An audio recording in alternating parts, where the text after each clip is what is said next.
Morning, morning, morning.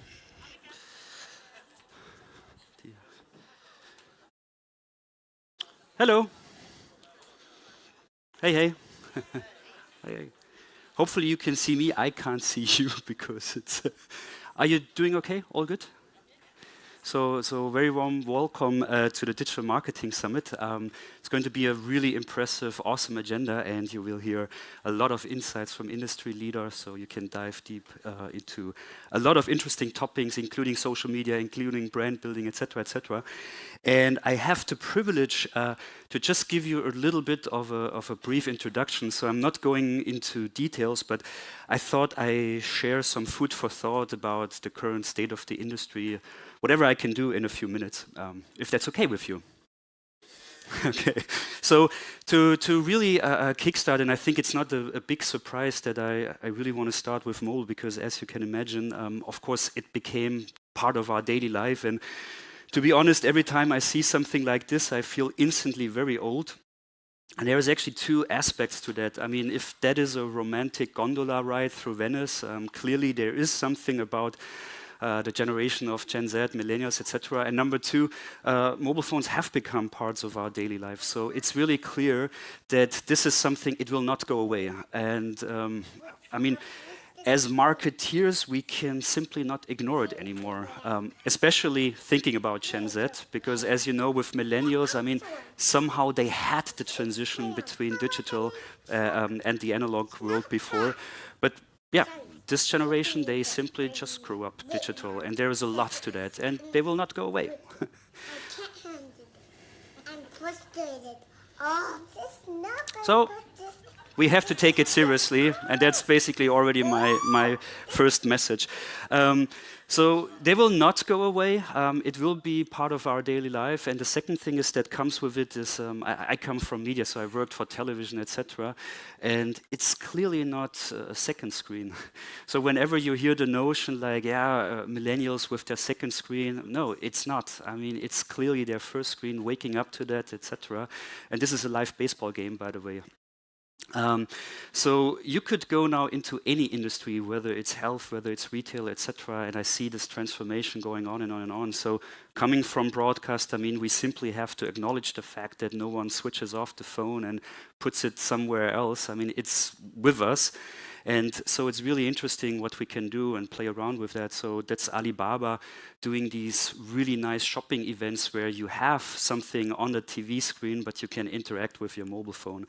Or think about what it means for production. So we have now the first channels that are using different cameras just to pay notice to the different angles what we have with mobile, etc.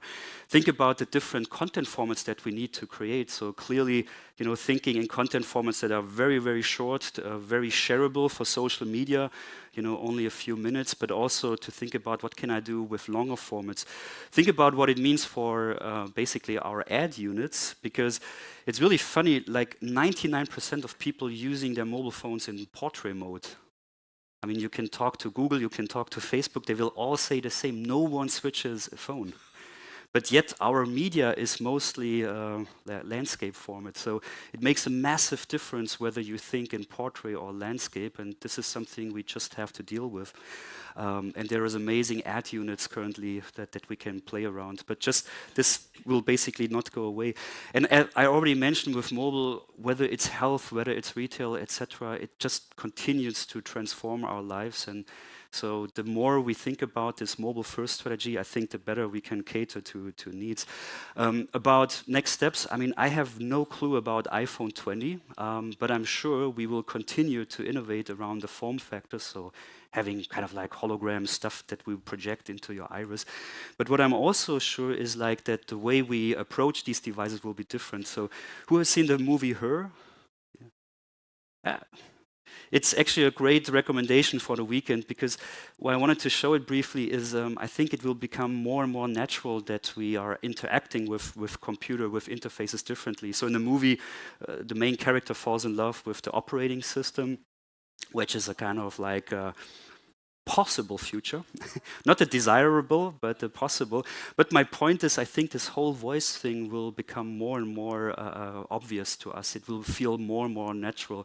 So my second point is, I think we're really about to accept voice more in our daily lives. As you all know, like something like Amazon, Google Home, Apple Home Pod, etc. I mean, it's not like niche anymore. They're selling like gazillions of it, and it becomes more and more part of our daily life. Everyone who has a smartphone has some kind of like voice assistant, and it's getting more and more interesting for companies to be part of that ecosystem. What I think is quite challenging is, as a brand, how do you actually interact with people only with voice, without a screen? So check out what's available in the Alexa skill stores. I mean, stuff from Vogue, stuff from different consumer brands, etc., etc. It's a completely new, challenge for brands. Like, how do you actually have like an interface that is only voice activated? You can't play around with visuals, etc., etc. And it's not ending there. I mean, voice is more and more in our living rooms. It's more and more in other parts of our life, including the cars.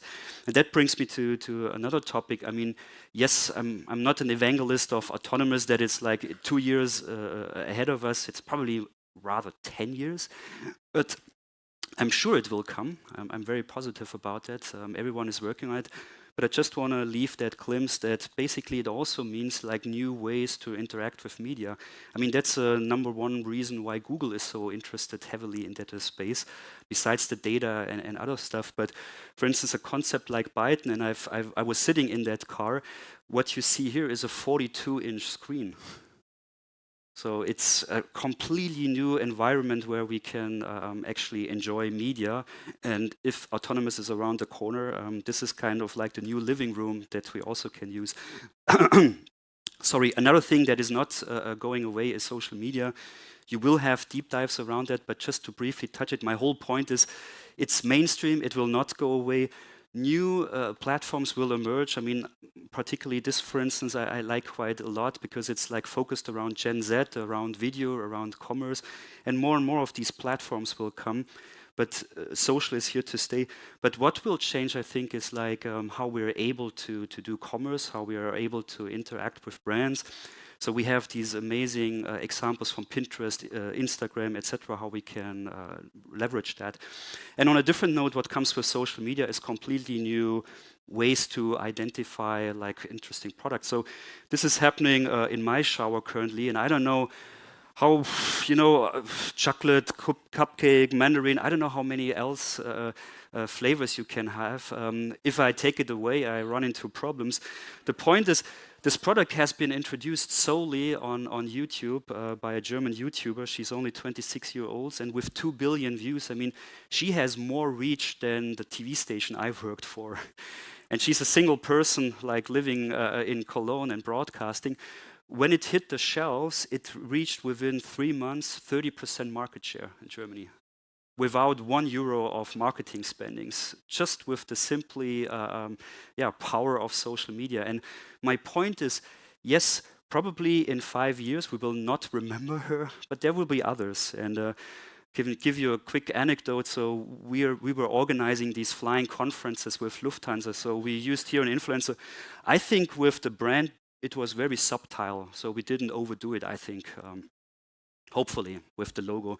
I can also say the amount of money we spent was quite good for the likes. And what I know is, I didn't know him, but I know that, for instance, if he posts that picture, I took that one. And if I post that, there is little difference between us. But yeah, they're here to stay, and there will more come. So influence is definitely something we should consider in our marketing mix. And if you go then AAA, I mean, currently the most popular movie actor, I mean, he sells out products within, literally within a few minutes.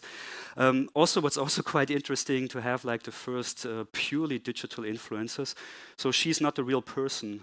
She's an AI-fueled, AI-based, not a real testimonial.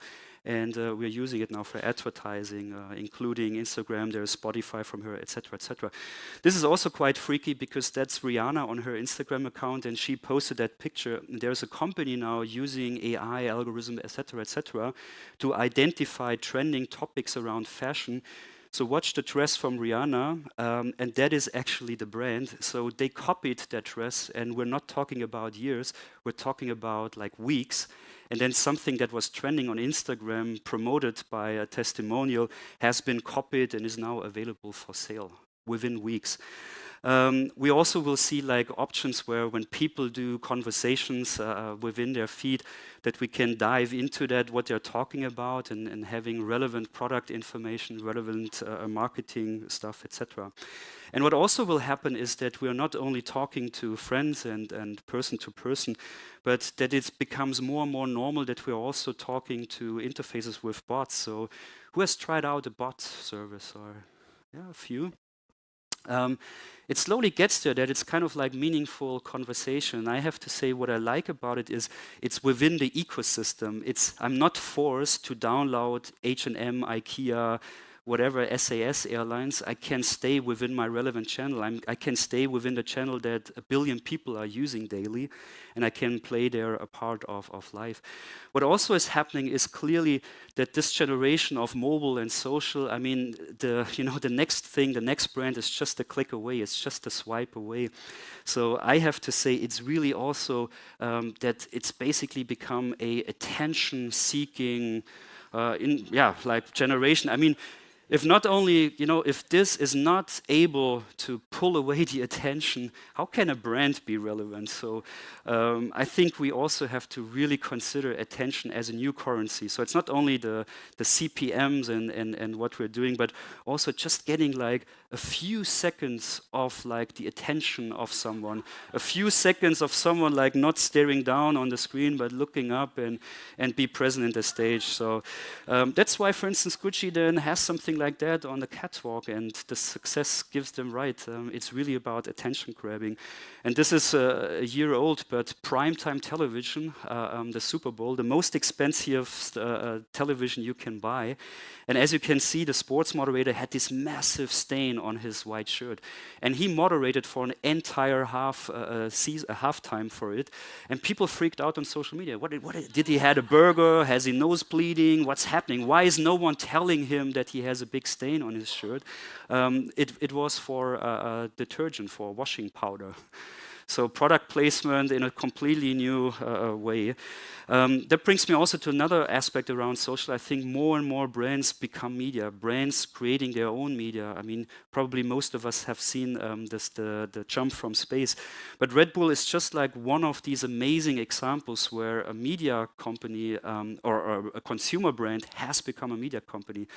Don't get me wrong, Red Bull is still spending $1 billion a year on marketing, but at the same time, they're creating really compelling media. And most of us underestimate how good they are in the meantime. I mean, check out their Red Bull Media House website.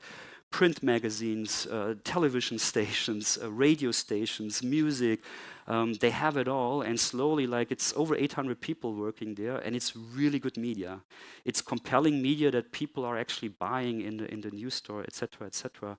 And I could, talk about it for hours. I mean, there's so many great examples where media, this is just L'Oreal at this year's film festival, are really investing into content because content creates their own media platform. Am I doing okay, by the way? That was a hard start for you, or I'm just like, and I've been told, I see Ola, so I can. To quickly wrap up, so AR, VR is of course something that will also like enhance our senses. So we will see more and more part of our daily life and how we can interact with brands.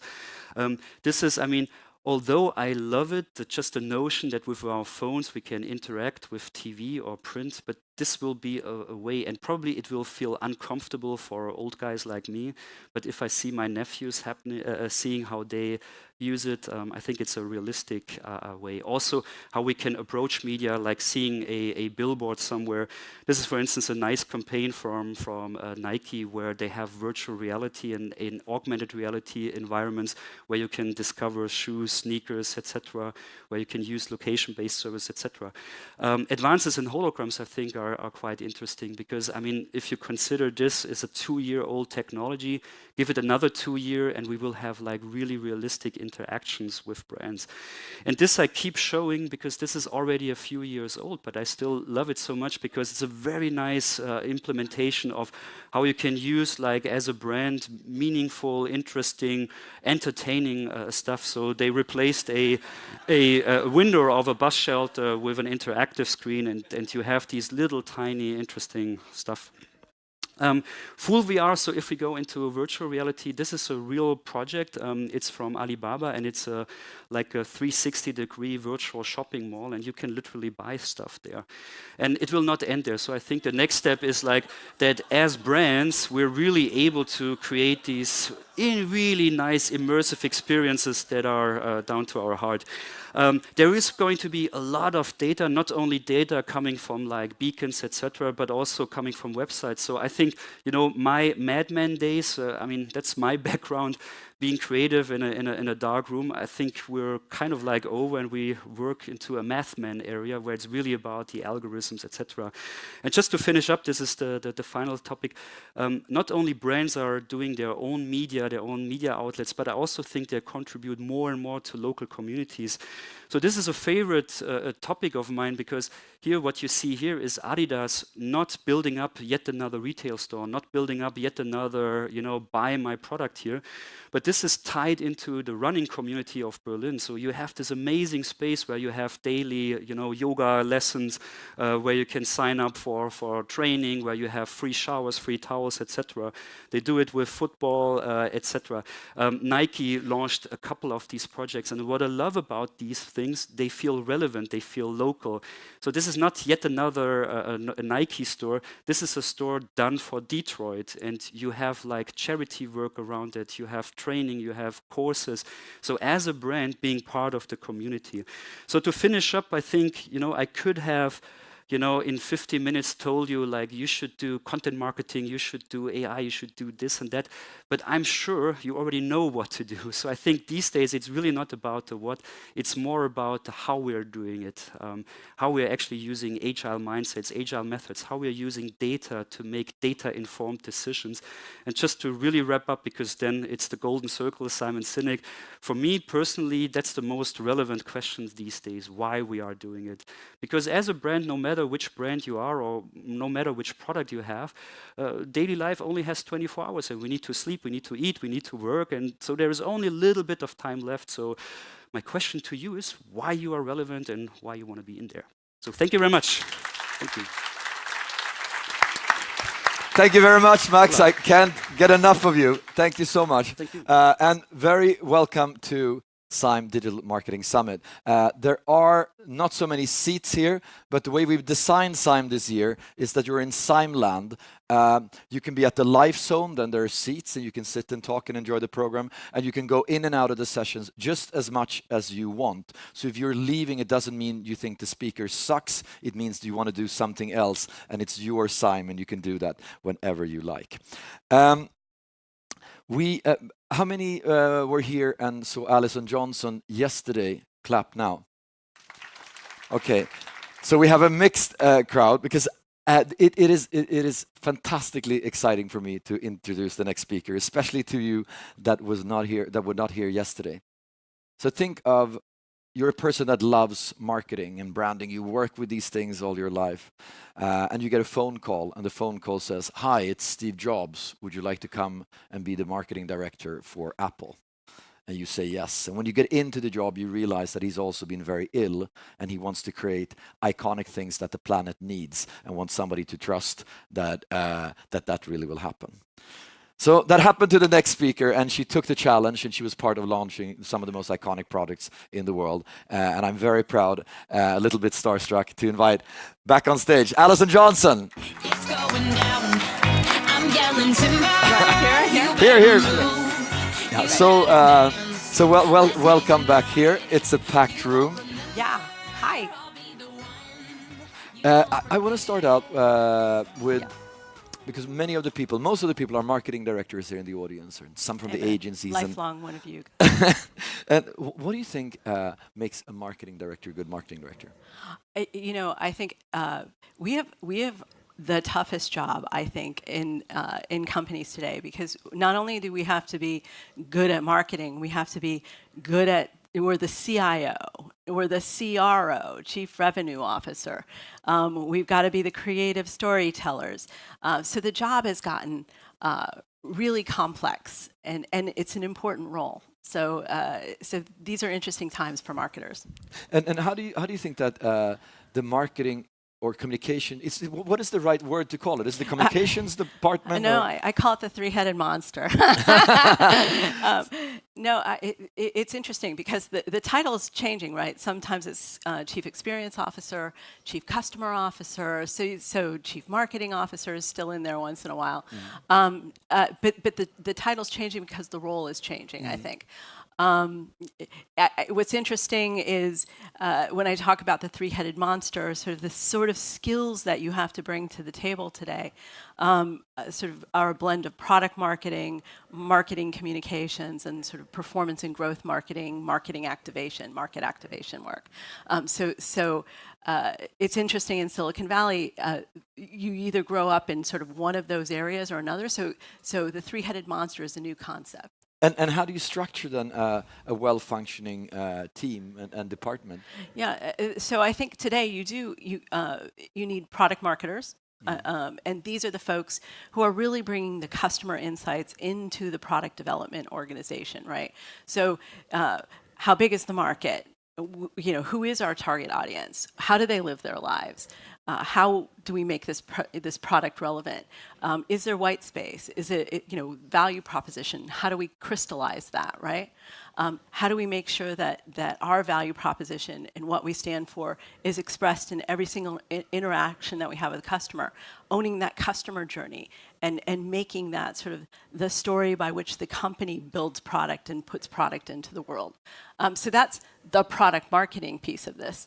Then there's the marketing communications piece, which is all of that beautiful storytelling around what is the narrative of the company. What in the context of Startup Land, there's an origin story. There's a reason why we're doing this, right?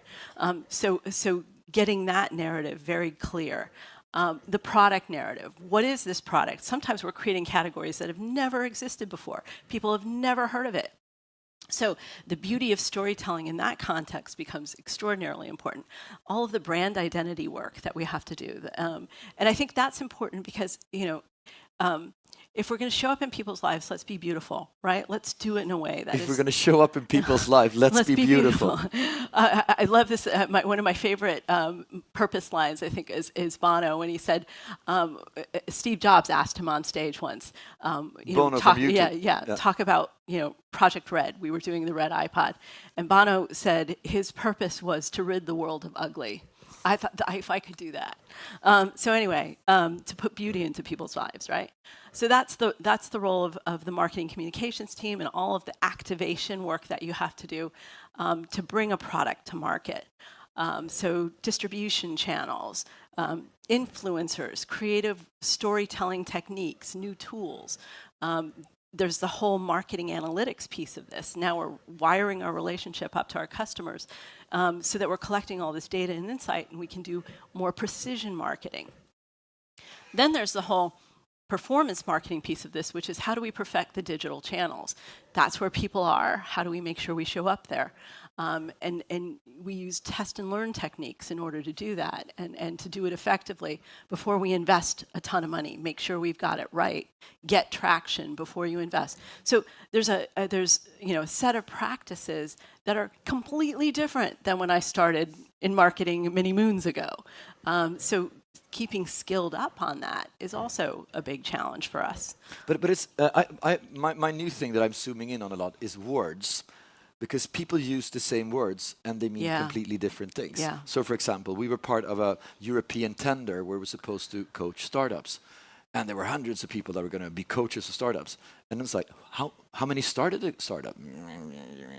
How many started a startup that did 1 million, 10 million, 100 million? Very few people, right? Yeah. But they said the same words. Yeah. I went with a large beverage brand, Yeah. and they said we're very data driven. And they went to King.com that do Candy Crush, and they said we're also very data driven. Yeah. The one company looked once a month. One company looked Yeah. 6 hours a day. The CEO spent in the data. That's right. And when I learned a lot from your Apple story, you're using same words, but it's completely different intensity, passion, and sort of. Could you share some of that detailed focus Yeah, we that you mean did? it. That's why, it's sort of, I've told the story, and I'm sorry if some of you have heard it, but it's worth sharing for the folks who haven't. It's just that we thought about the customer journey. We thought about every single interaction we had with the customer. So when we used words, those words you could feel actually in the interactions that you had with Apple. So, you could feel how much we care when you walk into an Apple retail store and you see how the store is set up, and you feel that the door handle is the same aluminum as Johnny, I would say, that's on your MacBook Pro. And the floors, are come from a specific marble quarry in Florence, and they're all made to look more sort of human. They're marble that are made to look like stone. The tables come from a specific forest in northern Michigan because the winters get super cold and the wood gets very dense and it feels warm to the touch. So when we said things, you felt them, and that's the difference. They're not just words; they're actions. So actions and words are aligned in the case of how Apple goes to market. So it's believable.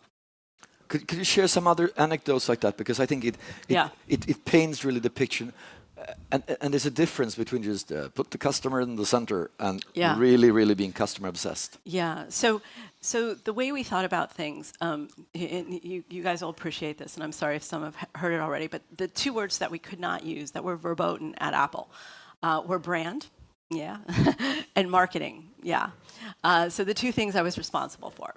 And we couldn't use those words because Steve felt like the word brand was this superficial term made up by some ad agency exec to say, you have to create brand value and spend millions of dollars on advertising to build your brand.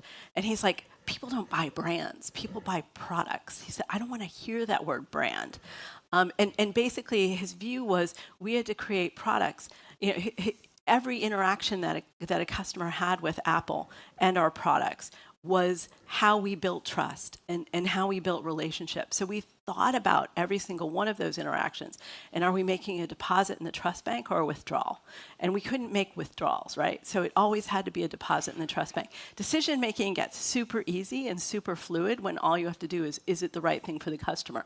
Not does it cost too much, which is a hard thing for a lot of companies to make, but the dividends are great, but is it the right thing to do for the customer? So, when we talk about the 4.3 seconds it takes for the lid of a box to rest back on the base, designed to do that because it creates the right amount of suction so that it feels like a moment of ceremony when you're opening that box. And we had in our heads that this little kid had spent his whole summer babysitting to save up $179 to be to buy their first iPod, right? And it was sort of like that had to be a moment of ceremony. And we took care in the context of, even the receipts that you would get at the store when we gave receipts, no more of that. But we same thermal form printer that every store merchant on the planet uses, but we redesigned the software so that it looked like it came from Apple because it was the last thing we put in your hand as you were leaving the store. So that level of consideration, that level of attention to detail is what you could feel. And that's the difference, and that was the role of marketing. We had but Steve was also very much a marketeer. Oh yeah. But also a product fanatic. Yeah. but not so interested in a lot of other No, things. he spent, for better or worse, for those of us who worked in product and marketing, that's where he spent the vast majority of his time. So he didn't care about supply chain, he didn't care about finance, he didn't care about sales, he didn't care about any of that. He spent all of his time on how we went to market, what we said, the words. A little secret sauce. When we would launch a product, we were on a 25-week launch cycle because the longest lead item was typically packaging, because packaging had to get done. We had to see what how the product would sit in the box. That took time to get manufactured. And we had a process for packaging and then retail and then the website and then the advertising. The advertising was probably the 25th thing that we did. Lots of product photography. But in the process of that, we would have meetings with Steve on a regular basis, on a weekly basis, sometimes more. But Wednesday was our day with him. Some interesting lessons on operating cadence and how you manage a business. Another story. But on Wednesday was our day, and we spent the whole day with him, really focused on how things were how we were making progress on things like packaging design and website and things like that. And the way we ran that process was we would figure out what the one line was, the 1,000 songs in your pocket or 10,000 songs in your pocket, because that would be the thing we would hook everything off of. So getting to that level of simplicity at the very start of a project was how we really got to the essence of something, and then Did you start with a lot of different words that sort of became one, or did you start with one word and then sort of that guided you? We started with, we had so many different phrases and different descriptors before we got to the single essence, that single line. But when we hit that, that's when we knew we could start to really, crank on the rest of the work that needed to get done. But you marketed also by not marketing at all. Yeah. So you guys can remember this, right? Like one of the sort of big principles of the way Apple thought about it was less is more, and so. Scarcity was a virtue for us, right? And so we would create all kinds of excitement and anticipation of things. So if you remember when we launched the iPhone, we launched it on stage, I think it was at the Macworld in January. I think it was the last Macworld we did. And we didn't say another word about it until May, 5 months later, right? And it was interesting because the market had done all of the work for us because we went silent, so they wanted to write about it. So they were talking about the God phone, right? And generating all kinds of coverage and interest and anticipation. And then we entered the scene just before we were getting ready to launch because we needed to teach people how to scroll and how to pinch and how to swipe. Yeah, that was completely new. That was completely new behavior. So our job was to help people get the most out of their phones. Prior to that, you were using those silly flip phones, and surfing the internet was horrific. I love when people speak about competitors, the silly flip phones. Those silly flip phones, so we had to teach people how to use these new phones and get them ready because we really wanted people to have an amazing first experience. So teaching you to get your contact lists ready and all that sort of stuff. And because we were silent when we came back on the scene, people were paying attention. Right, so we were able to sort of manage messaging in a very strategic way. Now that's one thing when you've got Steve Jobs as the guy who's your megaphone. But that strategy can work for people. There's actually a Swedish book called Nextopia written by a professor where he researched that the moment you love your iPhone most is when you're in the line knowing you're probably going to get it. Yes. So that's sort of the anticipation the promise of of it. next. Yeah. How did you work with innovation in Apple? You sort of a computer company mainly for advertising agency, computer company mainly for everybody that could afford it, and then branching out to product after product, seemingly easily going into music and to other fields, mobile phones and so forth. It's interesting because one of Steve's beliefs, and I think this is true, is that strategy is the art of saying no. So there are many things Strategy is the art of saying no. Yeah, you can do many things. It's what you choose to do that's important and what you choose not to do that's important. So strategy is the art of saying no. So I think one of the things that was interesting about his role is because he sat at Pixar and because he sat at Apple, he had the ability to see the entertainment industry and he saw intersections that other folks didn't see. So he kind of sat above and could see where things were headed in interesting ways. And he built an agile organization. So I think he told us when we were going to announce movies into the iTunes Music Store, movies and podcasts, I think it was exactly 6 weeks before we launched it. And because we could move that fast, right? He created an organization that could move that fast. Normally it would take a company 2 years to introduce a completely new category like that. But we could do it in that amount of time, one, because he put that kind of pressure on us. But that ability to move quickly and to see kind of interesting intersections before other folks could see them was a gift of his. If you were one of the ambitious agency folks that are here in the in the audience, what would you give them as advice if they want to be relevant in the future? You got so it's we got to move into wholly new categories. I think we've got to think about the role of agency in a different way. How can you really, you've got to get much closer to product, much closer to business, I think. It's not about clever advertising or clever campaigns. You know that, you're feeling that pressure. It is about content marketing. It is about experiences. It is about engaging with customers in wholly new ways. And creating experiences that reflect people's values and meaning in their lives. And so we're out of the ad agency business of yore, where it's about making TV spots. That can work occasionally when you get spots like the Super Bowl, or but that's not the way you have impact now. And there are all kinds of new digital tools that are making things like media buying and all of that much more efficient to do in-house. So I think you've really got to recast the way you think about your role and how you add value. There's still great storytelling is important, and that's what agencies and creatives do. So do that, but let's do it in ways that are much closer to the customer. I remember our mutual friend Martin Versavsky started a company called Prelude, where as a woman you can freeze your egg, and then you can have healthy children up until 50. So, and science fiction. It's good stuff. How do you launch this? And there were lots of agencies that wanted this assignment because he was on Forbes cover, and this is one of the hottest companies. And he also contacted you, and all the other agencies came with phenomenal presentations and things and brands and whatever. But you spent time with the intended customers and just understanding much more than everybody else. And it was not even a question who they wanted to work with. Yeah. And I thought it was such a difference in when you just do some customer research or when you truly want to understand. Yeah. And the story was completely different. And now it's very successful.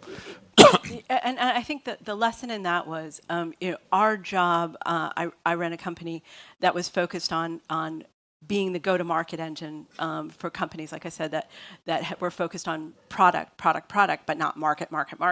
So help companies like Twitter, Airbnb, and others. So helping them really figure out how do we take our products to market. So when we were competing in certain cases with traditional agencies, they would go into creative storytelling mode, and we would go into business opportunity problem solving mode, and that was the difference. And so we went to headquarters. We interviewed the doctors. We interviewed women who were going through the process which is an incredibly emotional journey of trying to get pregnant and have babies.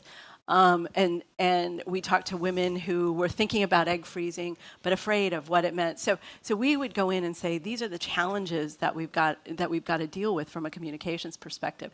Way too early to talk about what's the campaign going to look like. It's like, what business problem are we going to solve, and how do we make sure that we really fundamentally understand how to do that before we start putting money into the rest of the storytelling. So impact. You mentioned the word impact, and we also spoke upstairs about the narrative, a new need for a narrative in society. Yeah. And what do you think the roles of brands and Yeah. communicators are in sort of maybe being a counterweight to some of the polarization and very sort of Yeah. angry messaging that are spawned on predominantly online, but even in media? Yeah, I think this is the role as storytellers that I think we really need to think about.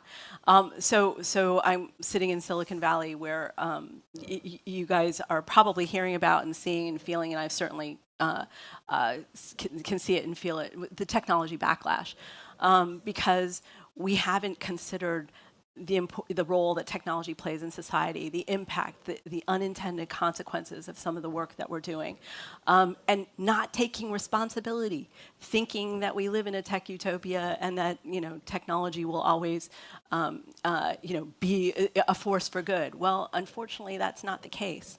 In some cases, it undermines democracies and gets folks elected to the presidency that, well, so we've got to rethink that, right? And so as storytellers, we can be the truth serum, right? We can be truth tellers. And we can bring that sort of consciousness into the companies that we're working for in the context of what is our duty and responsibility to society?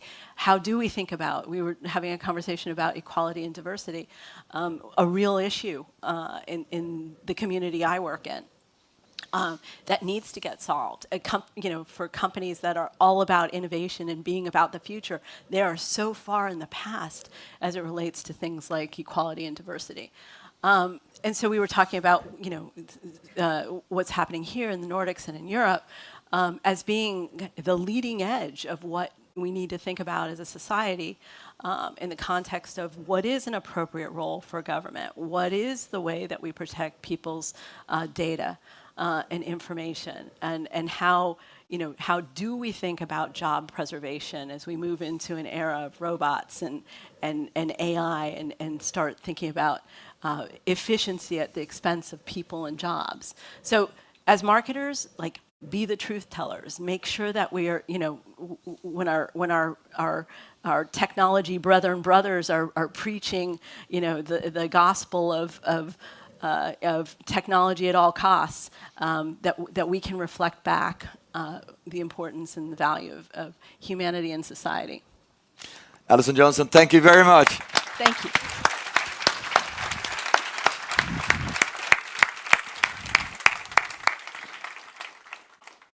I really love when people know what they're talking about. It's blissful.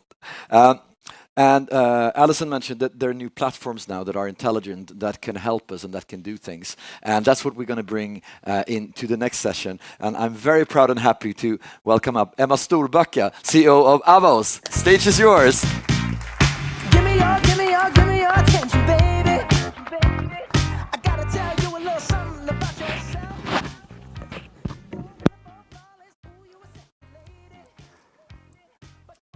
What about now? All right, perfect. So 52% of the Fortune 500 companies of 15 years ago don't exist anymore. And out of all of the data in the world, 90% was created in the last 3 years. So for all of you three-headed monsters out here, are you preparing for that reality? That's the topic that I'm going to talk to you about today. My name is Emma Storbacka. I'm the CEO of a company called Avos. We are a consultancy of about 150 people, 60 here in Stockholm. And we're really obsessing about making sure that Nordic and European companies aren't on that list of companies that are no longer. And we do that by making sure that we help companies future-proof capabilities for the age of artificial intelligence. So making sure we have customer experience, marketing, service capabilities that customers today expect and value. And the combination of kind of understanding customers and designing good experiences together with tech and data is really the key to this. But I would like to argue that we are not targeting a high enough, a future-proofed enough level. So we and I have the big pleasure of working with a lot of good big companies around the Nordics and kind of being on the journey towards future-proofing. But unfortunately, I think we see way too much of kind of future-proofing, but for 2 years from now. So typically when we come into an engagement, we talk about more efficient targeting or more efficient personalization, or just simply making sure that your customer experience looks the same in all channels. That's a very basic problem. And what might happen if you don't kind of set your bar high enough is exactly that of the 52% on the Fortune 500 list. You become irrelevant. Because the companies you're competing with aren't your next door neighbor. It's the Amazons and the Facebooks and the Googles of the world that will come in and disrupt retail. They will disrupt insurance. They will disrupt telco. They will disrupt basically every single industry there is here in our Nordic market. So kind of what I want to kind of argue for is that we have to make sure that we're taking aim at a target way higher than only kind of a targeted or personalized customer experience. So we call it algorithmic experiences. And I really want to kind of give a big shout out to the three-headed monsters who actually dare to take the vision all the way up to the age of artificial experiences and algorithmic experiences, and one of those is actually Anne Gro from Telia, who you will hear from later on. So very excited to hear about that. And when you're kind of taking the leap towards your future-proofed capabilities, it's really not only about the technical stuff. It's a lot about the technical stuff, because typically for those three-headed monster CMOs out there, the tech and data and IT side is the most difficult one. So not only do you have to think about the customer experience, you have to understand a lot about data and tech. And once you're there, you also have to drive change and transformation in the way that we're working with marketing. And also kind of feel comfortable with carrying the weight of a pretty big strategic investment in data and tech. So also being able to show the business results. So what are then these algorithmic experiences and what do they look like? I wanted to start out by showing something that happened to me when I was in the lovely city of Malmö a couple of months ago. So I'd never been to Malmö, and I was there looking for a place where I could drink a cup of coffee. And when opening up Google Maps was able to tell me that, this place, Noir Kaffekultur, seems to be a 70% match for me. Having never been in Malmö, this was a fantastic experience.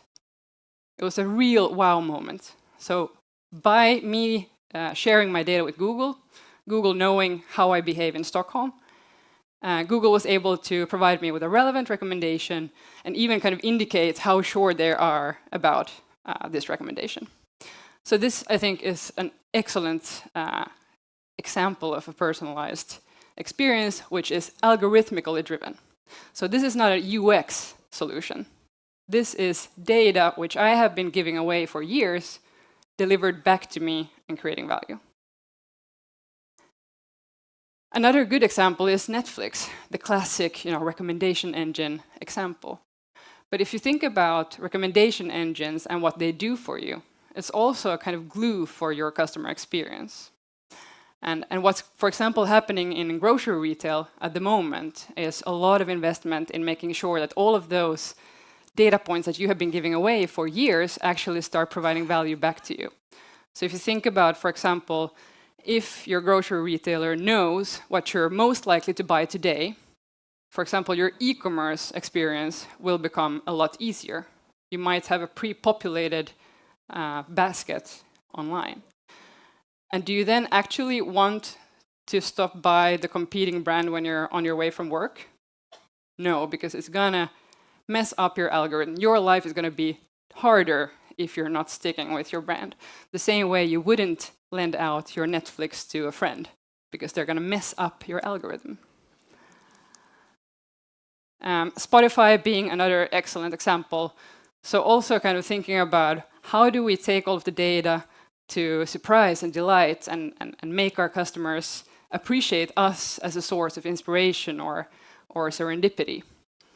The anti-Netflix recommendation engine talk is really about, are they putting us in a bubble? Am I watching everything, the same stuff that everyone else is doing?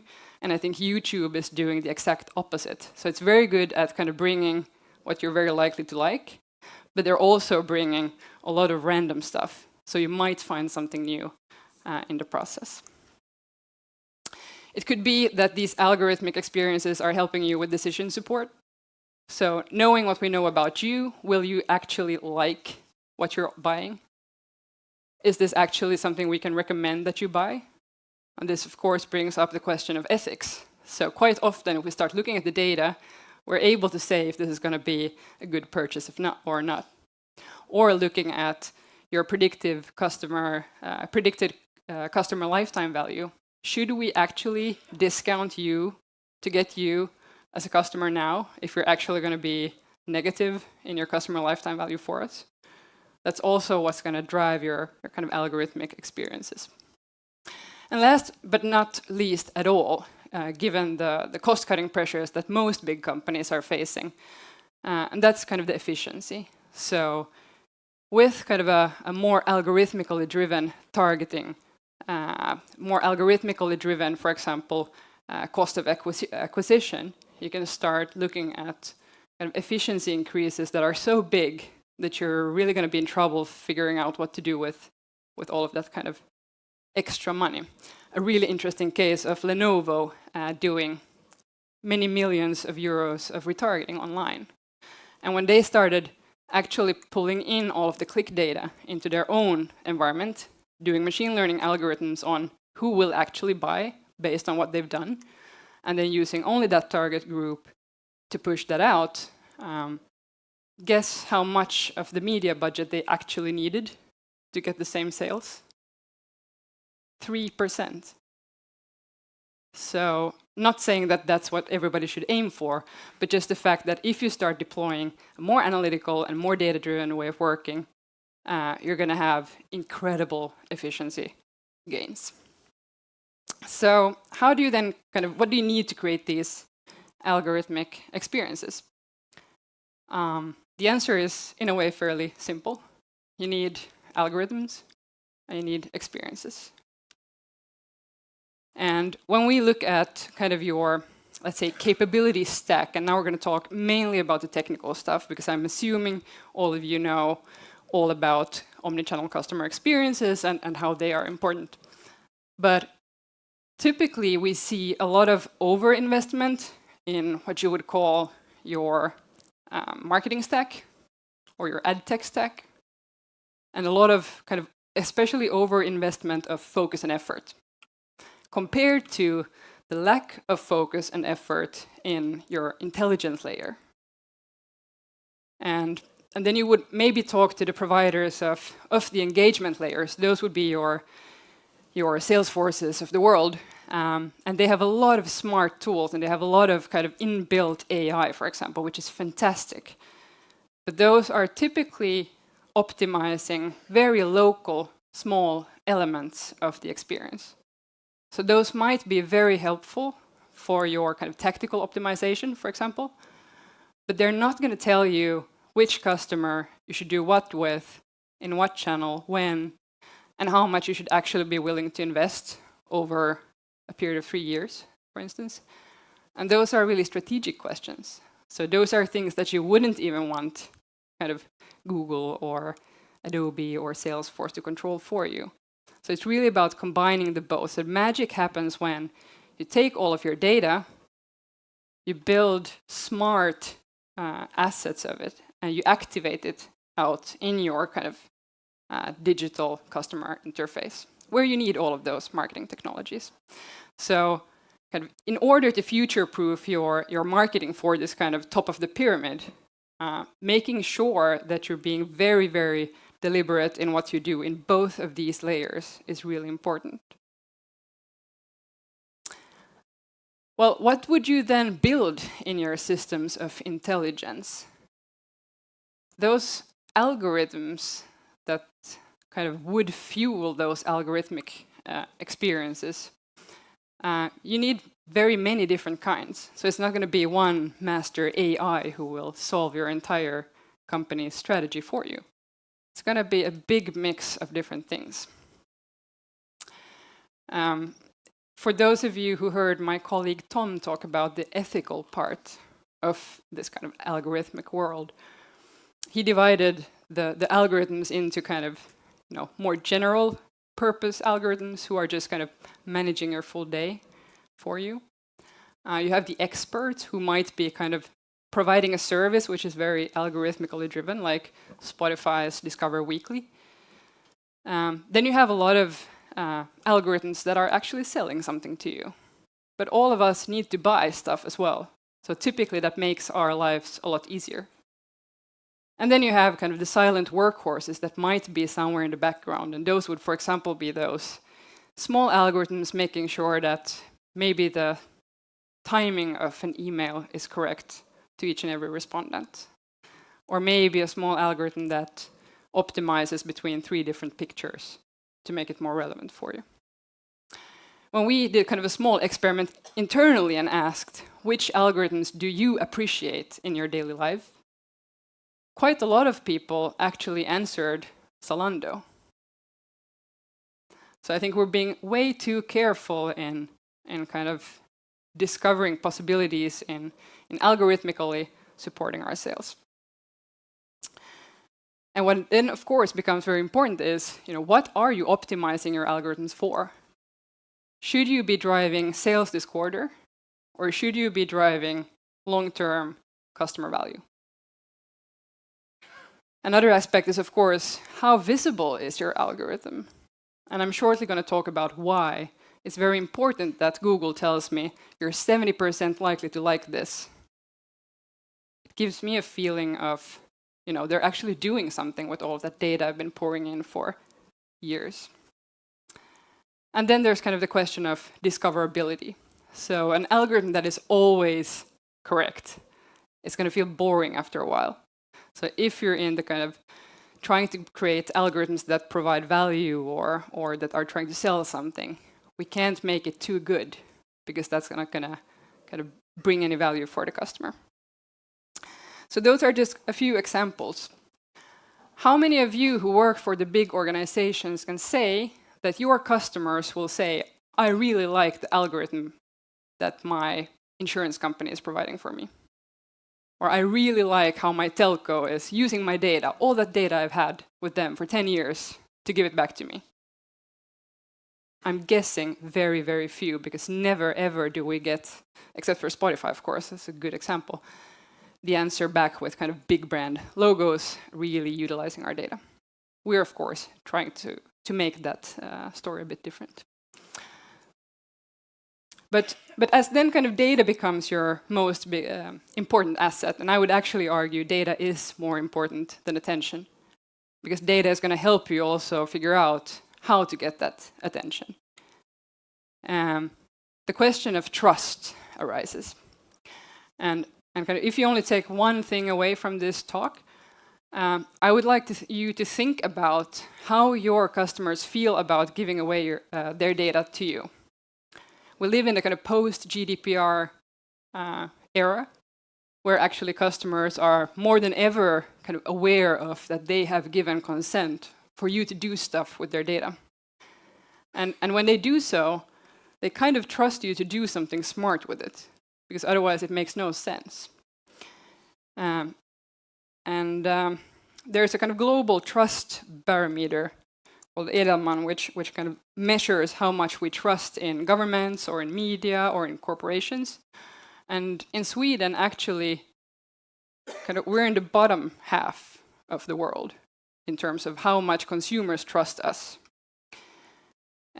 We did a kind of local research where we asked, are you trusting that this company, for kind of the top 10 top 100 brands in Finland actually, are you trusting that this brand is using your data for something valuable?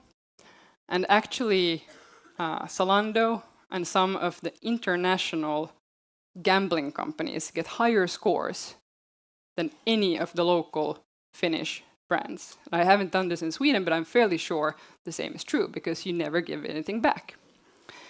And at the moment, kind of Swedes trust companies with kind of 47% 2018, which is a fairly okay number. But what happens when one of you have a data breach? Will that trust go up or go down? And what happens if, for example, 60% of your customer base don't want to give away their data to you? What happens with that 5 to 8 times ROI potential, for example? It's a really, really pressing question. Do your customers trust you with their data, and do they feel that you're doing something valuable with it? Because the moment they can decide to withdraw it, they will, if they don't feel that there's something good happening. So back to the question, kind of in your companies, are you preparing for reaching the hygiene level of, my brand will look the same, whatever the channel is? Or are you preparing for not being a part of those 52% 15 years from now? I'm going to leave you with something I'm not going to go through, but this is for those of you taking pictures. You can also download my material later. If you want to go back to your organization and kind of test a little bit, is our plan, our roadmap, our vision, is it future-proofed? Take these questions, ask someone to actually answer them for you, and lay out kind of how that will work, and then you'll know. I'm going to leave you with one final thought, and that is, it's really not about whether you have the technical capabilities. Those are really key, but you can invest a lot of money in, making sure you tick all of the boxes. Unfortunately, we quite often then see that once you've put all of the effort into your marketing transformation program and you've invested millions in implementing all kinds of nice tech and algorithms, you kind of get stuck with this Ferrari in the garage problem.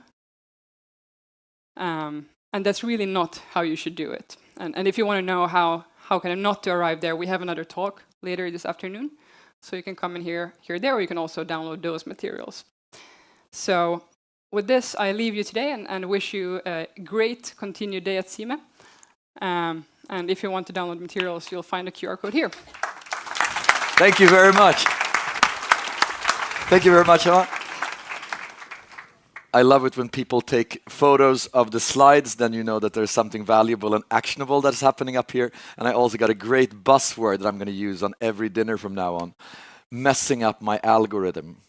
And if it's techie, you can say, that guy's messing with my algo. And then they're like thinking that you know exactly what you're talking about. What we're talking about, and especially in social media and in mobile media and on other channels, is the topic for the next talk. And we have a long history of being approached by great companies that are going to Sime, getting to know us, thinking we're not good at something, and helping us improve that things. And this is how we got to know the next speaker and her company, because she helps us with everything social that we're doing on Sime. So please welcome Paulina Wallander, Social View. Stage is yours. Thank you. Whew, it's hot in here, don't you think? All right. Okay, let's just all start to think about what the amazing possibilities and opportunities that social media has done for us marketers. Let's just think. You can shut your eyes if you want. It's so amazing. Think about that we can actually now target the exact right audience with the exact right ad, with the exact right creative and message towards the exact right step in the customer journey at the exact right timing, at the exact right platform that we know that they are at. It's amazing, right? It's also amazing that we can now measure all the way from the ad that the person actually saw at Facebook all the way to the person that's actually standing in our store right now. But despite all these opportunities and all these possibilities that social media has given us, businesses are making the wrong marketing decisions, and I would say that they are worse than ever, actually. And why is this? It's because we have this all much data, and we don't really know what to do without it, and we don't really know what to look at and what to take actions from that. So, my name is Pauline Wallander, and I've been working with sales and measurement in social media together with my team at SocialView for the last 5 years. And it's really an exciting environment to work in, but it's also very challenging because all the businesses we meet every day, they say the same questions and they're doing the wrong decisions again, and again. So that's why I'm here today. I want to show you these wrong decisions that businesses are making. And it's several, but it's a few that is bigger than a few others, and that is affecting actually, and it stops you from driving your sales and increasing your growth. So what do we see then? What have we seen this 5 years? And to explain this, I'm going to take you through a little journey, like a real example journey. So picture me as a just ordinary consumer. I'm scrolling through my iPhone, and it's like Tuesday morning, and I'm looking at my favorite news feed and my favorite news site, and I'm reading some articles, and I see this really cool Nike branding ad. I'm thinking, yeah, Nike is pretty cool. Don't bother so much about it, I'm just keep on scrolling. It's Tuesday afternoon, and I'm at Instagram feed, and I'm seeing another Nike ad, but this time it's on some really cool Nike running shoes, the new running shoes, and I'm thinking, yeah, maybe I should buy some new running shoes because I'm really getting on with my training and stuff, but I decide not to buy it this time either. It's Tuesday evening, and I come home from work, and I'm sitting in my sofa with my computer and starting browsing on these Nike shoes, looking at some colors, looking at some cool influencer writing about this, maybe some reviews, but I decide not to buy. I need to save some money or something. Through the week, I am targeted by these ads, and I'm seeing some new cool ads on Facebook, maybe on some display ads. And then on Sunday, I decide that, yeah, okay, now is the right time to buy. So I sit in my sofa with my jammies and with my MacBook, and I order the shoes. So what are these? Which kind of step get the reward from my sale? Okay, so I'm now switching character. I'm now the marketer, the Nike marketer. And I'm at Google Analytics, and I'm analyzing my marketing efforts and what the result that actually gave, and how much sales did I actually drive from this marketing actions. And I see that. And that is that Google is really working for me. Like, yay, Google is the best thing. I'm driving so much sales on Google, and Google is really working for me. But what do we see? We see that all these other touch points that I did before, I don't see that because I'm looking at a typical last click cookie-based model that only relies on the last click and giving all the credit to the last click and forgetting about what marketing is all about, right? Creating a customer journey that reflects the real life. And this is not reflecting real life. We know that. You all know that. You all know that we are living in a multi-device world and that our consumption behavior has changed. I mean, 50% of all consumers use more than 3 devices, and 41% of all consumers starts the activity on one device and finishes it on the other. So what does this really mean? It means that clicks as the key metric is not relevant anymore. You can't always just rely on the last click because it's not showing the real life and not reflecting how the consumption behavior is really looking like. So click is not the key metric anymore. In fact, that 90% of everyone who could buy your product does not click your ads. So what are the outcome of this? What are the outcome? Oh, hi. What are the outcome of looking at the wrong kind of data, not seeing the whole picture? Thank you. You're good at this. Thank you. Not seeing the bigger picture and and just seeing the last click and that Google really works for me. So what is the outcome of that? Is the outcome that data-driven, as the marketer I am, the Nike marketer I told you about earlier, I'm going to go for the thing that actually worked for me, and that is Google in this case. So I'm going to put the majority of my budget on Google and say that, yeah, I'm really proud of myself because I did what was right, because the data told me that this worked. But I don't see the other things, in this case, social media. I don't put any budget here, or if I put any budget, it's very small. Still, we see this problem. In fact, the 37% of every marketer is now cutting their budget because of the attribution, because they don't have the right model, because they are looking at the data that they get and they think that that is a reality, but they are missing so many parts. Meanwhile, this is happening. This is happening. So the small budget I'm putting on social media here, meanwhile the social media and the usage of social media is bigger and higher than ever before. I mean, if you look at the average Swede, we put 8-9 hours in average on social media every week.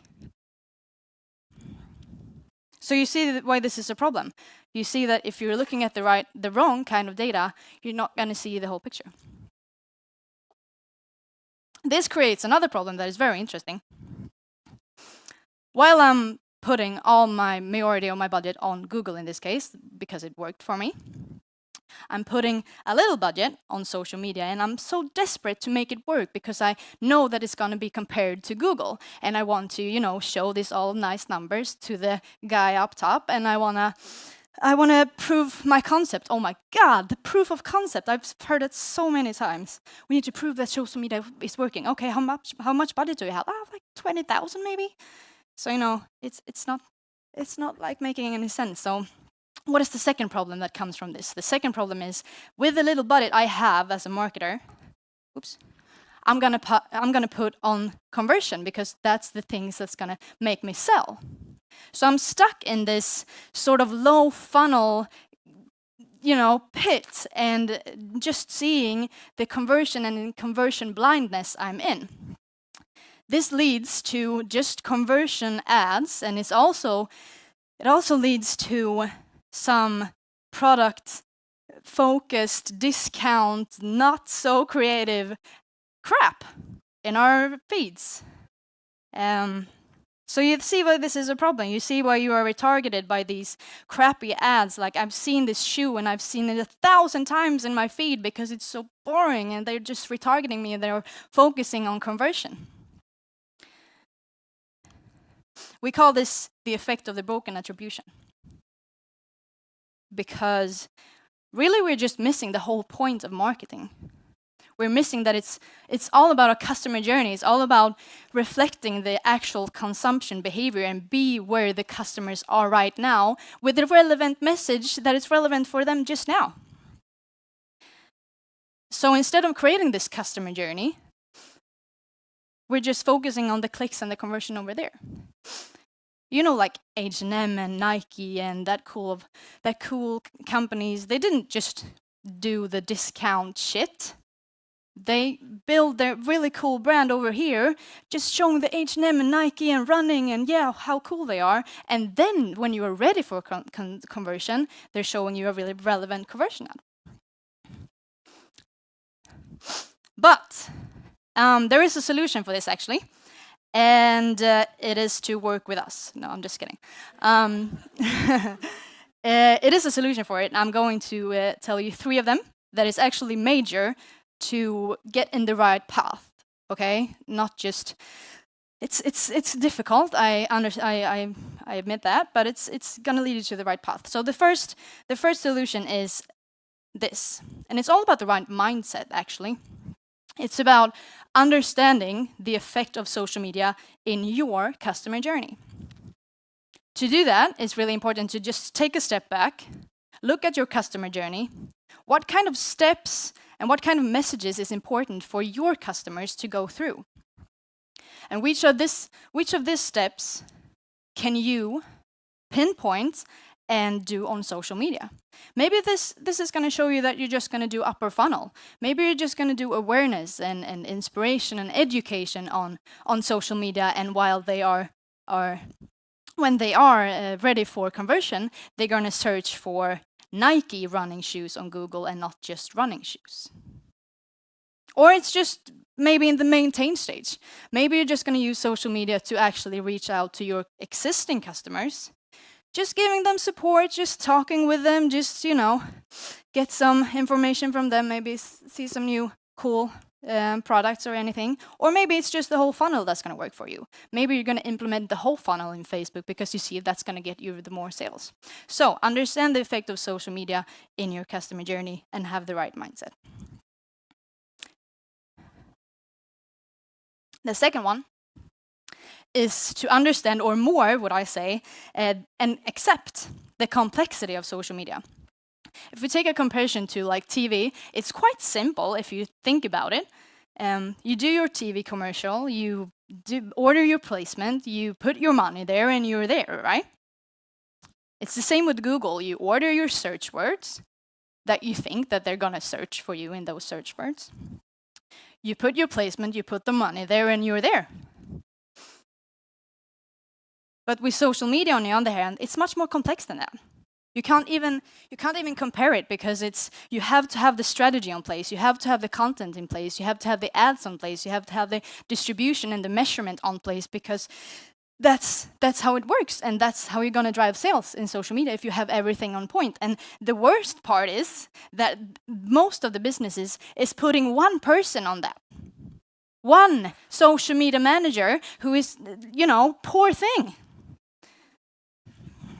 doing all that, and maybe you have like 200 people on the television crew, or I don't know, and you have one person on that, and you say, I have handled social media, I have a person here handling all that, and she gets 20,000 a month to drive sales in social media. Yay. So yeah, maybe just accepting the complexity and put more people and knowledge in this, please. The third solution is this. Use a multi-touch people-based model, because this is the way you're going to understand the whole journey. This is the way you're going to get all the data, not missing these touch points over here. And if you don't have the knowledge for this, just hire one who knows this and implement it in your organization, and implement it for people that question you on this one. So if you have the right mindset, see the whole customer journey, understand it, and understand the complexity of social media, putting more people in the social media team, that is very good, and also using this model, you are going to make so much better marketing decisions. You are going to see the sales going up, you're going to see increased growth, you're going to see that if you are seeing these channels, and if you are maximizing these channels, as we've already talked about, you can make them work together, and maximizing the effect of these instead of just separating them and making them work together and against one another. Thank you. Thank you very much, Paulina. Thank you so much. I'm going to make you 20% smarter and more creative. Please stand up. Yeah. Turn it around to the person next to you. Hold out your hand. Stretch out your fingers. Say hello. And then now the game is on. So it's 1, 2, 3, and then it's scissors, stone, or... Okay. So 1, 2, 3, boom. So now you know... Thanks. Now you know... You can go best out of 3. Best out of 3.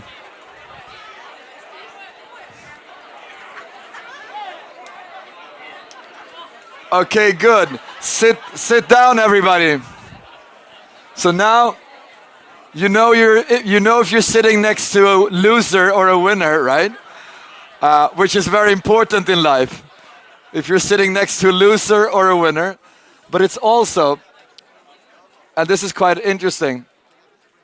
I was at Googleplex, and Google had a day where they invited people. And since I knew some people there, I could sit as a fly on the wall, and there was Google's management and others.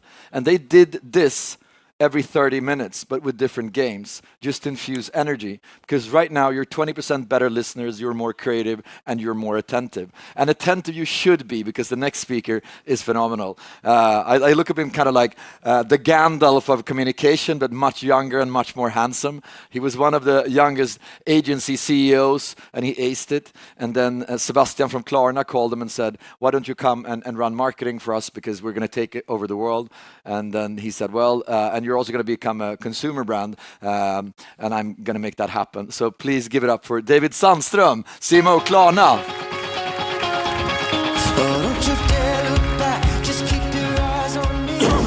Thank you. Thanks for having me.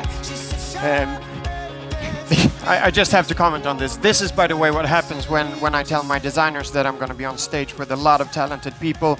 You have to make me look good, and they said, we're going to make you look even better. We're going to make you look like a superhero. So this is not how I view myself, just to be completely honest. My name is David. I have a history of working at or running one of the biggest advertising agencies, DDB in the Nordics.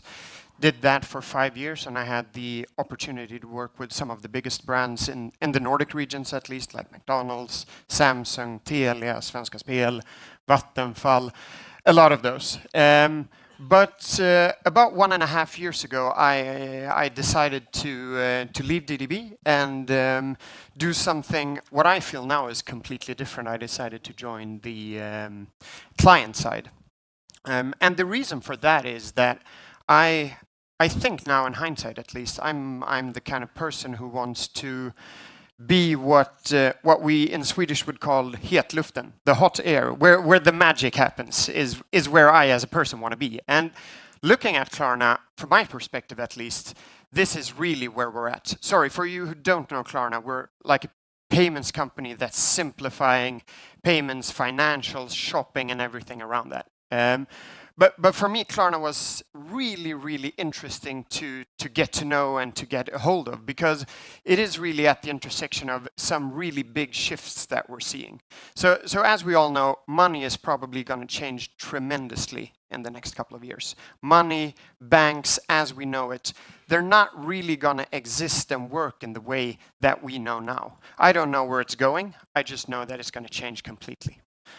Data is probably what Sime is all about, like what is going to happen with all the data, how we're going to process this, how we're going to use it to make smarter decisions, everything around that. We at Klarna probably have, at least in the Nordics, probably in Europe, the biggest data stack when it comes to transactions of all companies, down to SKU level. So that's highly interesting to me as well. And as we all know, retail is going to change a lot as well. Like, what is going to happen to retail? Is the death of retail here? Is e-commerce taking over? Yada, yada. All of these big questions. And Klarna is really well positioned when it comes to all of these. So when I took on the challenge, this was really the reason behind it. But, like, in the words of a modern Shakespeare, you could say that there is something that's rotten with the financial industry.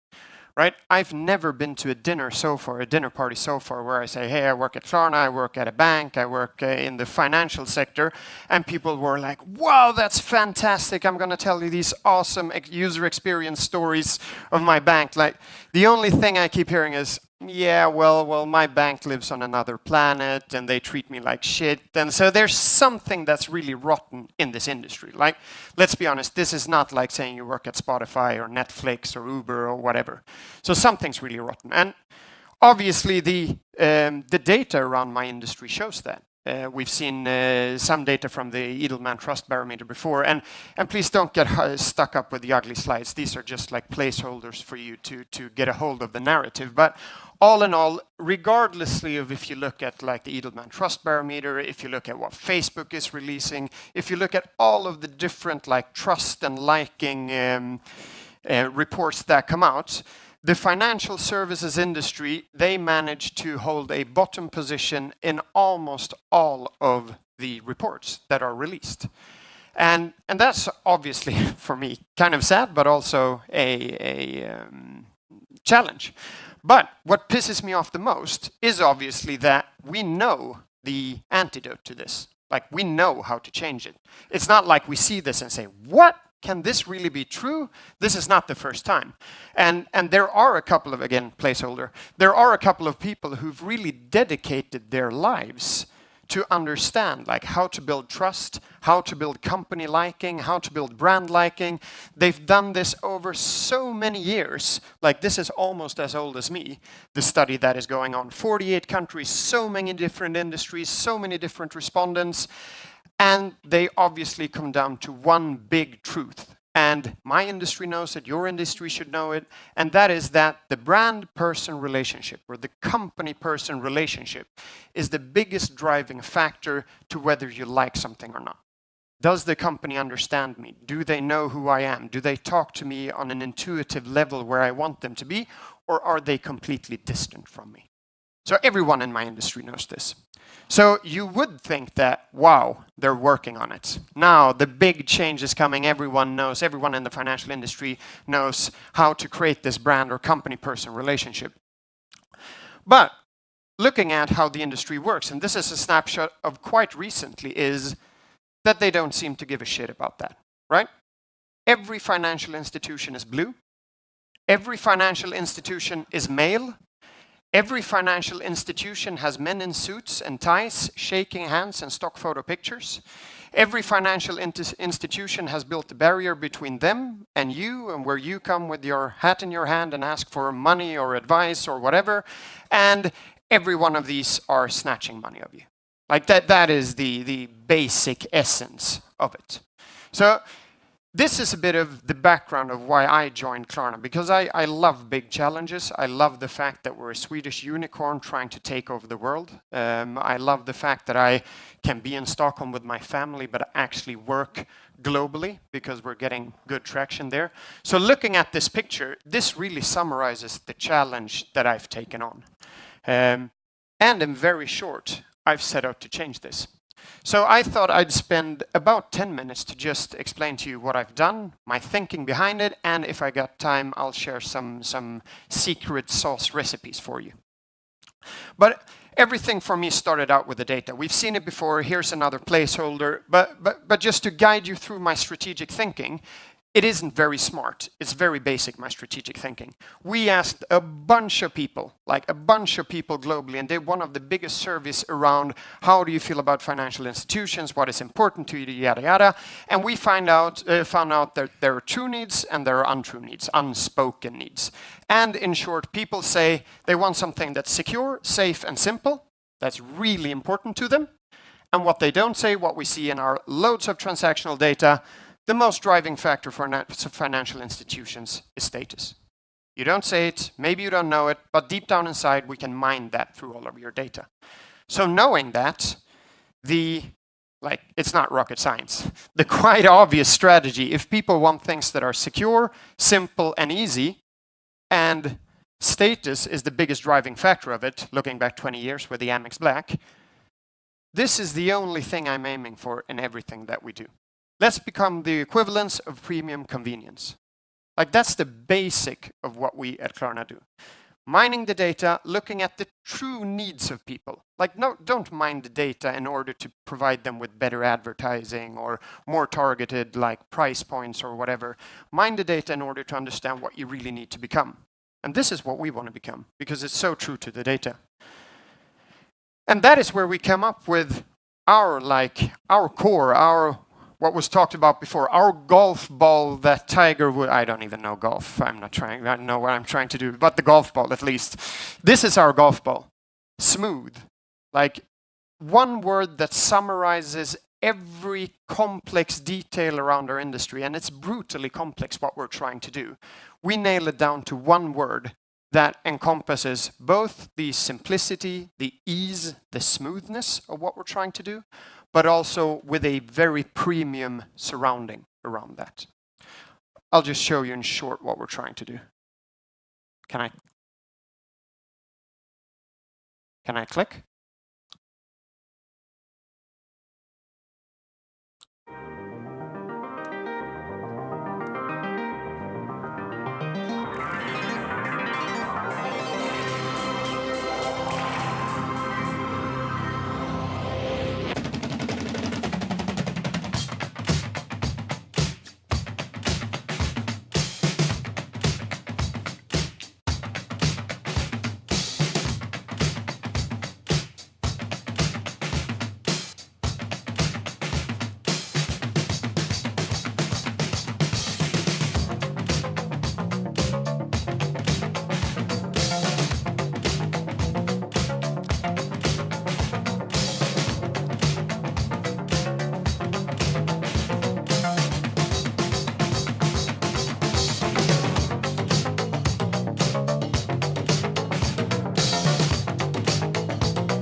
Klarna, She's smooth payments. okay.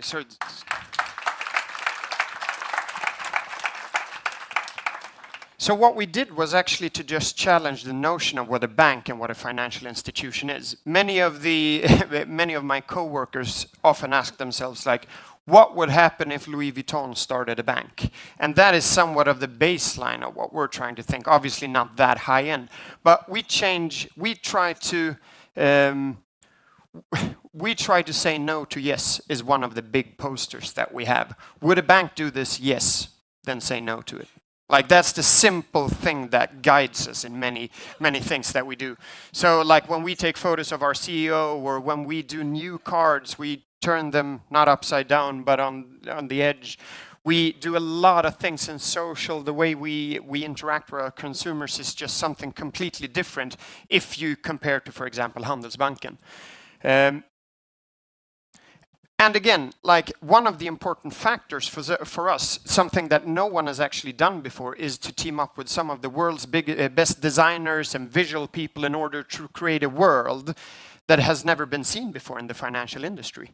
And again, the reason why we're doing that has already been mentioned today, and it's the most obvious thing within marketing, but no one does it. And that is this. Like, what you guys want to say and what people want to hear, the intersection of that is just, I should have made it smaller, right, Ola? I should have made just a pixel or two there.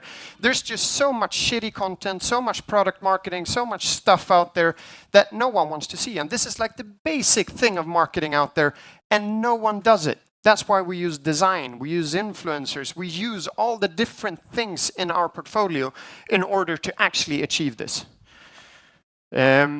And it's getting traction, right? If this is not a lot for you guys, but like 15, 16 million views for our advertising, it's huge in our industry. Like PayPal, when they do global stuff, they're like 100,000, 200,000 maybe, because people just don't care. So creating stuff that people care about and it's getting traction is really at the heart of what we do. I'll show some more stuff. I'll just go on. Are you click? Can you click?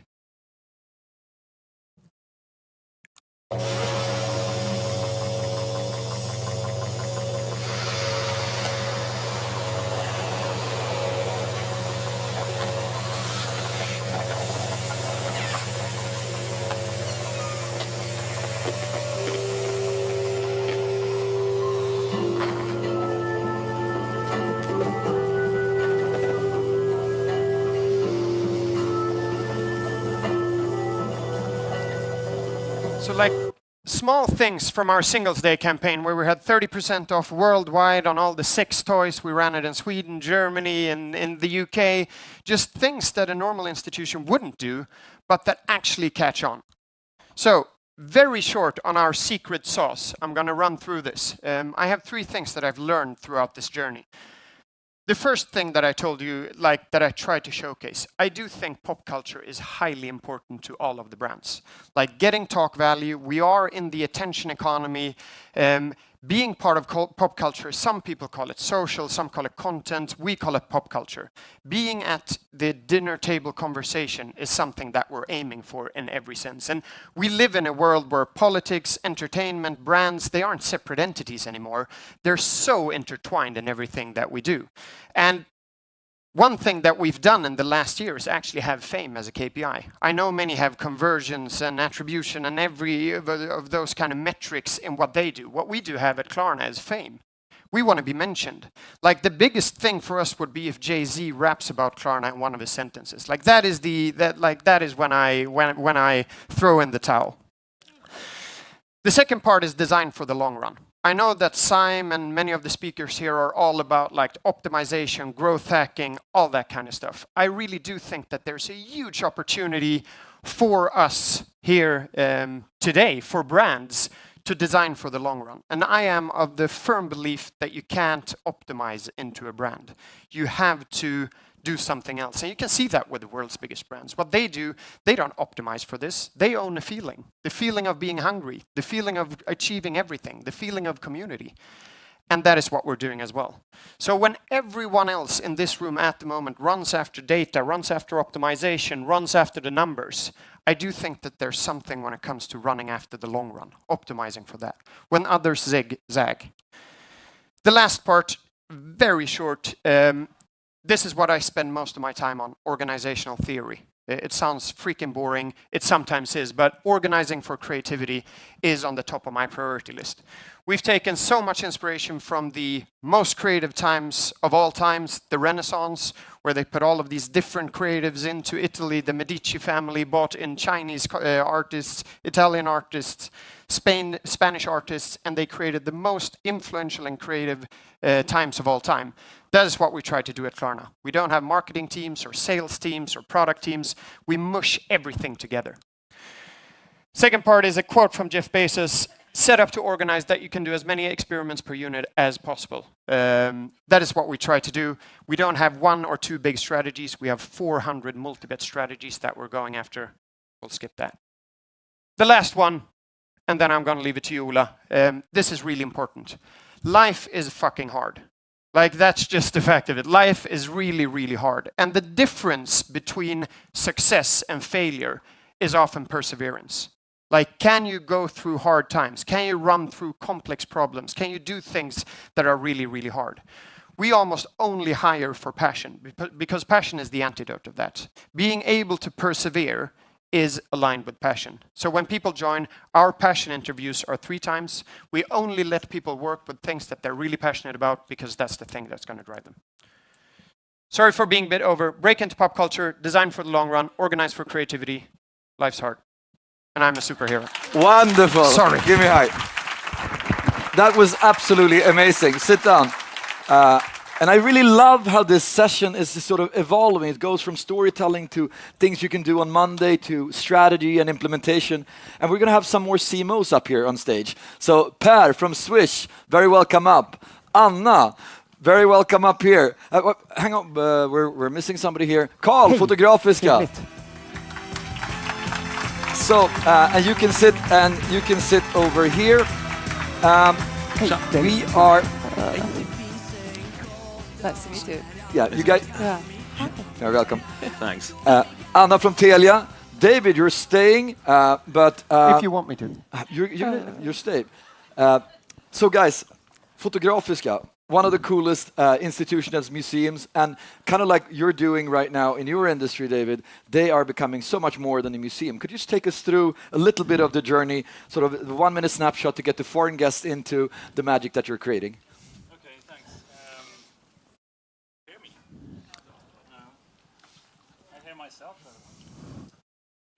Okay, what we're doing, we have put ourselves in another corner. Exact as David says, banks does it, they don't do it. And if museums does it, they don't do it. But we have a strong why. That's key to the success, and then we set ourselves in a corner of being a meeting place. We are a meeting place for the world's best photography, and that's. And the why that guides you? Yeah, inspiring a more conscious world. Because it's really funny, because people that don't go to museum refer to you in different contexts. They go there and so forth, and there's something really different with that. Per, Swish. Yeah. The technology that everybody wants to be, it actually works. Everybody loves it. Yeah. How do you think around the brand? Good question. It was funny listening to you, David, because we're somewhat in the same industry, and because I actually been to those dinners that you were talking about. Because when I told people when I was leaving Schibsted, where I was before, I told them that I'm going to Swish, and everyone said, the first thing everyone said was that I love Swish, and the next one was, where are you based? And the third one, I have some great ideas. So that's really funny working with a loved brand like Swish, of course. That's but it's also magic. All the banks coming together, just all the banks coming together and doing something that works is better than everything an entrepreneur could come up with, and it's really fast. Yeah. Is that something we just believe because you're good at marketing, or is it your job is so easy because the technology works?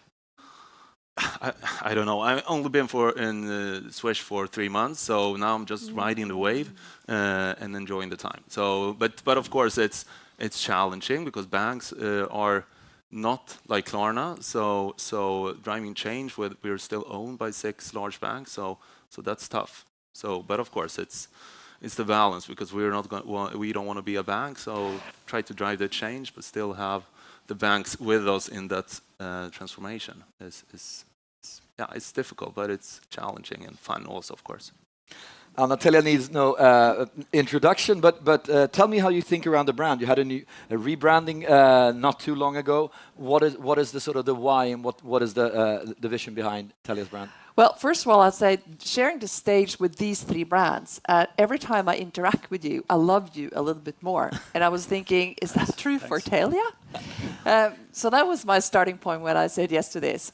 We are a 165-year-old company, and everybody knows Telia. And actually, we measure what it's like to be a love brand, and we are the most loved brand in our category. So that I'm really grateful for. Yeah, we did a rebranding. That's 4 years ago. I was lucky to brought in from Telenor actually to do that job. And that was all about to make our purpose really also really clear, which is about bringing the world closer. I mean, it is fantastic to work for a brand that is just so important. I mean, you guys wouldn't exist without us, right? You would. But that has also been an internal journey, because there is I don't know what is it called, unity or whatever. The Telians have also been involved in bringing that vision by doing social work, and everybody sort of I think half of the companies engaged. That is called Unite. Unite, yeah. So yeah, it's everybody works certain hours to do good. Yeah, so we sign it up. It's a really good program. So now you know who's on stage. I want to sort of hear your view on what happens with AI and technology and brand building. Is that killing the sort of the good old madman art of creativity, or is it enhancing it? How are you addressing it, and sort of who owns that in the organization? Do you work a lot with technology like that, or how? Technology is just a word, and it's a lot of work. But of course, it's hard to say, but of course technology could help us do even more relevant things, because I think relevance is the most important thing on working with technology. Of course, we could do exhibitions through your phone or something, yeah. But we're trying, we're testing, we're seeing what we do. We're opening up in New York in next year.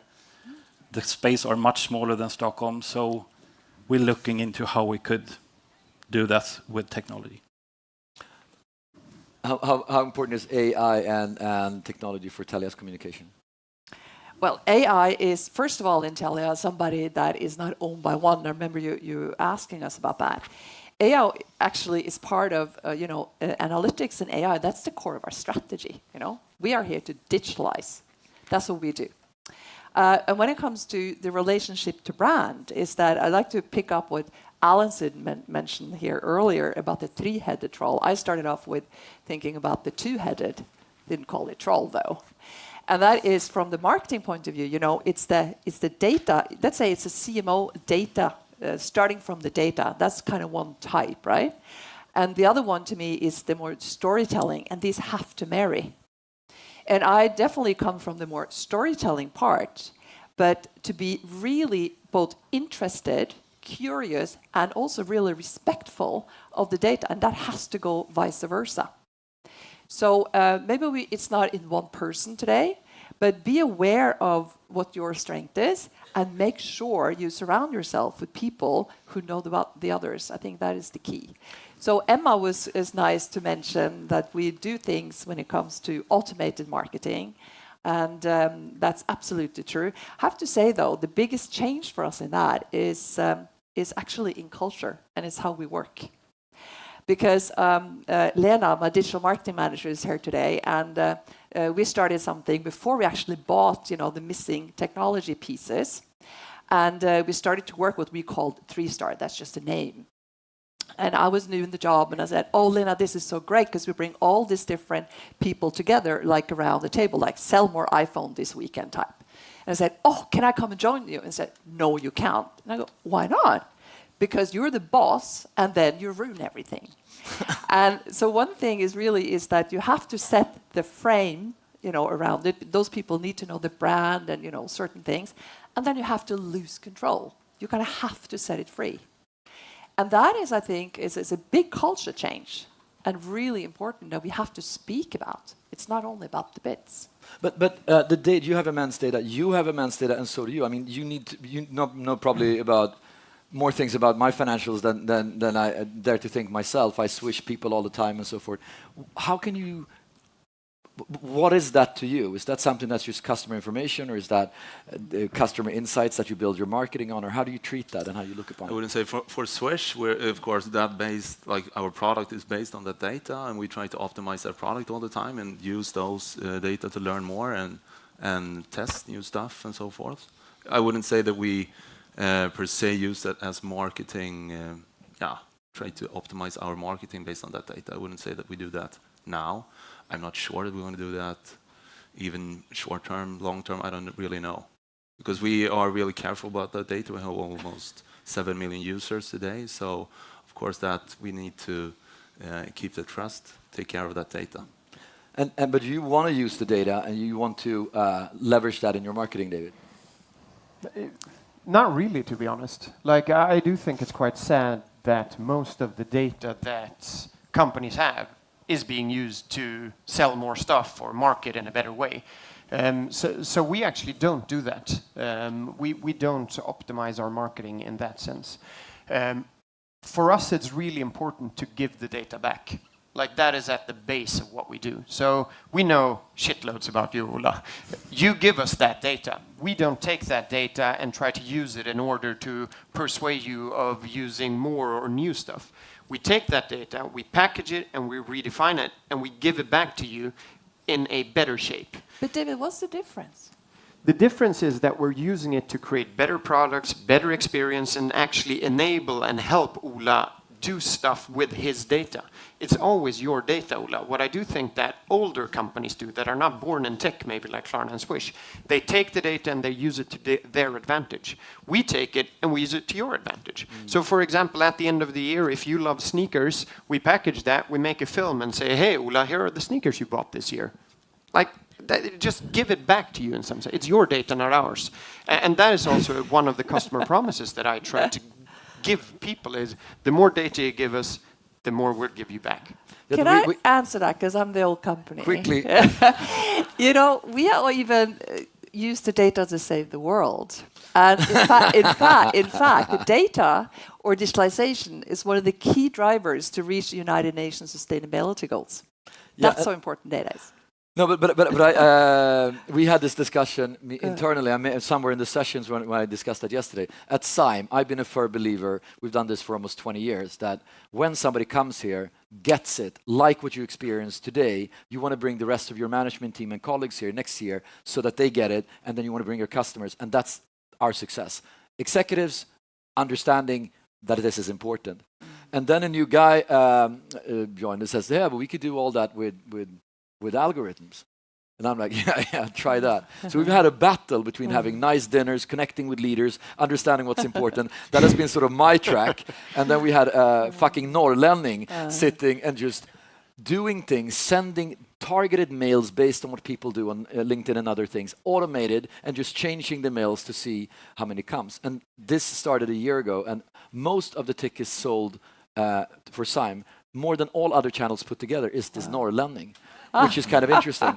And that is that doesn't work if it's not nice when you're here. And that's what I also want to come back to: creativity and creating that place. What is the role of creativity? What is the role of storytelling? Yeah. For us, it's core. It's like driving our why. But of course, we could use, because we also want to provoke perspectives, how you see things or how you experience them. So of course we could use data how to provoke people, to show things that they wouldn't seen, or maybe get pissed off or happy or fell in love. I don't know. Of course we could use data for doing that.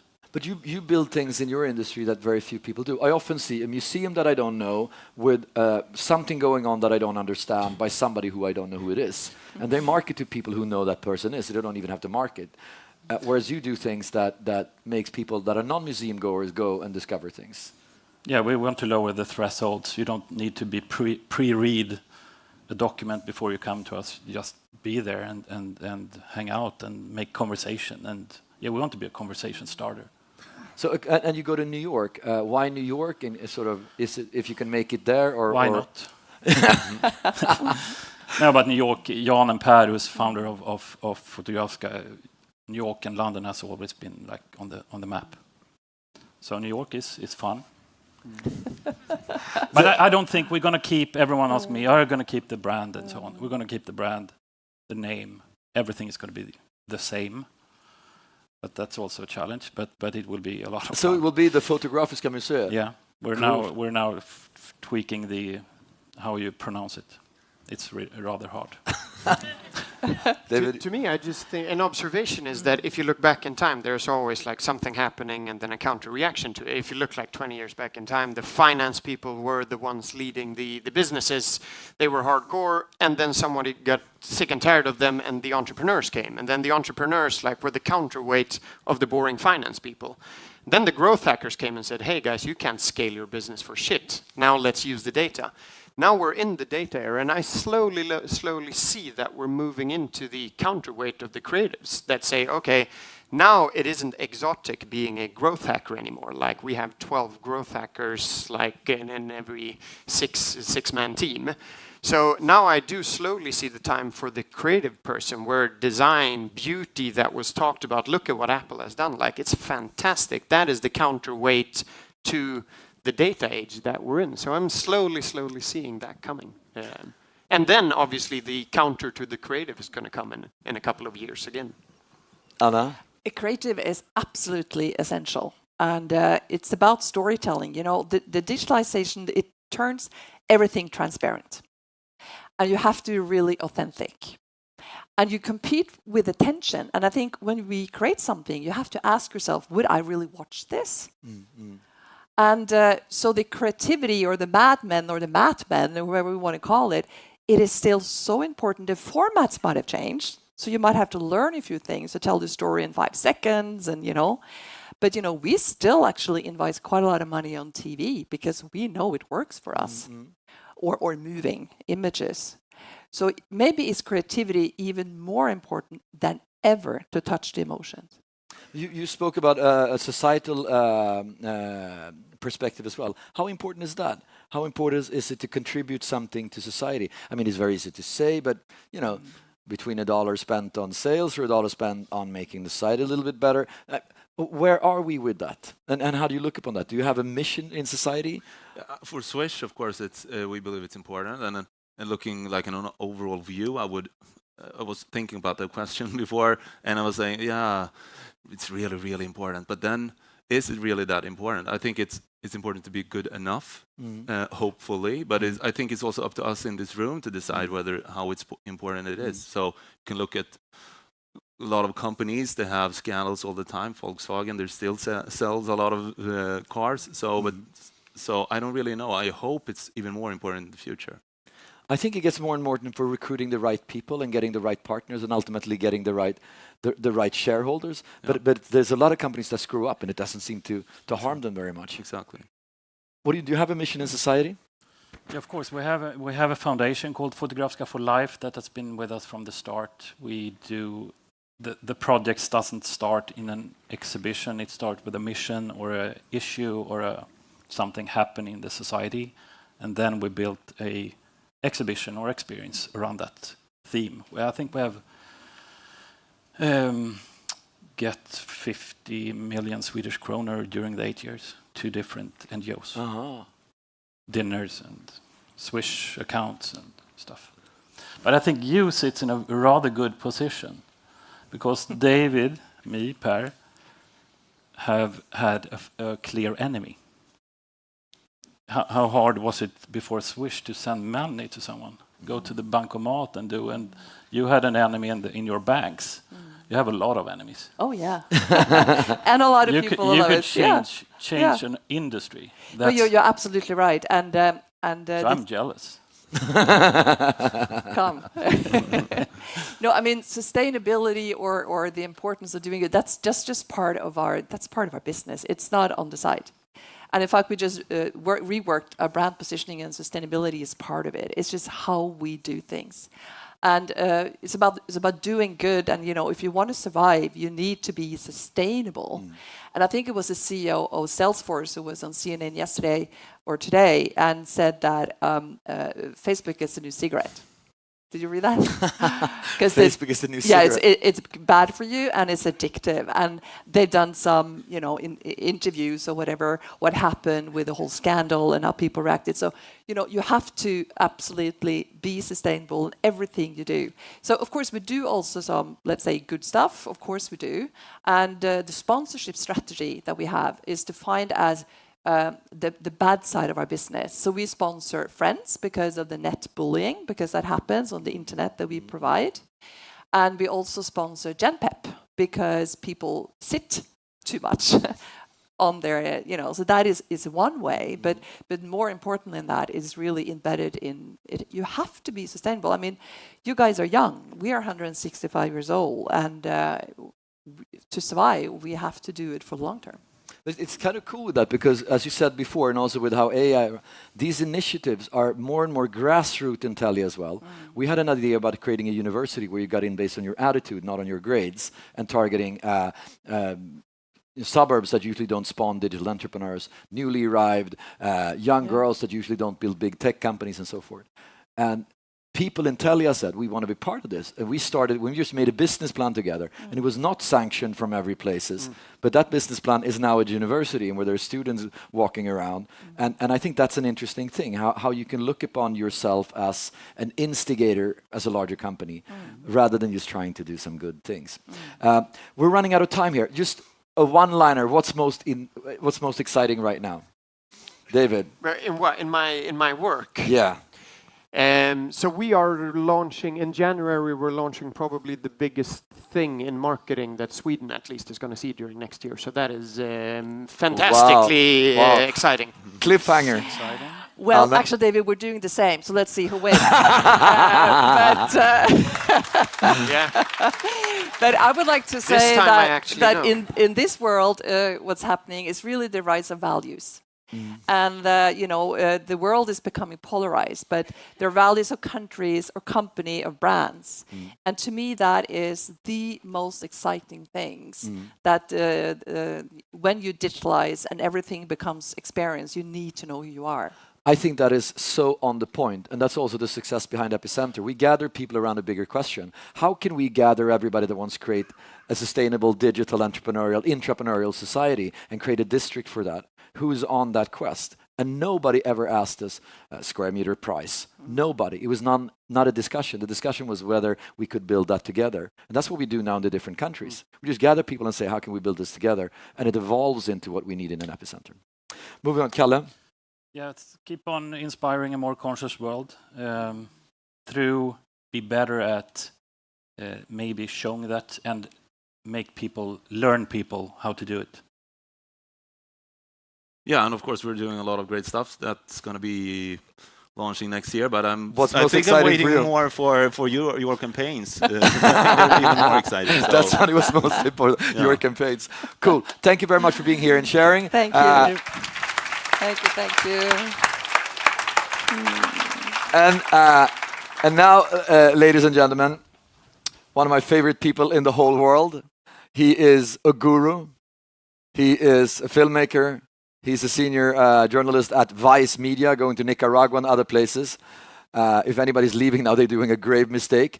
And he set out to create a cult by making himself into a guru, a fake guru. And then he went around and got a real following and created what can be seen as a religion, but definitely a cult. This is what it looked like when he made the movie Kumare. So many of us look to the wisdom of the East to solve our problems in the West. Growing up in America, I too had a lot of questions. And I met a lot of religious leaders who claimed to have the answers. But were these gurus real or just full of it? To find out, I decided to impersonate a spiritual leader and build my own following. That's how I became Kumare. Hello.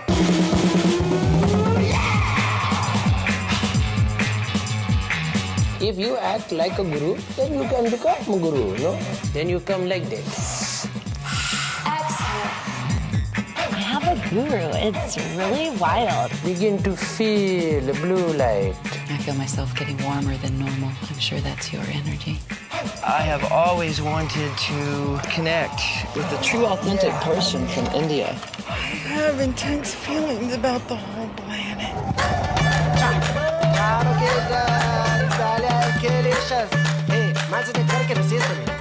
The purity, the honesty, there's nothing phony about him. You don't know if I am good, I am bad. You don't know that. I just can't believe that you would come and spend this much time with individuals. Just what you're doing right here, by coming here and helping others, the most important thing you can do. I will tell my kids, my grandkids, about this wonderful person that came into my life and changed me. I am the biggest faker that I know. I fake so much, I forget who I was before.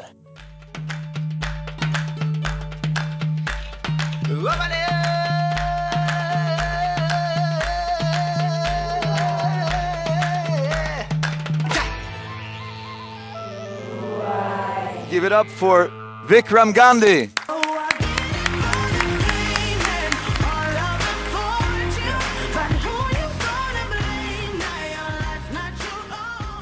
So, very welcome to Stockholm. Thank you.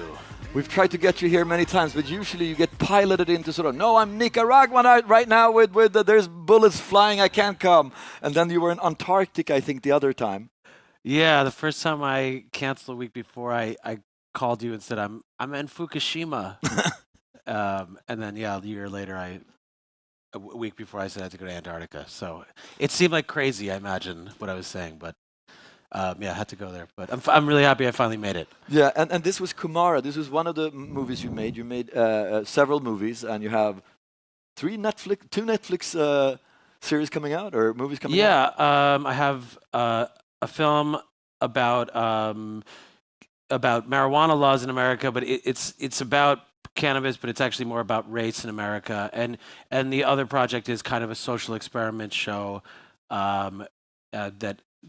that's called Trigger Warning, that's come out in January. It's in this genre, but it's more I think both projects are actually about race in America, which is just like a big subject now, probably because of our politics. But yeah, and then and I have a production company that is like, doing a number of new projects, both like narrative, unscripted and scripted, and commercial stuff. Yeah.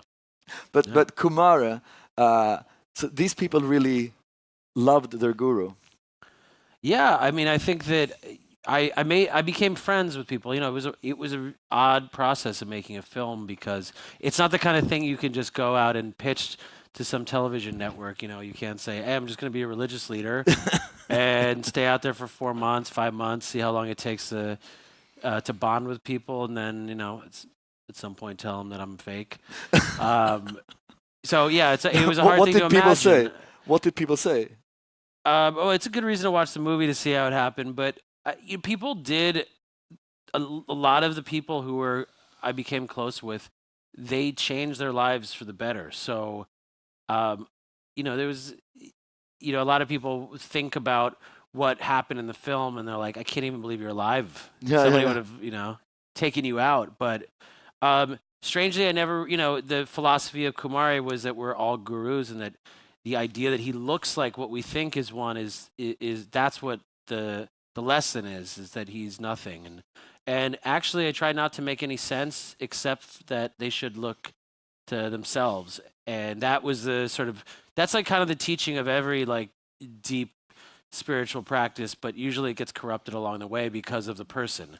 And when you're fake, you can't really get corrupted. If you know you're if you're the teacher and you know you're fake, and that's like the core principle of your religion, that you're fake. Strangely, it makes it all about the disciple, the student. But you also learned some tricks on how to create the cult that marketeers might want to hear. So one of them was invent an ancient history. Or what are the tricks that you need to do? I mean, I think it is really similar to branding. Every time I'm going through this process with my production company, and it's like, what are your core values? Kumari had a core value of saying that that everyone was looking inside themselves, and that was the direction. And so when you lay out all the principles of what the religion stood for, a backstory, why was it founded, what triggered it to be founded, why was this needed, what was the thing that was lacking, all that stuff was the way we invented the Kumare story. Like, you know, where was he from? What did he stand for? Why did he decide to develop it? What are the rituals? What's the language of it? You know? But you also had sounds. What was the sound again?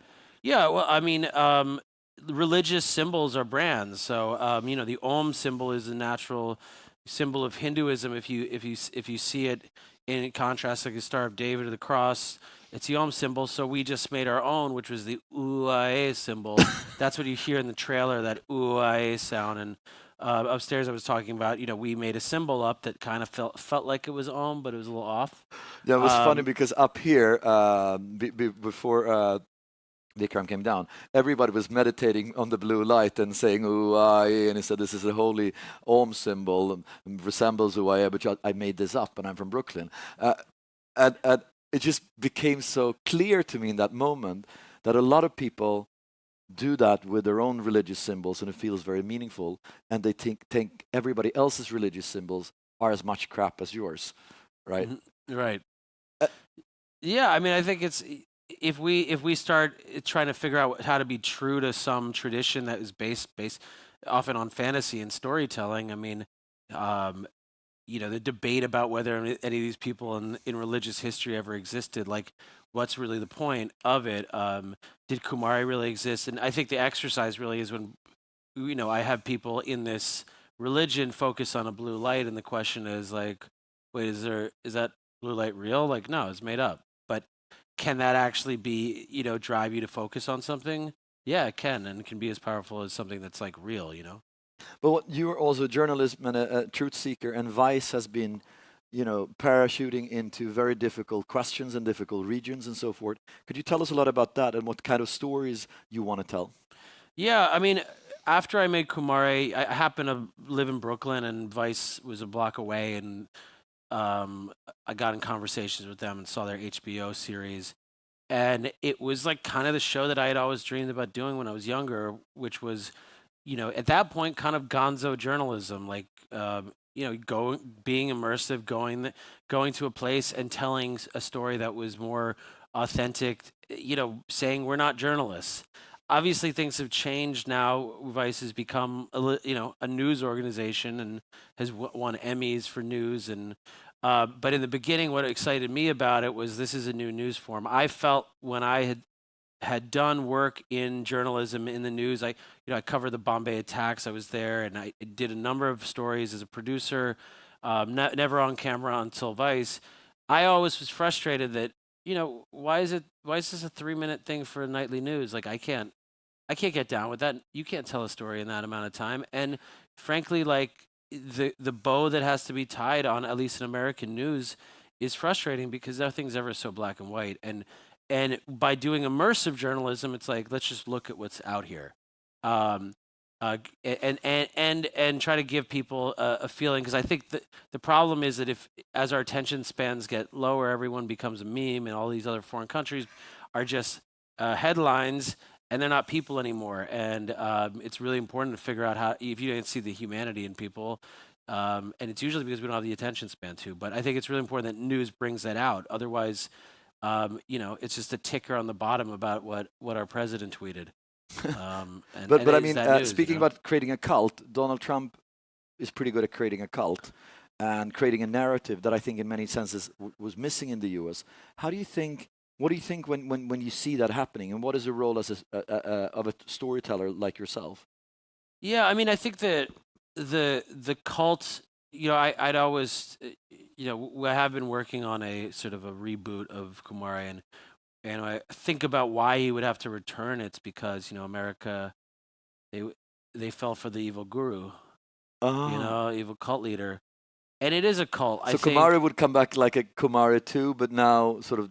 I think I mean the reality is that it is a cult in America of it's tribalism, you know, and all of we see that, you know, all these we have an emergence, like it's not just in America. There's strongman leaders emerging in all these other countries, and things are going in a weird direction. We're having more authoritarian regimes than we did 10 years ago, and that's a strange thing. And I think it's obviously because the feeling of creating this tribalism of like, who do we blame for our problems? It's the outside parties is what's triggering people to follow it. And also, I think there's just so much information, no one knows what's true. So if somebody's like, I have a really strong voice, I know what the right way is, that's why people follow the guru. It's just the person in the room who's like, hey, you know what would be really good for you? Let's meet here at 8 a.m. You should do that. And sometimes it's just the person who's the loudest voice in the room who knows exactly what they're doing. And I feel like that's kind of what we're seeing is sort of a lot of loudmouths getting a lot of attention and people saying, that guy knows what he's saying. I believe him. Are you worried by it? I mean, yeah, I think the day that I spent the election day filming with Cuban Republicans and was the only person in that room that didn't vote for Donald Trump. And I remember taking a selfie with people chanting behind me right at the moment of victory, and everyone was like, "Get the fuck out of there!" It's just, I think it's scary. It's not scary what's happening in America. Nothing's changed. Like people are just, it's not like there's more police violence and we just started filming it. And it's not like people didn't have the same feelings. We just are now recognizing them. And I think it's kind of like, what is it bringing out in people? What's this person bringing out in people? And that's what's a little scary. And also just the fact that nobody knows what's real anymore is also pretty scary. I mean, in a lot of ways. You made a movie about Barack Obama when he was young. Why was that an interesting story to tell? And how do you sort of see him as a leader? Well, it's funny when I made this movie. I went to Columbia University in New York City, and I lived on 109th Street, and I was reading a chapter in Barack Obama's book, and he grew up on this. He lived in the same block, actually next door to where I was living, and I was like, oh, that's weird. This guy, what was it like in 1981? And one of the reasons I made the film was just I just was like, let's take this big leader and how awkward his life must have been in 1981. And it's a movie about a mixed race kid trying to find his identity in 1981 New York. And it was interesting right when we came out right after the election, and it was kind of a weird time to come out. But all of a sudden I saw the trailer, and on November 1st, the trailer was like, oh, cool, that's like a little story about a person. On November 8th, it was like this deeply political message all of a sudden. Because there's mentions America and a mixed race person feeling American, and I never meant it to be political, but even before it came, we sold it to Netflix, and before it came out, like I remember there was people just already writing reviews that hadn't seen it because every Republican went on. It's like, this is a stupid movie, but a stupid person, and it was just interesting because what I thought was just about, let's humanize a big figure and show how simple and normal his experience was about his identity. It ended up becoming like a political movie about America, accidentally. Yeah. But if we turn to being a marketeer, and a lot of people here represent brands and agencies, what are some of the things, if you were by strike of magic wand, you're heading up a large international brand, what would you bring with you? Well, I think that, what everyone's talking about is like, it's the time of values, and actually it's exciting for me, having a production company where a lot of this stuff was to expose like what's really going on. There's companies are being more transparent than ever. It's operating on, you can't just look at one video, you're going to see everything that exists behind it. And so the stories that people are telling are actually sometimes can have an effect on the real world. If there was a time, this idea of like, oh, we're going to talk about how much we care about human rights. If a brand is going to say that, then they have to think about what their supply chain is. And all of a sudden, can that marketing person actually change what the behavior is because everything's getting more transparent? I mean, I think it's cool to see how that can actually happen. Where it's the idea that because everyone's watching, telling an honest story is powerful, and in order to tell an honest story, it means that the practices have to be honest. So it's cool seeing what people are brands are interested in paying for. I mean, I think it's only problematic if they're just covering up something else. I mean, but But it's weird that brands are becoming more and more authentic to get sales, and politicians lie more and more and more to get voters. Right. So it's and comedians tell what's really going on in America, and journalists are a joke. It's like it's all backwards and upside down. I was thinking that just like the next candidate should just be a cartoon character. Just get some Hollywood writers. I was going to say take all those guys who've in the Me Too movement, and you can finally do something good for society. Let's create a strong female candidate to to become president. But I just mean there's something that like is really backwards right now about I don't know if it's just, it feels like it may be the rest of the world, but definitely in America when it comes to what truth is and what fiction is. What's most exciting for you right now? For me, it's just there's a lot of projects I'm excited about, but I think in general, it's like right now we're at a time where you can tell stories from like all these different angles, and as somebody creating content, there's just a million ways to tell higher end stories, and so even just in the next year, there's probably going to be 2 more Netflix competitors. So that's exciting just because there's a lot more to be done, and it's a good time to be making content. And also for me as a Indian American, I mean, it's the first time I'm making movies where it's like I can pitch an Indian character. Like, holy shit, like I waited my whole life that was actually possible. So I think that in as much as things are in stories are getting, we're afraid of where things are going, but there's, you see that there's just people opening up their minds to hearing different stories from unlikely places. So. Well, as you know, Indians have already started invading Sweden. There were like 4 Indians in a row up there. I have Indian clothing on, and we're running on Indian time because we're 2 minutes over time. That's very sweet. Yeah. So thank you so much for being here and sharing. Yeah. We are gonna. I'm gonna go have lunch with Alison Johnson, and anybody wants to join can come up, and it's Q&A. It's not a presentation. If you have questions to her, we're gonna be in the revelation space. Thank you very much for being here today.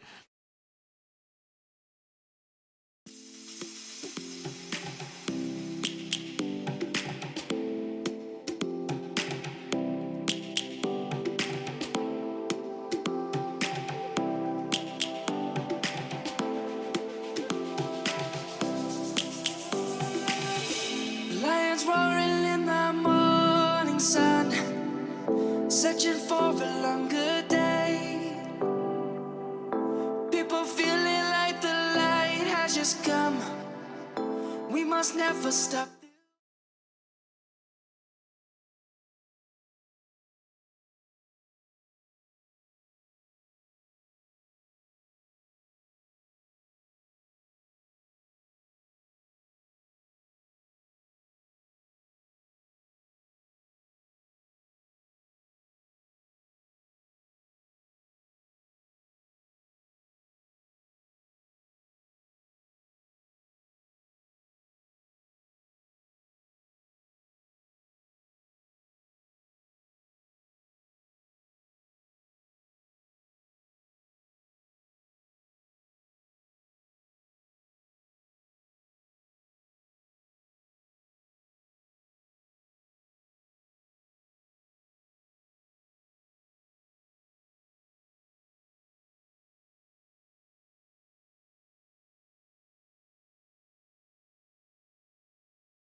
Hello, everybody. How are we doing? Pulsating music, I love that. I feel like a rock star, although I'm very far away from that. Great to be here. I'm Mahesh. I'm one of the co-founders of Epicenter and CEO of Result. And today, for the next couple of hours, we're going to talk about IoT. How many of you think IoT is a complete hype? Please clap hands. How many of you think IoT is the real deal? Please clap hands. Okay. So we have, I don't know, 12% that thought it was hype and 43% that was, I love data, especially data I make up. So great to be here. We're going to really figure out and go deep into IoT today. And my challenge with IoT is it's so many different variations of it, so many different industries, so many different use cases, still not able to see the money. Everybody talks about data. So we're going to look at, what's the real business case here? Are we dreaming? Are we hyping it up? Or is it solving real problems? And we're going to take very different perspectives. We're going to take industry perspectives, we're going to take technology perspectives, we're going to take business perspectives, and we're going to end it with sort of a human perspective. What does it mean for us? That's what we have on the agenda for the next couple of hours. I'm a big fan of interaction. So if you think a speaker is boring, please tell them, put up your hands. I know we are in Sweden, we don't do that, but if you feel like doing it, you're most welcome to do it, because it's really about you. It's about what you take out of it. So I'm your bridge between what the people here are saying and what you want to listen to. So you can always shout out, ask questions, and make it yours. Okay, can we commit to that? Yeah, good. Have you all gotten your coffees after lunch? So everybody's ready to go. I just wanted to take a couple of minutes to set the stage. Mahesh, I've told you my story, been building companies for the last 10 years. And I love to do this in this intersection with great people, with technology that is cool, and an industry we know too little about. And the way I think our secret sauce for building companies is a lot about learning. And for us, Sime is a learning platform where we get the coolest people, the coolest audience to come and say, what is happening? And we get smarter because of that. So it's a very important place for us to learn. I'll skip all that. So first of all, I just wanted to set the context. And really, from my point of view, it's never been a better time to create. And it's really looking at, is it a buzzword or is it creating actual impact with IoT? And you have the old world and the new world, right? So in the old world, you had to push solutions to customers. You spent 2 years building a perfect product, and then you got marketing and sales to run. And now it's becoming a very different kind of a world, a very different kind of an approach. Where in this new world, you're looking at deep problems. You're looking at how is technology an enabler? How do we make sense out of it? How do we bring people along with this journey? And there's a new way of working that's starting to come up that I believe is very exciting. So I've been looking at IoT. We work with corporates here. We work with a bunch of innovation labs at Epicenter, and we get hit with buzzwords, and one of them is IoT. And my team, we've been working on, okay, what's happening there, and just run you through some of the cases that we find. So on the hype side of IoT, here's my favorite, slightly dated example, but favorite example still, is a salt maker, and it looks like this. So you get a salt maker that's on stage. You have an app that controls it. I really don't know why. And then it's called the world's most useless salt maker. And it was on Kickstarter. And can you guess how many people funded this? $1.3 million. Yeah. And I don't know if I'm sad about humanity or if I'm just proud about these guys. It's a very philosophical question. Some of the other things we see lights out factory. How factories are moving from lots of people, lots of blue collar workers working to unmanned trucks, modular equipment, IoT sensors controlling the whole thing. You have predictive machine analytics that tell you before it gets repaired. These things are not fiction. These things are happening. This is how, for instance, your cars are made today.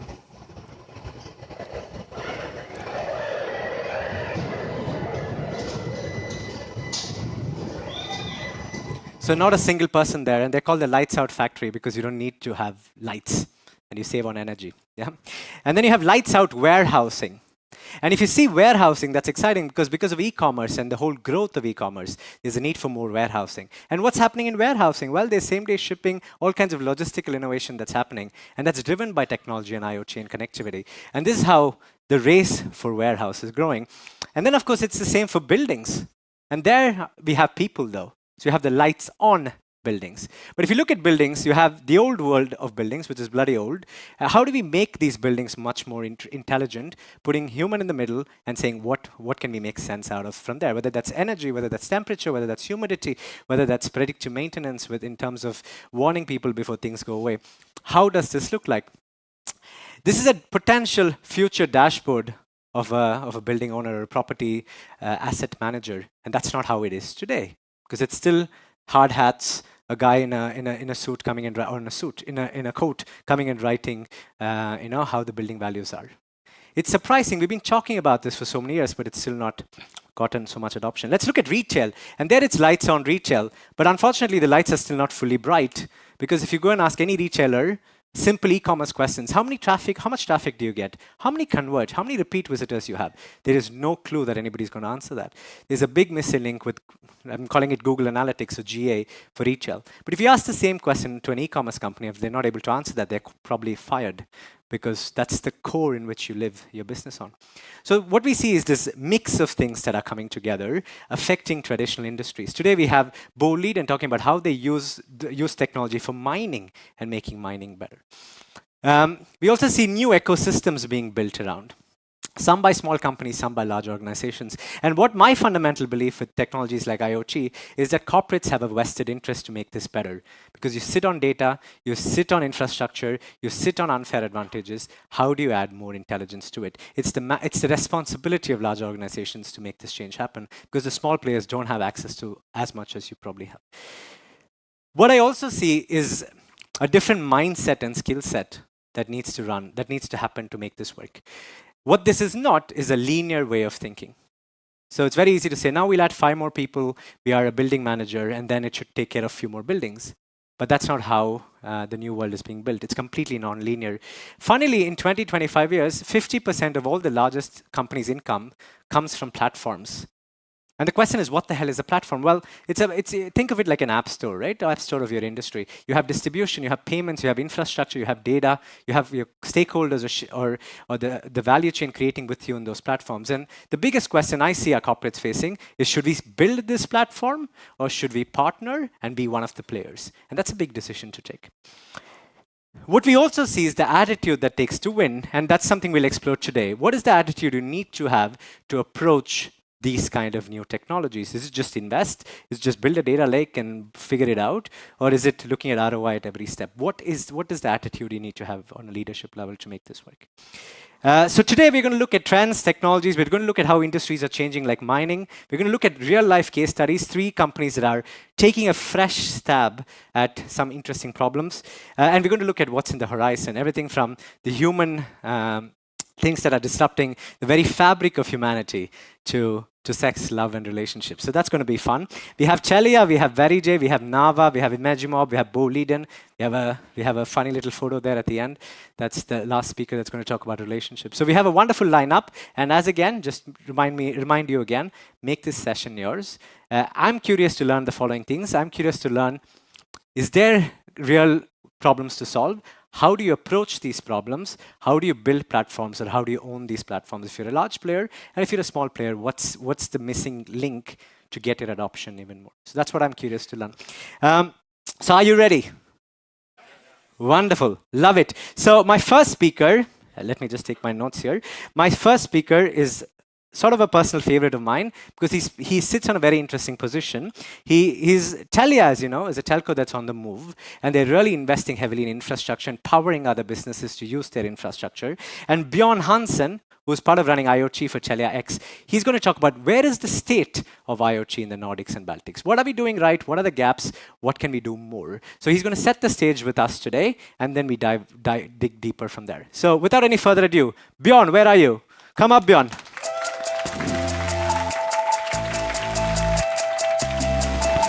Welcome. Tackar. I will challenge you, Mahesh, directly before going into this presentation. The facility and the building you showed, the old and the new.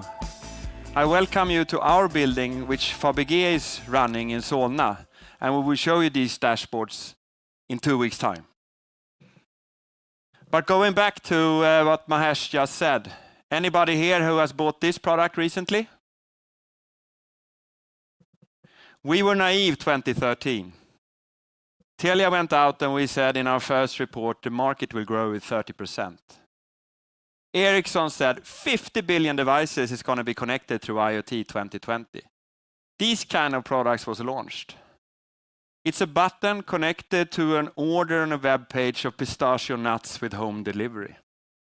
If my friends would have had them and I would have been invited, they would have gotten tons of pistachio nuts after my visit, that's for sure. Now we know better. 750 companies has been interviewed in 5 countries, and out of these, 292 companies has already implemented or are in the process of implementing their digitalization strategy or IoT. That means that 40% or close to 40%, and if I exaggerate a bit more, being a bit commercial, every second person in this room has embarked onto their digitalization journey. So don't just listen to the people doing presentations today. Talk to each other, and you will learn from each other's cheap or more expensive experiences.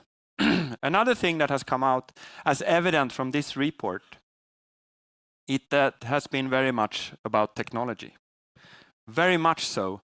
And technology has made it hard for companies to understand where do we actually embark onto this digitalization journey. The companies in this report that has successfully embarked onto the journey has gone from tech revolution to business evolution. And they have done so by trying to define what business solutions are we aiming to solve. And that's in the report characterized as a need-based segmentation in 4 areas, which I will guide you through.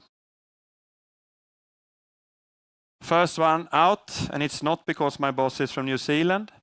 It helps though. Unfortunately, it's in New York today, so we can't see this fantastic picture. It's asset efficiency.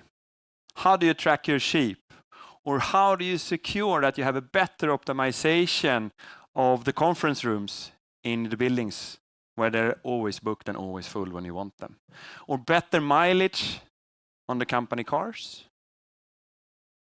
These things can quite easily be retrofitted into your existing operations. Just put the tracker on the sheep and you're done. Geofencing if it comes too close to certain hazard areas or big roads. Not too complicated, but that's one example of need-based segmentation in this report. Another one, which is process efficiency or process innovation. It's rather, and you will hear a little bit more about that later today about Boliden. How can you get the chain to operate in a smooth manner? What requirements does that take when you're going in and digitalizing part of your internal processes? It has to intervene and work with the legacy systems. So it's a bit more complex than the pure asset efficiency. But still, on the safe side when you embark onto IoT. This one is cool, especially being here at Epicenter. There's no legacy here. Nobody will tell you if you can't do or do this. You just do it as the people in here. When I joined Telia, some of my colleagues told me, you have to have a chip in your hand, otherwise you can't work in Division X. They're from Australia and New Zealand, so I really didn't get their tonality in the language, but they were pulling my leg. I didn't want a chip. I was dead scared. And that's because maybe I'm not one of the early adopters. And that's the same thing here. Creating the product is one thing, but how do you develop the market? And how do you create the market demand for your new products that is technically possible with IoT? That's the third. And the fourth one, true example, legacy innovation. You have a market, you have a fantastic product, and you apply IoT on it, and you start selling water on demand. This company has been selling water taps for 150 years. All of a sudden, they connected their water taps and found a lot of side effects, positive side effects of things they could sell when it comes to efficiency optimizations where their water taps were placed. That was not the initial business idea from their side when they approached us. And this puts huge demands on the organization. Anyone here working for large organization? Hands up. Some my Telia company, that's good. We all know how fast it goes to change a large organization to a new way of working. And applying this on a legacy and a new, stable, large organization requires some determination from top management. So, in a nutshell, process and asset efficiency, not that complex, but primarily focusing on the internal commitments you need from your customers or within your organization before you embark onto the IoT journey. Will you do the changes needed that the technology would allow you to do, going from technology to business evolution? The other two, as I said, what is the market you're going after with this new solution, being in a new market or an existing market? What business model do you apply on that? How do you charge for connected water? Per month? Per liter? How do you measure the outcome in an airport where they have these water taps now? Coming from Stockholm, it hurts to say Göteborg was ahead of us, but it's actually at Landvetter that these water taps is running as we speak.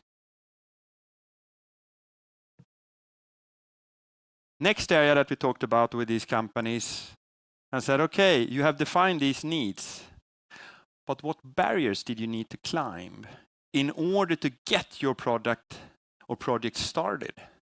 I will use myself an example.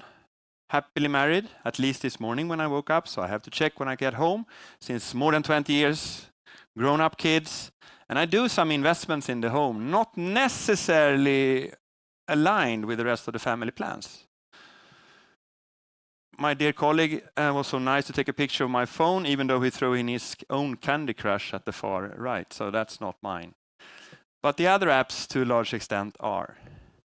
I control the cameras in our house. My kids knows it, they put a towel over it when they have a pre-party. That app is old. It has nothing to do with my door, which I also can open, but I have no clue who's outside the door. I have an alarm as well, which I can shut off in a separate app. I control the light. I sometimes even can control the music at home, but that's only if my teenagers are gone. And finally, in my most proudest moment, I can also control my aquarium. And you think, so what? Why is he talking about this? I'm talking about barriers here. Barriers to prevent this from happening in my private life or also in the business side. Technology constraints was rated number 1 of these 292 companies with 25% scoring. And they say, is the technology mature enough? Can you supply or can somebody supply a technology that can evolve with us over time? My cameras at home, for sure, they cannot. So I have to tear them down and I have to integrate them to my lock. The other one was complexity. How do you get this to work? Well, my kids knows this better than I do. My wife thinks I've thrown away money. And it's not because she's less interested in me, but she thinks it's not built for the user. And then we come into the budget. I haven't really told how much I have invested. So that's the next important thing. What are the budget you can allocate to this? And can you justify the investments you need to do? How does the return on investment look like? Coming back to the need-based segmentations. How do you put your key performance indicators in such a shape so you can actually measure the real effect of IoT? Having said that then, are we at the tipping point? Again, a more recent example. Anyone who has bought this app? Hands up, or don't. When you have stopped reading your analog book, when it's time to go to bed, you put your phone with this app into your book and it tells you which page you're on and downloads that. You can even get it into the cloud. So next time when you're going to open your book, you first have to open your mobile phone, start the app, and it tells you you're on page 200. What an invention. But meanwhile, in the other parts of the world, Efera, Norwegian company, have digitalized the construction site by putting sensors on virtually every machine, digitalized the workers. They have rapidly increase the process efficiency and keeping the timelines to an extent that they were never possible to do before. Another company actually selling here in Stockholm energy has implemented a solution that lowers energy, but still keeping customer tenants in their facilities. 90% of all commercial buildings in Sweden will have this, or in Stockholm, sorry, will have this solution rolled out as we speak. And the third one, also annoying for us in Stockholm, who has SL-kortet, an app. One region said, we don't want this with different plastic cards, we just want it on the mobile phone because everybody has their mobile phone. And we want to connect it to the IoT solutions we have in the buses and the trains. And when we have done so, which they have, they say, it's not enough with this. Let's go to the neighboring regions and say, take the same system. So it becomes less of an amusement for our users. When they cross the border into the next region, they can still use the same app. So seamless travel with your mobile phone in Sweden is their vision. As a balance to the book app. Coming to an end, again, a geographical lesson. We're still in the top of Europe for those who was sleeping in school. Yes, we were naive 2013. 50 billion devices, 30% growth. But given what we have seen here in this report from these companies saying that we do it now from a business point of view, we understand the barriers we need to climb over. It's not the question about whether or not we're going to reach the 50 billion, but rather when. And this is the numbers we set out, which we think is very realistic. And as you see, in Nordic, we will still be in top of Europe a couple of years from now. And that's what we in Telia call IoT for the real world. Thank you. Stay. I was afraid of that. No, you shouldn't be. Because you're going to be happily mad at still if you answer. No, I'm kidding. No, so I am. I checked this morning. Yeah, so good, we're a stable couple. No, so thank you so much. Thank you. Very interesting examples in the real world, but I have some questions. So one is, what's stopping the Landvetter airport guys, the water guys, to scale more? Is it technology, or is it timing, or ROI is unclear, or are they scaling? At first, it was really the business model. Because they didn't imply IoT for the full use that they now see they can do for it. Because in Landvetter Airport, as a very clear example, Landvetter was interested to find this data because they don't want you to spend the time on the men's or ladies' room. They want you to be out at Landvetter doing investments in shop on perfume and clothing. So if they can optimize the time you spent in the toilet based on the flow in the water pipes, they can charge you more for their perfume rent. Okay, got it. And that was not the intent when they embarked on this journey. So they had to redo the business model a bit. How does Telia look at IoT? What's the core for you in terms of the IoT strategy you look at? Not just based on this report, but before this report, we turned it around and said to the customers, why do you want to do this? You figured out what you want to solve that you're not solving today. And then we can start talking about technology, which would potentially make this possible. And in some cases, we are verifying it in a small scale with the customer. But in order to do so, I try to set what's the success criteria in this small scale for you guys to roll it out on a broader scale so that we can get a fair share of the return on investment on the hours that we spend. So we are more in the professional services arena together with some of our partners. Got it. Do you have any questions for Björn? Yes? Yes.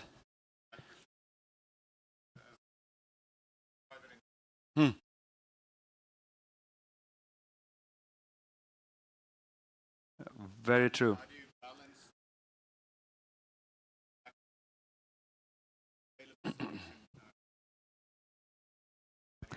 Before you answer, I'll repeat the question for the interest of the audience. So the question was about security. You know, you have all these devices, all this infrastructure, both as an individual and as a company. What is the cost and risk balance of compared to the ROI for investing in these things compared to security? Very good question. That's the same actually with my house. If we go back to that, now everything in my house is connected, or not everything, but several things. How do you secure security and privacy under the headlines of GDPR? And For us, it has been on the security side very serious, all the way out to the sensor itself, all the way up to the cloud. So we need to secure the parts that we can from that perspective, and then anonymize the data when needed, if you are going to utilize the data in some other sources, so that we can use it but still be relevant to you and give it back to you, which some of you might have heard earlier here today. So yes, there are security solutions, but you must not forget the sensors. One of the favorite examples on other arenas is that one of the more modern casinos in Vegas was hacked through their aquarium. I like that story for a reason. The firewall and everything was perfect, but the aquarium was not, and they took over the whole aquarium. There was a friendly hacker community that wanted to test it. You can order DDoS attacks today on an internet page. You just have to Google it, and you can put any company under pressure test. So yes, it's not me that is solving your security issues, but there are people in my team that is very skilled on the area. So really serious. Otherwise, don't put your business line on the internet. But is it almost like the cloud? It was the same discussion about the cloud 8 years ago, 6 years ago. But now nobody's having that discussion anymore. Yes, some of our customers still think it's more secure if they have it in their basement. Okay. So we're still talking hybrid cloud solutions and pure cloud solutions, depending on their preferences. But you're right, similar, but mainstream as serious. And I think that's also a battle where you will, some of the new or open standards that we have in the IoT arena might face some challenges when we put business critical applications onto the web. Then you need to know what you're doing, coming back to security. Wonderful. Thank you so much. Thank you. Thank you so much, Björn.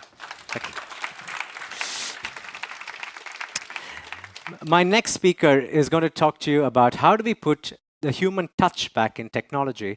And she's a strong believer that technology exists as a tool to solve human societal problems. And she has wonderful case studies to just tell you that. So without any further ado, please welcome Ellen Sund from Veriday. Take it away, Ellen.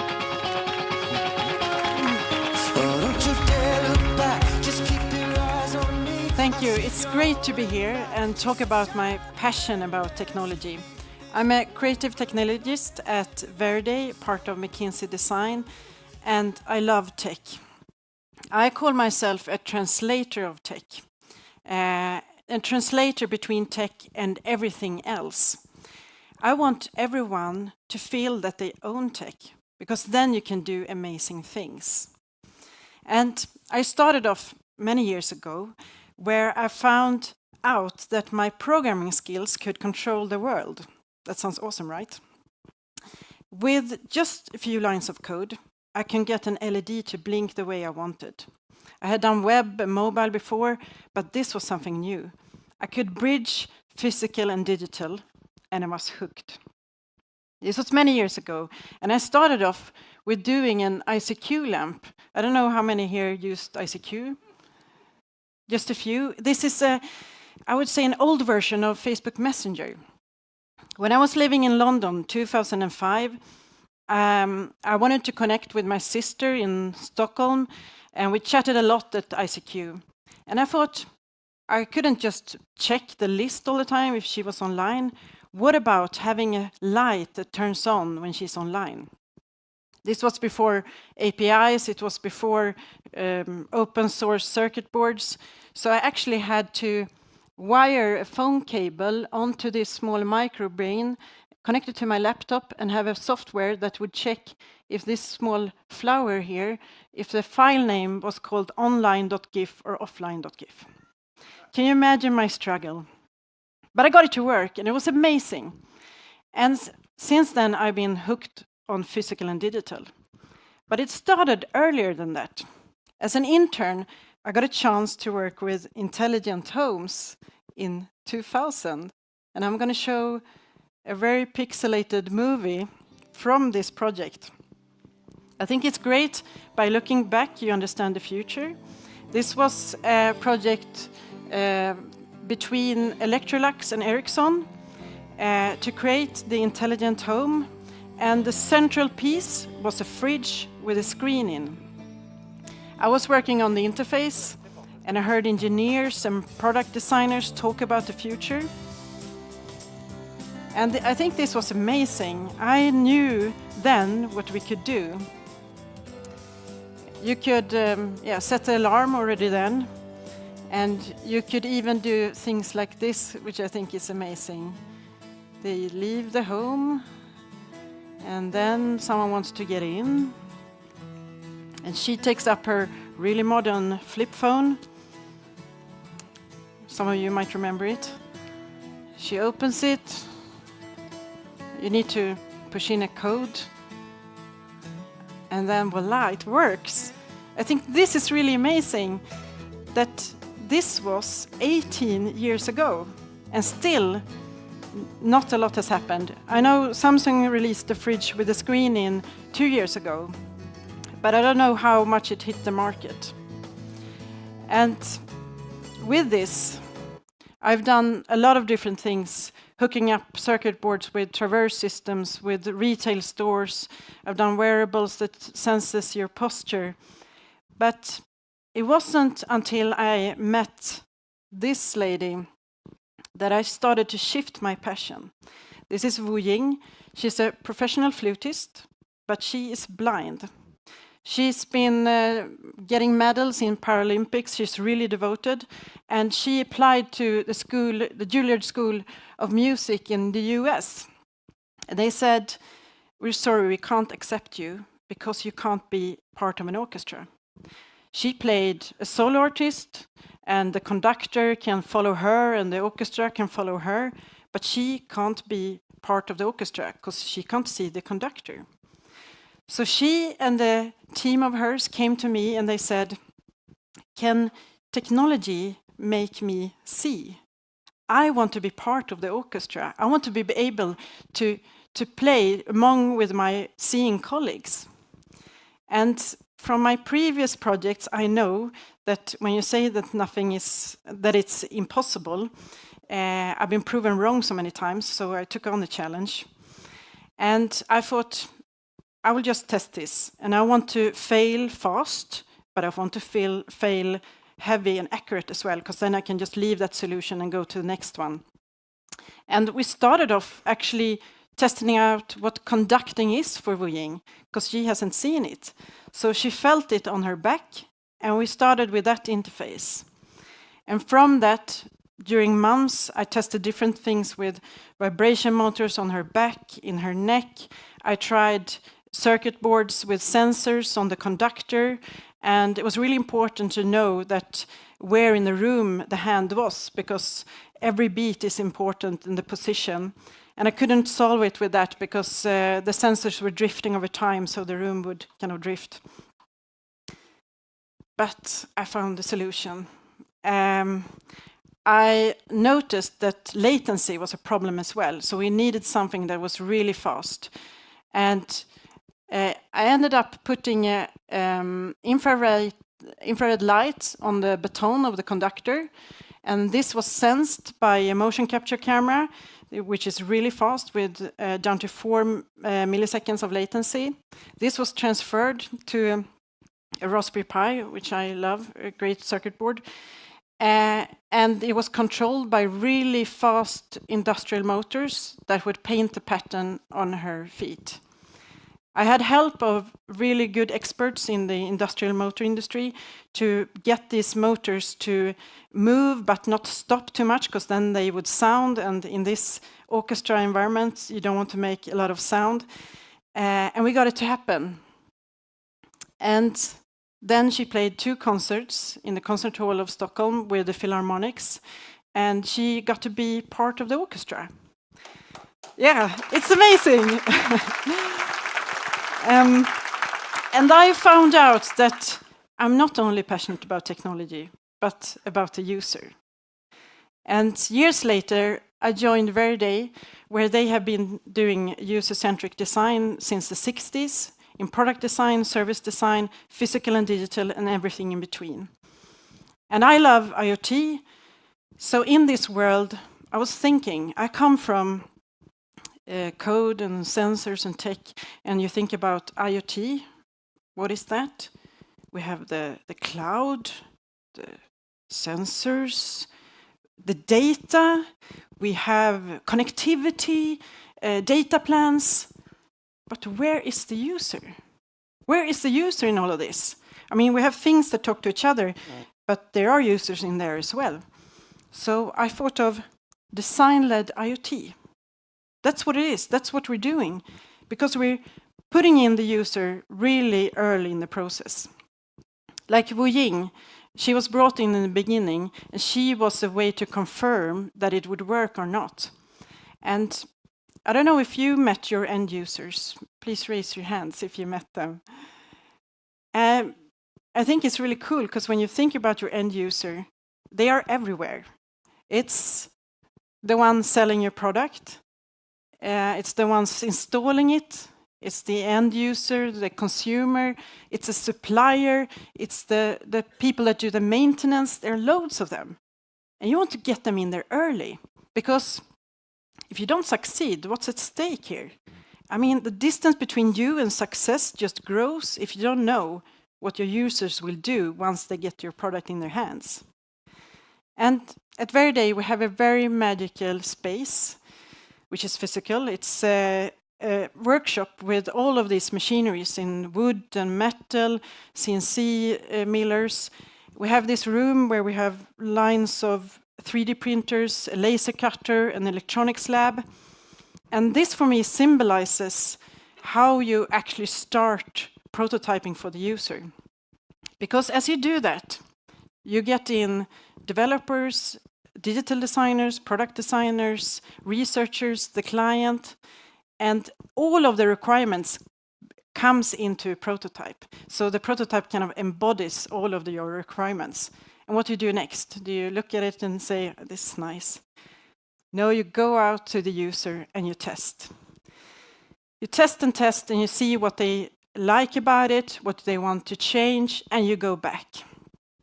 And the prototype also becomes a symbol for the organization to talk about what you're actually doing, to get everyone on board. It's not a PowerPoint, it's not a Word document, it's something that everyone can experience. We did so in a project for a big company that has a lot of convenience stores, and they needed to be innovative. So we forced prototype. That's a mantra for me. Start prototyping as early as possible. We built a convenience store in cardboard.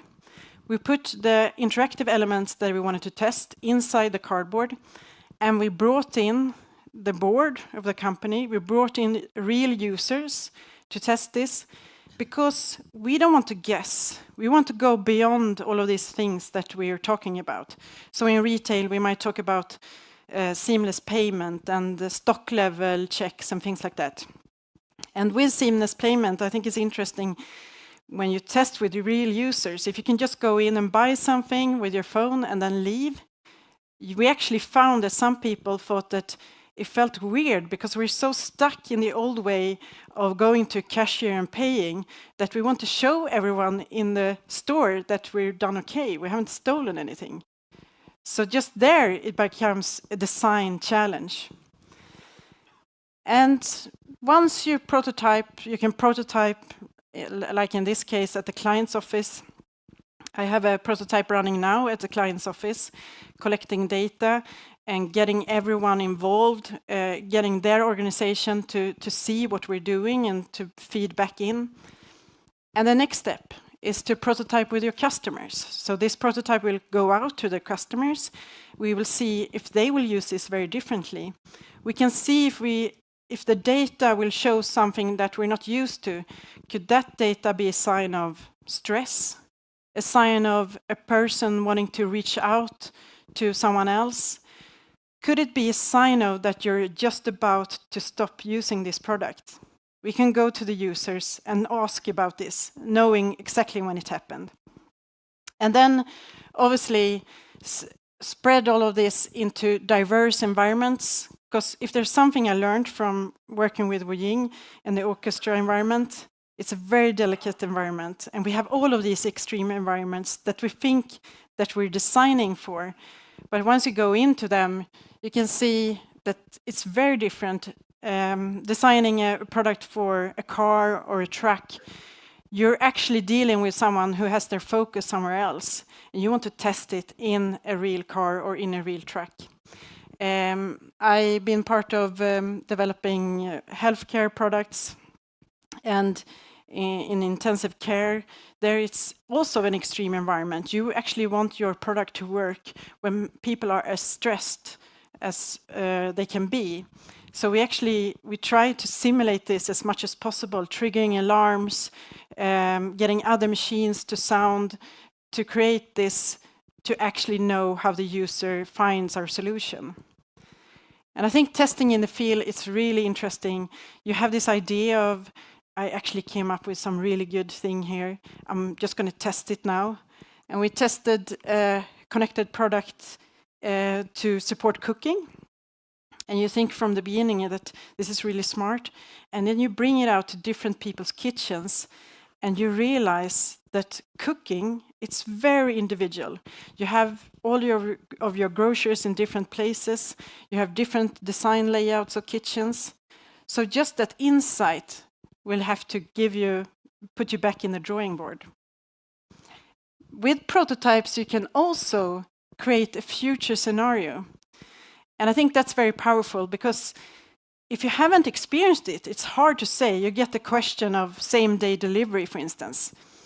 Well, I think it works well. Like I get the delivery in 1 or 2 days. I see the tracking code. I think it's fine. But as soon as you experience same-day delivery, you know there will be a situation where you want it. So with prototypes, we can create that. And we talked earlier about the smart home and how smart is it really, and how smart does it make you feel? I get really frustrated when I know that the end users, they will feel like system administrators setting up their smart home. Like, I don't want to feel like that when I'm off my job. I actually want to take all of these connected products, put them on the table, and say, mingle. The technology is there. I could scan a QR code, get the credentials for my Wi-Fi, and through all of these standards, they could find each other and they could be connected. We want to make something different, and we found that in user research as well, that the definition of smart, we talk about smart all the time, but the users and the customers, they don't think about smart. They think about things like security, comfort, cozy. All of those things are based on needs, not that something is smart. And I think it's interesting as well with these voice assistants, they have a very smart voice, but they fail a lot of times. How about designing them in another way where you feel in control? So if you want to steer your lighting, you can say, well, I couldn't find those lights, but I'm going to get better at it. I promise you. That will start to build another relationship. And I wanted to end with a few things. What customer value does your sensor add? So when you start creating something, an IoT solution, and you're just about to put in that sensor, try it with a user. Is it the right sensor? It might be something that actually adds extra value if you change the placement of the sensor. Keep the user in there all the time and try out design-led IoT. Meet your user. Thank you.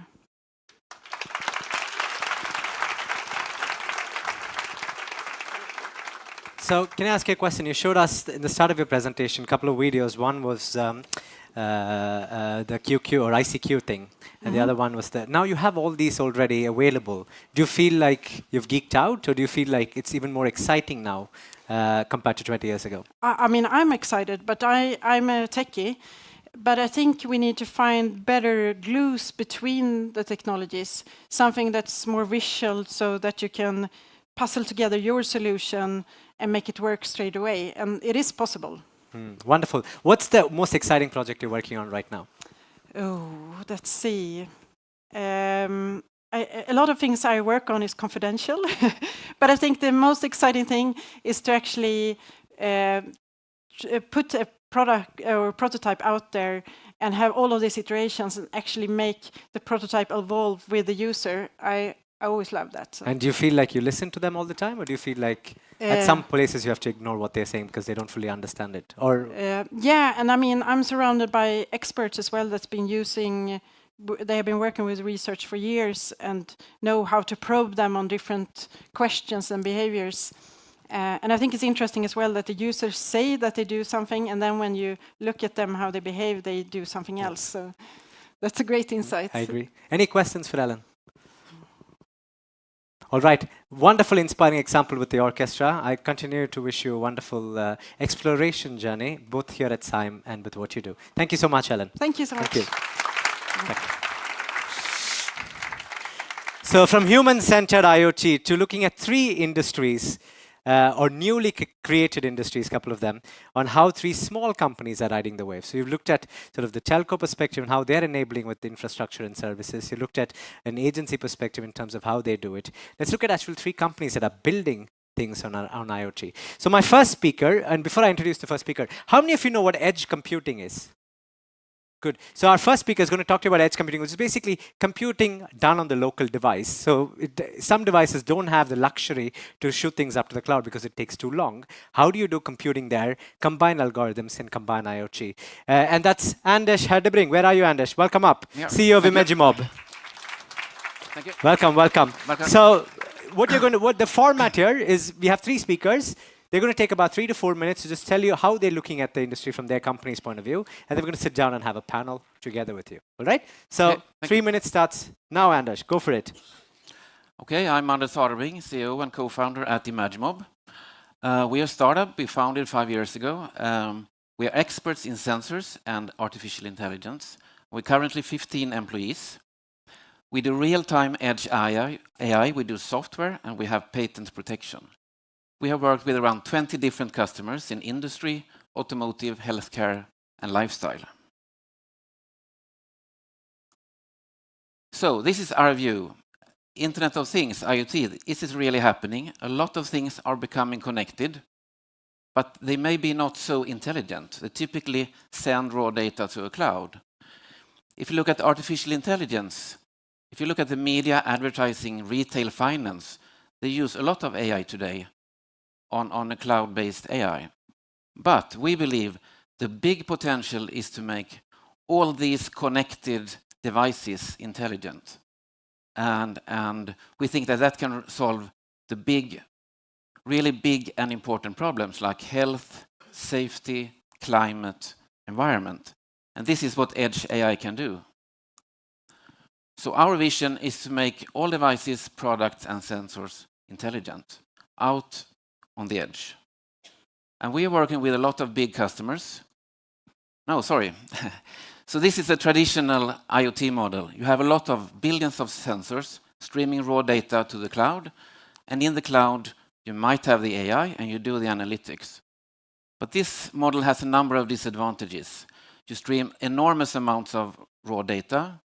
You have a latency in the system. You have big communications costs. Streaming data consumes a lot of power. And you might also have a privacy problem. What we do is that we put intelligent software on the device, in the robot from ABB, in the car, or in wearable devices. So instead of sending raw data, we send curated data, data that means something. And this means that these devices, they become intelligent, they are autonomous, they can think for themselves, they are not dependent on an internet connection. And you can work in real time, which is, for instance, is very important in a self-driving car. And very important for wearable devices is that the power consumption goes down a lot. If you look at an Apple Watch today, you need to charge it every second day. This is a watch from Bellpal doing fall detection, and it has a battery time of 6 months. So we are working with a lot of big Swedish companies. So typically we work in industry, and the recent project we have is with Scania, and together with them we have developed a connected and intelligent vest for driver safety. So the vest understands what the person is doing, and for instance can send an alarm to the Scania fleet management system. We're working with ABB in self-predicting electric drives. This means that the drives themselves have our Edge AI software, and it can understand that it's about to break before it breaks. So you can repair it and avoid long standstills. And in the healthcare segment, we're working with this Swedish company, Bellpal, where we do this nice-looking watch that is doing fall detection for the elderly. So we have a lot of other projects also with big Swedish companies. So this is really happening. Thank you. Have a seat here. Okay. So I'll invite you back up. So you Yeah. get one more Thank round of you. applause. Okay, Thank you very much. So our next speaker is running one of my favorite companies as a user, and it's making air clean using combination of data, plants, and chemistry. So without any further ado, where are you? Esbjörn, welcome up, CEO of Nava here in Sweden. Welcome, welcome. Thank you. Nice being here. First, I have a question. What do you think this is? A plant? It's a plant, but it's at the same time, it's a biological filter. So our innovation comes from that. Do you know what cleans the plant? What cleans the air from the plant? It's the root system. So our innovation was that if we take away the soil from the plants and plant it in an open growth media, then we had the thought that we could multiply the effect, the cleaning effect from the plant by 100 times. And it works very, very well. Very well. But the problem for us was that the plants died after a couple of weeks, and that was not so good. So what was needed for us was to create the smartest green walls in the world by using data from satellite, from weather satellite, and also data from the plants by using sensors. And the need for our product is very big because of the mass urbanization which has been going on for the last 100 years. We are used to living in an environment outdoor, close to the nature, and now we live in indoors. And 90% of our time we're breathing indoor air. So therefore, we saw a great market possibility to using our product in that way. Is it possible to start this video? Or this is an amazing video. You will love it if we can show it to you. But it shows a little bit more about the technology from our product.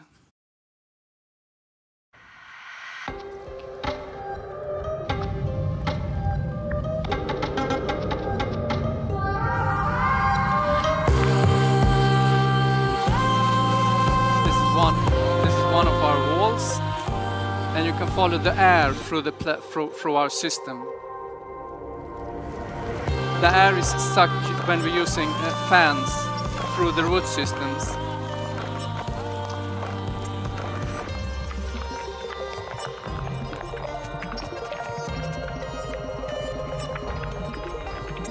It's the microbes, the microorganisms who eats the impurities in the air. And everything is optimized using AI and sensors.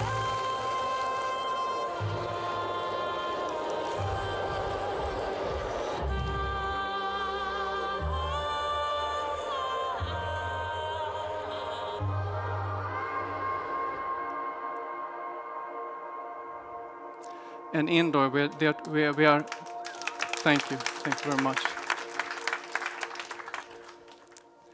And indoor, we're talking much about it's synthetic, the air. We are naturalizing it. We're putting good things into the air. And in that way, your concentration and other physical functions makes you perform better at work and go home full of energy. So we have a goal that when the people get a Nava into their home or house, that they will feel more energized coming after going from work, compared to when they come. And that's the case we recognize by ourselves. The technique, it's very interesting. We learn so much about the data we get. We are connected to weather satellites, And we also connected to lots of sensor where we can measure the humidity in the room, the humidity within the plants area, and the temperatures also is very important for us. But we can also recognize the quality in the building we are in, because by using the data we get, we can see how well the building is protected against the winter and the snow and the cold and everything. So it's like it's an amazing function in that way.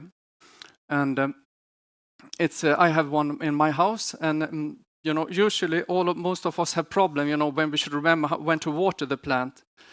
So I got SMS telling me, please give me more water, I'm thirsty. So it's a little bit like having a wonderful friend in my house nowadays, and it's always green and beautiful. Yes, thank you. Thank you, Esbjörn. Have a seat. I'll call you up again. Thank you. I could take the plant too. So from plants to the last speaker in this panel, which is Gustav Stenbeck, who's the founder of Mestro, and is looking at how do we optimize energy and energy consumption in commercial real estate, in buildings, and other places. So Gustav, take it away. Mestro, welcome up. I don't need So hi guys.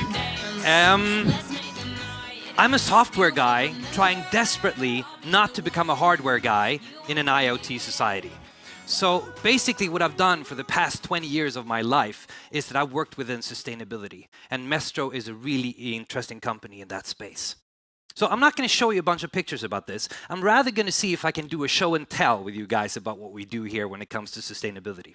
So I'm going to do a Q&A here. So first thing I'm going to ask you guys is, how many of you guys this morning had a shower? Raise your hand. Okay, thank God. I'm happy about that.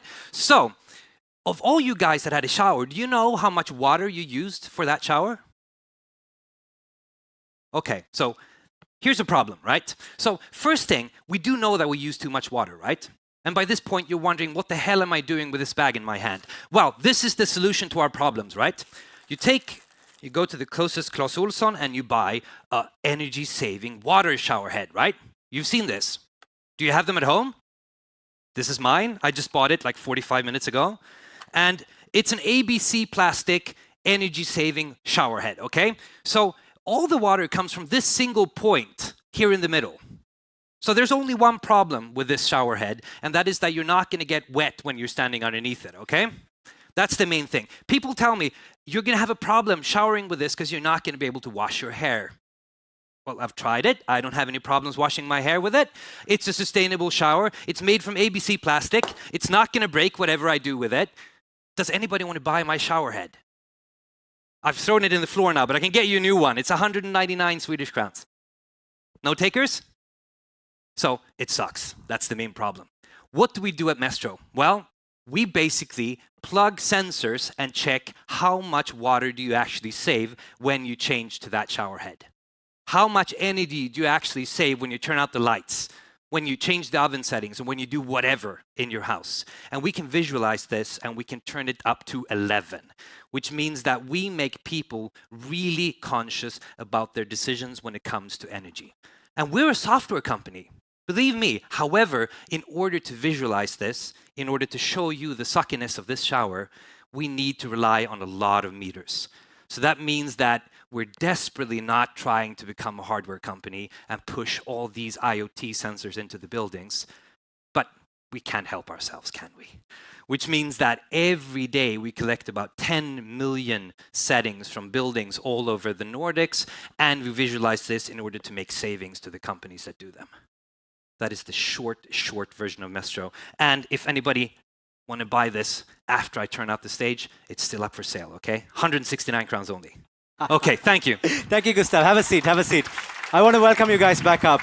Come on, Anders, and come on, Esbjörn. So you three sit there and I'll sit here. Great show telling there, Gustav. Now I understand what you meant. You're a real public speaker. So I just want to start off with all of you. I mean, you're all on your own unique journeys, building your companies. Why are you doing this? If I start with you, Gustav, what's sort of the why? Well, I mean, it's interesting. I mean, I started at Greenpeace 20 years ago. for God's sake. So I'm kind of an environmental activist, still going strong. Still haven't, cut my hair, gotten a job and all that stuff. But for the rest of the time, I'm an environmental activist. So and Mr. sort of your calling to make that happen. Well, when it changed the world. Right. I mean, in the end, that's why we're all doing this, right? So in the end, for me, sustainability is the core of everything that I do. And of course, working with companies that are changing the world to a more sustainable state is where I want to go with things. So that's the core thing with sustainability is the key. And for you? Well, when we started the company, we had the vision that everything would be connected and intelligent. And so, starting a company is a journey and very often a struggle. But I think now when we're starting to have real customers, real traction, I think we can also see that what we do can really be used for climate, sustainability, safety, health. Right. Can you I was curious about the West. So what happens with the West with Scania drivers? What do they warn you about? Sorry? The Scania drivers that have the West, what do they warn you about? What happens? You said it warns you on the... Okay, so when the driver this is about driver safety outside of the truck. So when the driver goes to like a parking space in the dark, like Nyköpingsbro or something, you go out, and then when the driver goes out, the vest lights up because it has understood that the driver is leaving the truck. Okay. And if he falls down, it will detect the fall and send an alarm to the Scania fleet management system. So it's like a security. Got it. So basically what the vest is doing, it basically understands what you're doing. Motion, exactly. Yeah. Thank you. Esbjörn, why are you doing NABA? For me, it's all about creating well-being and peak performance at offices. It's a little bit, what we're talking about, our physical well-being at office, is there is so much we can improve. So, and I can see such a dramatic change for people's well-being, when we bring our product and make the air quality so much better. And that's like such a vision for me to continue working with that. One of the founders, the Finnish guy, when we met him, he's a school teacher, and he realized how kids don't have the right air quality in schools, and that affects their creativity. So your first pilot was in schools in Finland to see how that changes creativity in schools, and how does that make children read better. I almost think it's a relationship saver. So if you go home and you feel, oh, lovely wife or husband, I have more energy, that's a relationship saver. We have that in our office up here. So if you're curious to try, you should come by and have a look. You spoke about, Gustav, you can't help yourself but go into hardware and IoT. Where is IoT going for you? Is it sort of, coming back to my original question when I started here, is it a hype? Or is the market not ready, or are we crossing that and we don't get it, or? No, it's definitely not a hype. I mean, Björn from Telia, he was saying something interesting when it came to legacy innovation. He was talking about the smart water taps at Landvetter Airport, and I think that's kind of where things are going. But in the end, if you're working with properties, I'm sure Elena, that's going to talk about KTH Living Labs, is going to tell you later, is that you have all these legacy. I mean, you've got all these buildings built from 2000s and earlier, and they're basically metered by 2 meters per building. They've got one district heating and they've got one electricity, and then that's pretty much it. So these, connected buildings are still kind of hyped, and they're there when you build new buildings, but they're not there when it comes to all these old buildings. So retrofitting is going to be incredibly important when it comes to the future. But do you think we focus too much on the sensors and not on the user, as Ellen spoke about? Or of course, in the end, I mean, to me, when I provide a user experience to the customer, the sensors, it's not interesting, and that's why I'm trying desperately not to become a hardware guy. I mean, everything, all the user experience is in the software. So in the end, when I produce a software that's interesting for the customer, that makes them change their behavior, that makes you guys, do you know that you shower on average 12 minutes? That's the average, 12 minutes. And then when I tell you that, half the audience is going to say, what? Is it really 12 minutes? And the other half is going to say, well, isn't it more than 12 minutes? So in the end, I mean, that's kind of the mean. So in the end, by making people aware of what decisions they're making, how they impact society, themselves, and kind of everything around, is going to change behavior. It's going to save the world. Well, are you hopeful? I sound like a preacher now, but in no, the I end, understand. That was my of question. Are you hopeful people will change their behavior when they get the data, or of course they do. We know. Do you have any data from your existing pilots or projects you run? Can you give us an example? It's easy. I mean, in the end, we measure about 4,000 properties around Stockholm. So in the end, we know that, or Sweden, sorry. So in the end, we do know that when you come on board and you just show your energy consumption. You don't even do anything. You don't change anything. You don't screw anything. You don't install nothing. In the end, you can save in between 5 and 10% on your bottom line by just showing you how energy matters to your decisions. Right. So that's kind of the core of what we do. But then in the end, the next part is making things interesting. With gamification, all these kinds of things you can put on top of this. Right. Because if I take an activity tracker and put it on your arm, you're going to become more active. Well, I want to do the equivalent when it comes to sustainability. Right. Exciting. And if I switch to you, Nava, for a second, or Esbjörn, it's clear the proposition, breathe better air. Who wants to breathe better air? Who feels there's a problem breathing air today? Yeah, and this is really my question, because there's a challenge in getting people to understand the problems you're solving as well, because everybody relates to it, but people don't understand what do I need to do to get this happen, or why is it so expensive still? And you face a little bit of that challenge. Can you just share some of your learnings on how do you get adoption of a Nava going? It's much about experiencing it. Either we come to the company and make a test so they can experience it by themselves, or they come to our showroom and experience. So that's very important. And also, we're looking more and more into body data. Now we have a first test together with a big company here where we'll make a test before they get a Nava and afterwards. And then we're measuring the data from the people and combine it, from our study. So that's very interesting for the future. Right. And if I come to you with Edge AI and sort of focus a little bit on the technology, where do you see edge computing going? Is it going to be everywhere? It's the next generation of computing in every device, in every cars, in every trucks, in every home? Or where do you see that vision playing out? Yeah, I think that's the way it's going. We have been out for 4 years and talking to customers, and we talked about possible use cases and business cases. Sometimes you have a good use case, but the business case is not really good enough. But I think the last couple of months, we have actually signed a couple of big deals with big customers. So I feel definitely I think this is where it's going.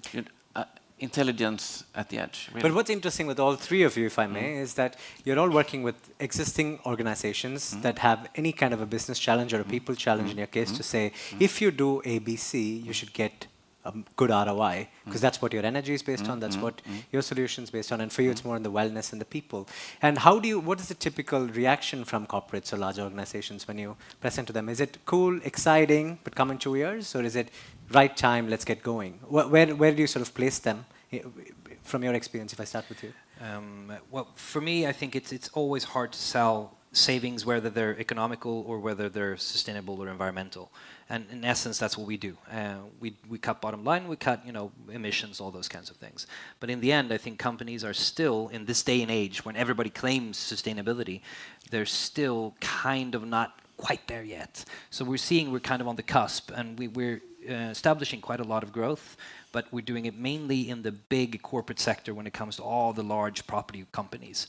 There we're gaining a lot of traction. And then for the smaller ones, we're kind of seeing that they're kind of going over the cusp. Yeah. Okay, and is it the same for you, or do you see a lot of education needed for the market and for the corporates to move, or what sort of your challenge? I think it's going much faster, but I also think that if you look at the big corporates, like I was meeting Volvo a couple of weeks ago, and they said, they're up to a number of challenges. They're going from petrol to battery, they're going from product to service, they're going from hardware to software. So these big companies, they are going through a lot of challenges, and sometimes it's difficult for them to take on like a small company. But I think many big companies at the same time think that they need to do innovation with small companies, because we can be free. We don't have any legacy. I agree. So I think it's improving. It's improving. Yeah, really. But you need to be funded, you need to have the right team, you have your own challenges, then you have the education in the market, and then you have to wait for the corporates. Simple, right? It's exactly. bloody simple. It's bloody simple. I want to be you. No, kidding. Question, yes? Integrity, and what do you mean?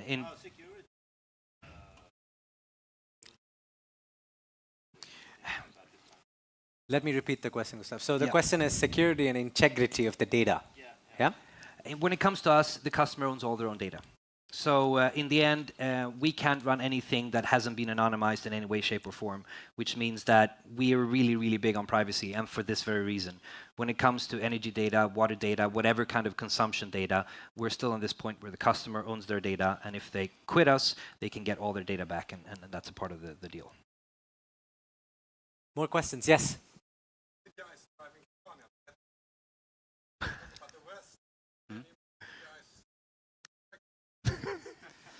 So the question is a funny one. Can you make the guys running the motorcycle wear the vest?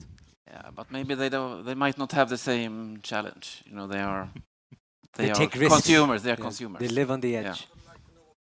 Yeah. Okay, yeah. Any other questions?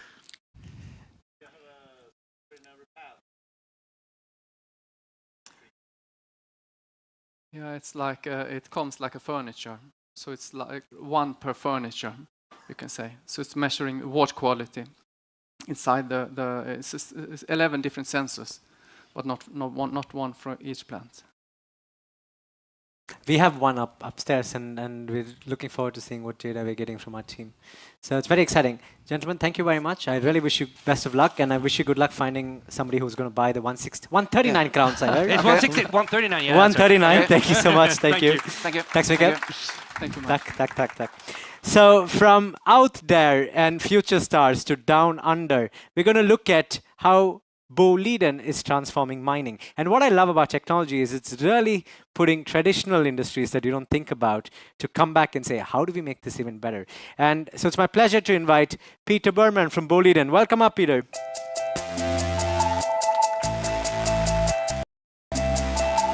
Welcome on. Thanks.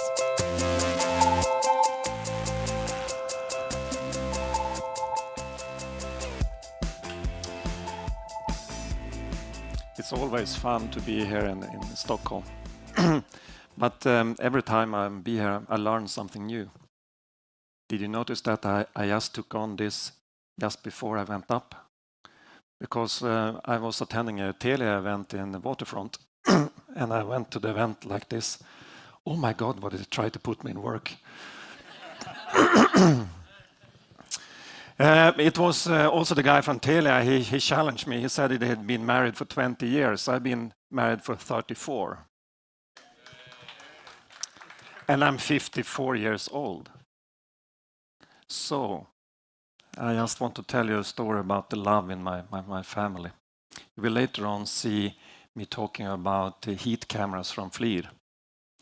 And because of bad genes, etc., I had a bad knee, so I came to the conclusion, could I see the arthrosis in my knee with the heat camera? So I was taking down my trousers, bending over, and then I heard the click from the camera. And before I could stop my wife, she had put it out on social media. So I would say that long life, love is about sooner or later, I will get my revenge. I'm waiting. It's true love. Okay, guys. How many of you have been in the mine? Oh. A real mine. I mean, so you don't, the subway, it's not really. Very often when I have this kind of presentation, most of people, they do have a mental picture about the mine, but they have never been there. So I start to paint the picture, and I say to you that it's not totally wrong that if you go back in time and you look at mining, it was a dark and lonely place. So in the beginning, it was all dark. So, why I'm here? It's also important for you to understand that when it comes to mining these days, the mines are getting deeper and deeper and more challenging, especially when it comes to safety. So that is also important to keep in mind. So then we have the question, why do we push so much for innovation in mining in Sweden? And it's quite simple. High labor cost, strict environmental regulations, and we also have low tolerance for work-related injuries. And that is actually wrong. I would say more or less we have no tolerance for work-related problems. I mean, as soon as something happens in a mine, it's on the front page of Expressen Aftonbladet, like this. So if we have some activists from Greenpeace, etc., I can tell you that we are most likely not that loved. So we don't have the ability to do that many mistakes. So then you have the feeling that think that these are negative drivers. I would say no. For me as an employee in this company and working with R&D, this is perfect. I mean, my colleagues has a decent pay. We get funding to make the company working and being the best when it comes to environment, both externally and internally. So this is actually positive drivers. My name is Peter Burman. I'm an inbreed from Skellefteå. I recently saw that it was my relative to me that has bought a book about research for DNA, you know, this ancestry and etc. And then they have a chapter, everybody is from Finland or Skellefteå. It has to do with whole of Finland is inbreed and Skellefteå. So maybe that has something to do with the agenda for today. So I will talk about the most important buzzwords explained in 5 minutes. I will talk about enablers. And I will also talk about why Volvo autonomous trucks are like Kinder eggs. And then I had some ideas that I learned in the restroom at Arlanda and why it's not a good idea to take up a camera and take pictures. And then I will take the opportunity to also show you some pictures of my grandchildren. Is it okay? At least you seem to be awake at least. Okay, so then we start. It is a bit difficult when you have been in this business more or less your whole life to attend this kind of conferences to some extent, because it's a lot of buzzwords going on. Digitalization, innovation, artificial intelligence, and the cloud. So I will explain this in 5 minutes for you. So we can start. Digitalization, this is really strange. I've been traveling around and met a lot of companies all over Sweden, and what you have seen during the last couple of years, it is that management has come to the conclusion that data has a higher value than gold. Everybody wants to do a Google. For me, that has spent more or less my whole life when it comes to digitalizing the industry, etc.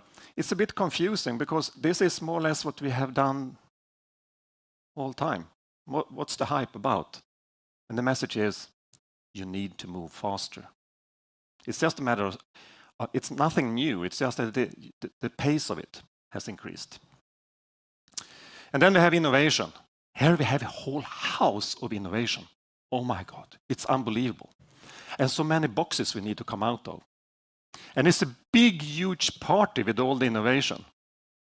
And it is for the people that is not in this place, that is in normal, boring companies like a mining company, it can feel a bit difficult. I mean, how could we really be innovative? And my experience is that when I'm out traveling, meeting people in industry, they do have a lot of ideas. So the ideas is not the problem. It is that they need to come out of the comfort zone. And this is also quite interesting. So I have some warning here. I mean, you need to spice this up.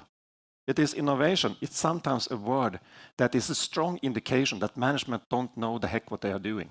So they must appoint somebody that they think know anything about innovation. So when the good news is for these companies that I'm out meeting, it is that it's very easy. I mean, if you go back in time, to get knowledge about new technology could be difficult. But these times, I mean, you can Google it. And you can find a lot of good examples. And I would say, steal with pride. I'm the head of the research in a mining company. I mean, I have not had my own idea in many years. I more or less steal everything. And then we have artificial intelligence. This is the snake oil. It will fix everything.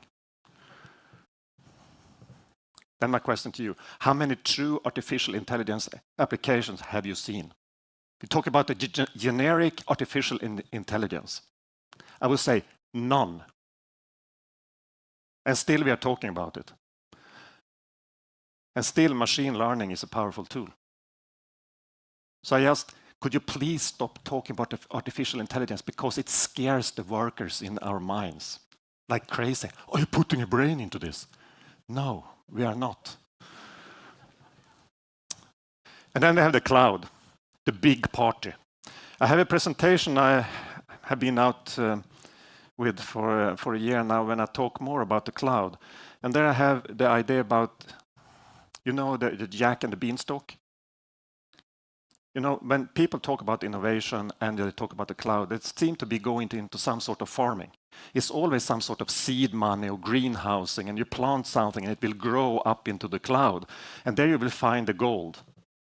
Most likely you will be beaten up by a giant, but nevertheless, it's nice that people think it. And then if you connect your computers up to the cloud, everything will be perfect. For us in the industry, it's a bit more difficult. The cloud, it's somebody else's computer. Does it feel good? So the cloud, it is somebody else's computer. But of course, when we talk about this new technology, you have all the storage and the computer power at your fingertips, and that's a good thing.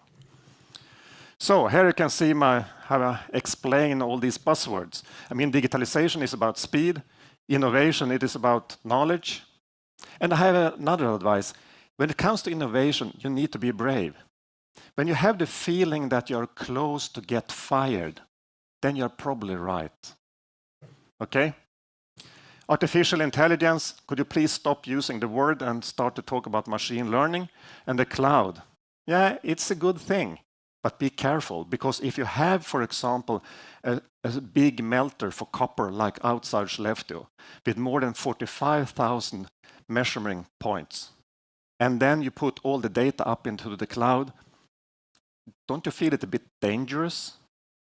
It's quite costly to build a new smelter, about 15 to 20 billion Swedish krona. Then we need to talk about these boring enablers, because if you go back in time and when we started up the mine automation, it was a guy in Canada that started to write a Bible about how to do mine automation. He came up with a very bright conclusion that if you succeed, you need to have connectivity and a positioning service. I know that you guys, oh my God, they're so stupid in mining. But believe it or not, in our business, people don't get it. So you have a lot of people talking about artificial intelligence. They talk about data analysis, a lot of these cool words, but they have not connected their machines or their minds. So this is really important to remember, that connectivity and positioning services, they are enabled to really be successful when it comes to building a mine automation. Here you can see it is a picture from one of our mines today. It was a consultant working for me that took this picture, and my boss said, "Peter, you can't show that picture. People will believe that the workers is looking at Netflix all the time." No, I think that you need to see this because it's important. Even though we can stream Netflix with good quality, it's not good enough to do remote control on a machine. You need better latency. So there you have one reason why you need 5G in the future. Here you can see Ericsson doing some tests with something called ultra-wideband. It is a technique where you can do positioning service with time of flight measurement of radio signals. It has a very high level of accuracy. And then you see something really strange, local core. Local core is just that you get your own brain for your telecom network. And believe it, if you are in northern part of Sweden and all the traffic are looped over Stockholm, you can't sleep at night because you have too many males with excavators that don't know where they are digging to be really safe. It's unbelievable how often they hit the fiber. So it's important that you have local survivability also for this new kind of networks. Do you follow me? The same thing that you have for a Wi-Fi network, you need in your telecom network if you want to swap. So then how to make automation happen?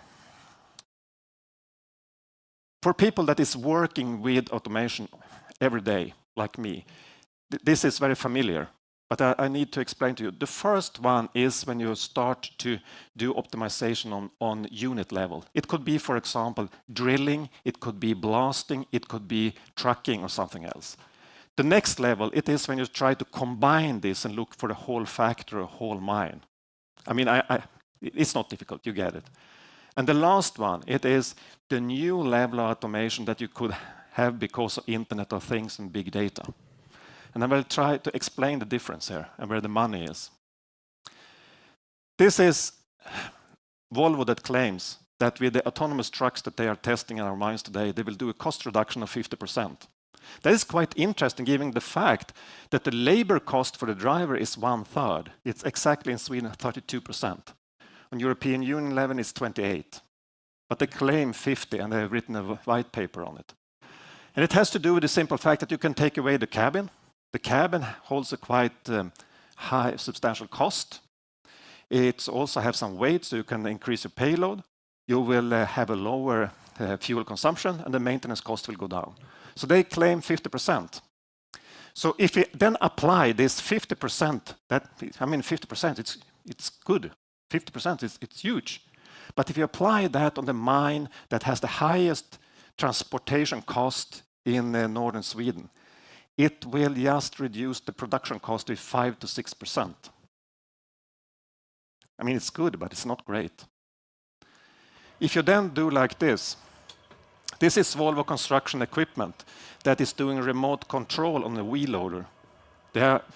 These guys, they are sitting in an office above ground, and they are controlling the wheel loader 500 meters down through a LTE network from Telia. And you see, it works. Now it starts to be interesting. Because if you start with this picture on the right-hand side, you can see the activity level in the mine during 24 hours. This is the bluish part, and you can see when people eat lunch and when they have the shift change. Imagine that we could start to bridge over this by loading the autonomous trucks with a remotely controlled wheel loader. If we succeed with this bridge over and continue to have the production going when no one is in the mine, then we're talking about the productivity increase with between 50 and 80%. And that is great. So here you can see where the money is. Then we have the new Volvo trucks as sensor platforms. Here you can see something. This is an autonomous truck from Volvo that is scanning its surrounding when it's driving down in the mine. And you can see how it's building a picture about the surrounding. Remember that the truck is not doing this because we will be able to build a perfect 3D model of the mine. Because they are not. They are building it because they need to create a safety cage around itself for proximity. So don't drive into the walls and over people, etc. And this is quite interesting because could you imagine if you could get all the scanner data from all the trucks and other vehicles in the future that has this kind of sensor? Then we can start to build something that is like a street view, but for a mine. And we could apply artificial intelligence, looking for example, for cracks in the ventilation tubes. And we can also see if we have rock falls and need to reinforce the rock safety. Follow me? We can start to create value from data that is created in another purpose. And that is really what Internet of Things very often is about when it comes to the industry. But this is really big amount of data. So, to summarize, if you want to go for productivity, it's very easy to just look at the unit level, for example, transportation. And that kind of automation you can do very simply. But if you want to combine and build systems, it's really important also that you have something else, and it is open data. And many of these vendors that has been involved in this, at least their first starting point was that they were very protective about the data. And what happened then is that you can't really go after the big money. So it's really important that you have open data. So then we have the safety. This is a cool guy. His nickname is actually after the mine he is working in. So it's the Kankberg mine, and let you meet the guy is called Kanke. He was a bit skeptical about the idea that we will do scaling with remote control. The robot you see here is actually a demolition robot that is produced in Skellefteå, and they use these machines in Fukushima right now when they are cleaning up after the mess. the machine is not big enough for us to use. So this is just a proof of concept. So we have put 3D cameras, and we are controlling this network over actually Wi-Fi. And what is really amazing when you see this, it is that this guy, it took him just 20 minutes, something like that, until he could start to do his work from this new terminal. And you will see how it works. What it really is about when you do scaling, it is that you take away loose rocks after blasting. You will see what will happen here.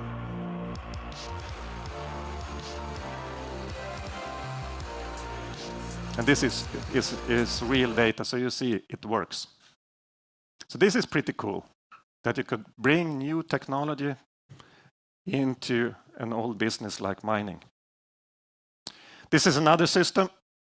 It is a positioning system that we have. We heard that somebody was talking about, was it in construction work, that they had the positioning of vehicles and people. We have had this for 5 years now in our mines, so we know where all the miners are. We are tracking them on the handsets, and we also know where all the vehicles are. Then we have the environment, and here we have something that is ventilation on demand, and it's controlled the ventilation. So you're using geofencing in the positioning system. This is something pretty cool, something else. These are the big mining trucks in our open pit that we now turn into electric. And we will save quite a lot of diesel, because 6 to 8% of all the diesel consumption in Norrbotten in Sweden is used in this mine. So here you can see, and this is really my message, even though we have all these cool wordings, what is really important is connectivity and positioning services. Never remember that. These are projects that is ongoing, and the last 3 months we have Volvo that is now going on public roads with their trucks. We have this Sims project. We have, me bending over. We have a project called Plattor för alla, where all the miners will get their own tablets. We have a mine operation central laboratory. And then this about the men's room. I know that you've been waiting. Isn't it quite nice that you have a kid's mobile in the men's room if you want to change the diapers? But have you really looked into the customer view? And if you go out on the internet and try to buy a kid's mobile, you will see 95% that doesn't really seem to get the concept. I think this is really important also for automation, that you need to really be close to the end user. So finally, meet my grandchildren. Yeah, they are sweet. They are the sweetest. But my question to you guys, in 15 years from now, they are between 1 and 3.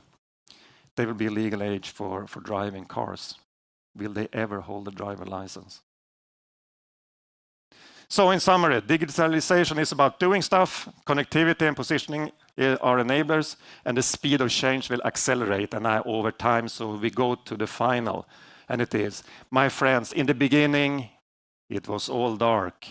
We can now see the light in the end of the tunnel. It's the train coming, and it's written mine automation all over it. Tack så mycket.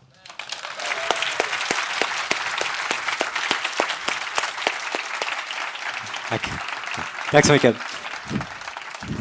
What a wonderful presentation, making it super real. Thank you so much, Peter. We're getting to the last stretch of the program here, and my last 2 speakers, starting with one, Elena Malakatka, who's been working with KTH and her live-in lab, looking at how do buildings and property become much, much more smarter. So, ladies and gentlemen, give it up for Elena. Take it away, Elena.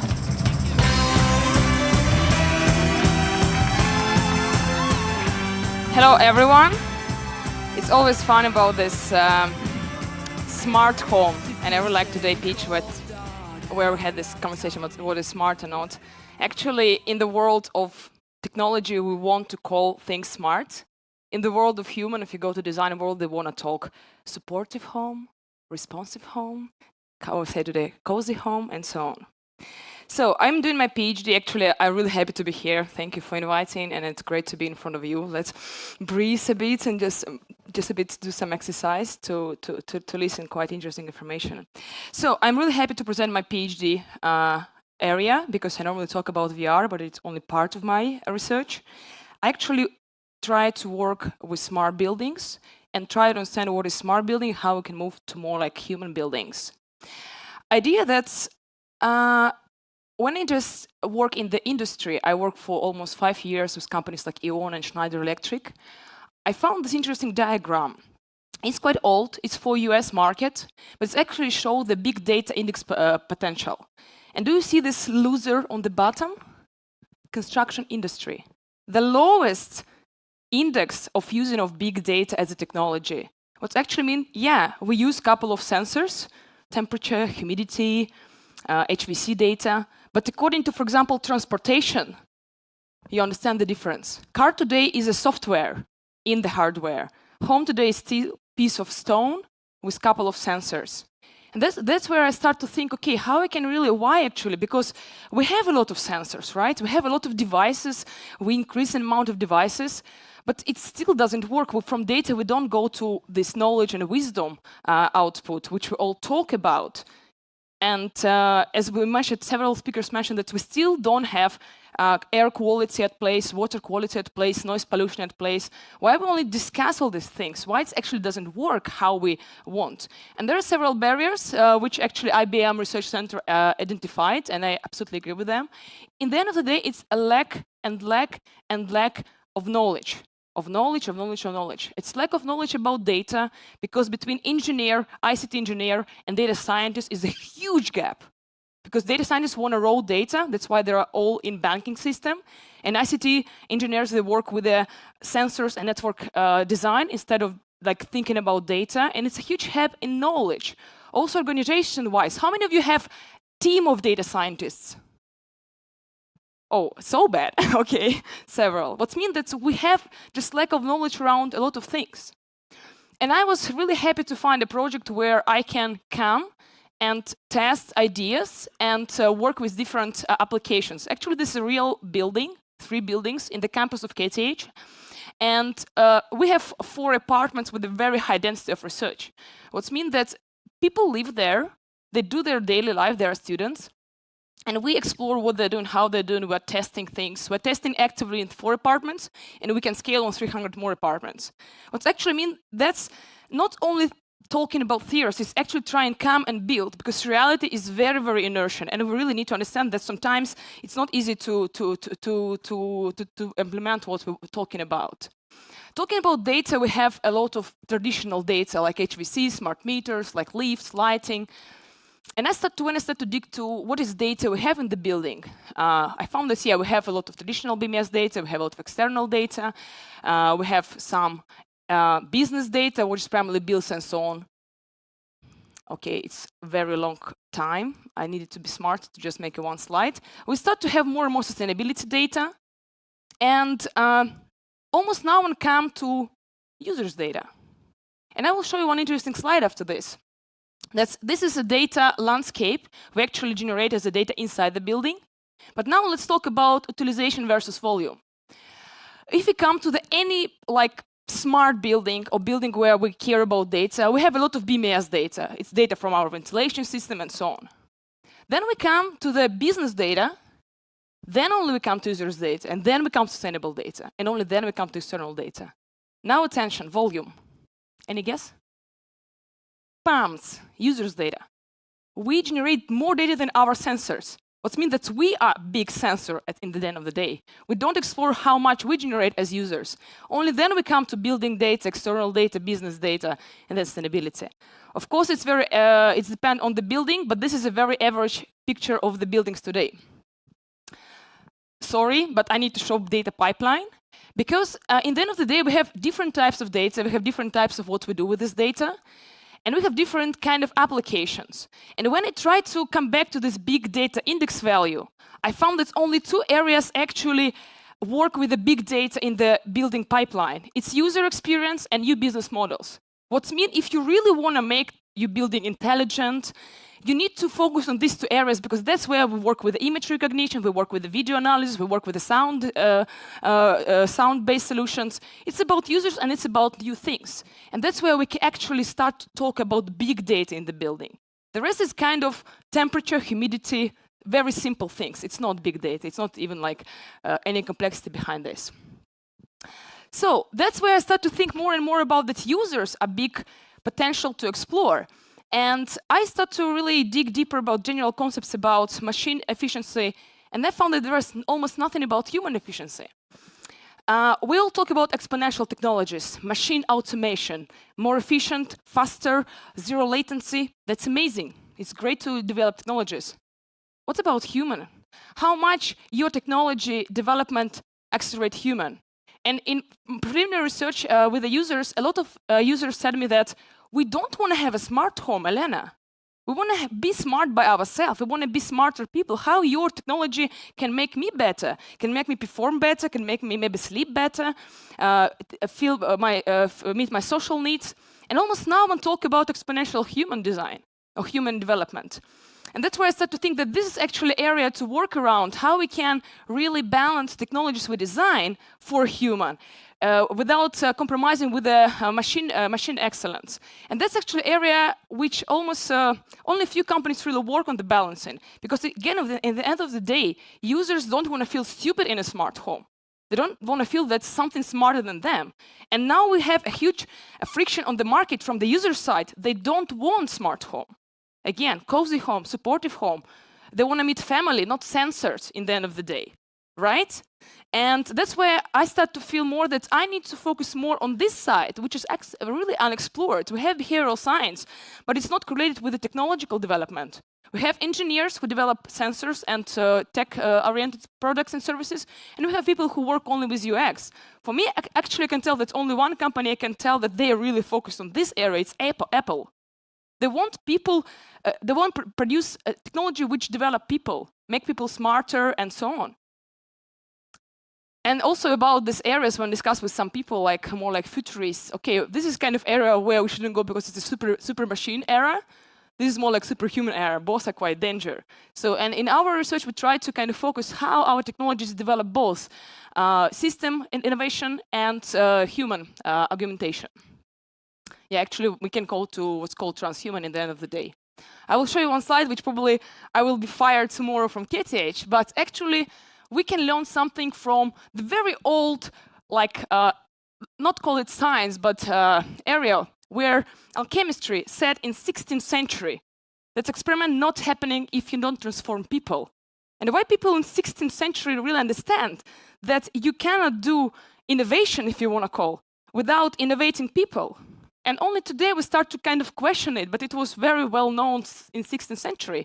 And for me, it's kind of idea which I try to reflect in my research, how we can innovate both in the building system and with the human systems.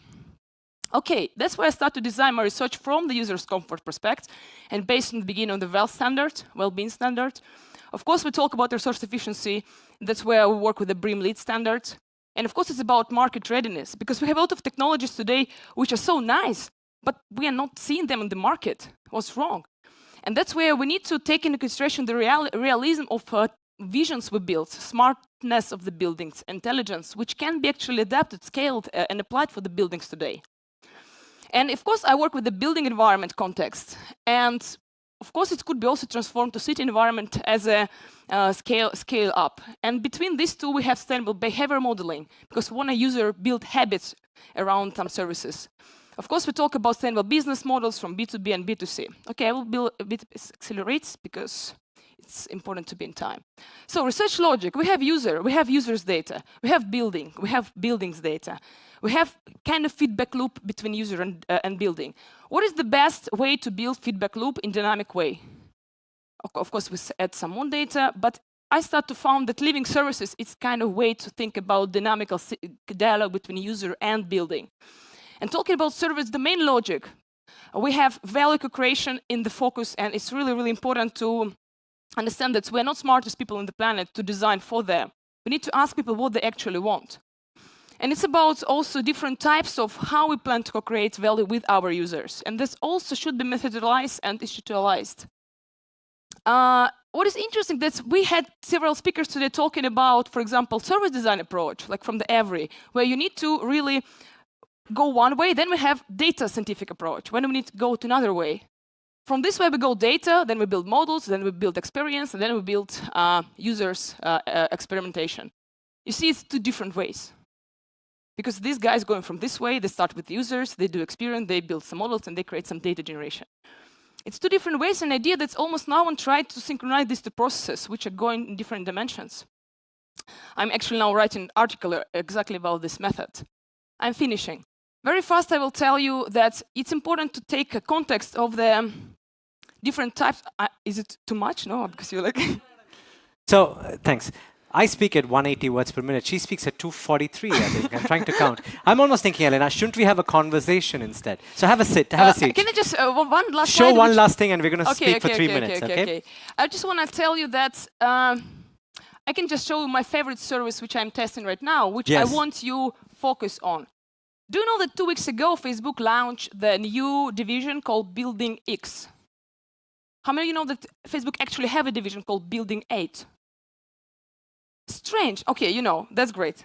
One person, maybe two. Isn't it strange that Facebook aggressively come into the construction industry? Because they have a data where they can build social services around, and they can really propose solutions based on our needs. They understand who we are. They have so much data about us. Who will succeed?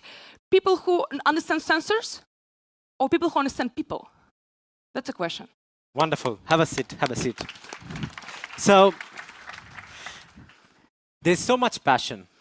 Don't you agree? It's great that you're doing this. Now, I wanted to understand the test you're doing either at Hobo or at KTH. Can you just share, how do you do the test and what have you learned so far? Yeah, first of all, idea of all living labs around Europe, around the world, that we want to bring science as close as we can to market, because one of 3,000 ICT products coming to the market only. 1 out of 3,000. That's why we try to test things on the real market. And why is that? Is it because people market is not reachable and accessible, or is it because people still very technology focused? Because we design things isolatedly from the context, and a lot of scientific research show that if you exclude context, you exclude so many factors which then can bring it to the fail, not to the success. So you're doing it in silos, you're not putting users in the middle, and there's no sort of a platform that gives you the distribution. Exactly, and problem not only about users, we have a lot of this focus group approaches, but still context of the market. In Facebook, I learn a lot now. They use a lot of understanding of users and their network and different causal effects, because in the end of the day, there are so many things which influence on the final decision. What's make our isolated labs not efficient for the market. That's why we need to go to the market. We need to learn all these frictions. We need to understand what is the real problem. And of course, when we plan, everything looks super great and smooth. But where is all these things if they're so simple? What means that we need to implement research to the market and test everything into the real world reality. Right. One last question. If you had to sort of dream if you had to give one tip to all the guys working with buildings and sort of generating data, what would that be? Yeah, start with users. The same, like Apple started with users, they did a great job. What's wrong with the building industry? One small thing I can add about building people, if you have some of them. When people design a spaceship, they have a mission to bring people back to the Earth, right? They care about people. They start designing the spaceship from the user prospect, because this is a national idea, it's a safety and so on. Why when we design building, the last what we think about is user? We think about materials, about logistic, about regulation and so on. And user. I think we need to just switch it and start with the user, because we, in the end of the day, live in this building. That's our life, everyday life. And I think that we need to redesign the approach, how we think about it, and make it mass market, not just some marketing cases. Wonderful. Thank you, Elena. Putting the human back in the middle again. Thank you so much. Thank you so much. I have to tell you, I'm very excited. What have we learned so far? We've looked at technology, we've looked at business models, we've put the human back. Now we're going to put all of us again in the middle.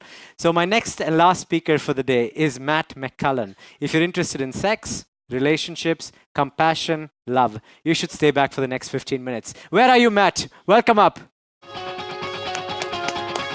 Don't you dare look back, just keep Welcome. you. Hello, everybody. So, this is my first time in Sweden. I really like it here. I came all the way from California, so it's kind of like literally a breath of fresh air here. I'm going to show a very, try to streamline this slideshow. I don't have any graphs, I have no data, but I have a lot of things that I think about. And so as I started putting this little presentation together, I thought it would make this thing reminds me of a 1970s TV remote. I wanted to go a little bit into my backstory because it's, I think it's part of, you know, the interest of this. So back in '92, I had a lot more hair and less tattoos. I moved out to California, and I was a young artist, and I had spent a lot of time throughout high school doodling, drawing, getting in trouble for that. By the way, I'm going to go through some photos. I have put stars over certain areas of anatomy in the interest of good taste, but I apologize in advance if any of you are offended. Although I think you guys are a little more liberal here, yeah? Yeah, all right. I thought so. So I started sculpting in '92 when I moved to California, and it was a medium that came very naturally to me.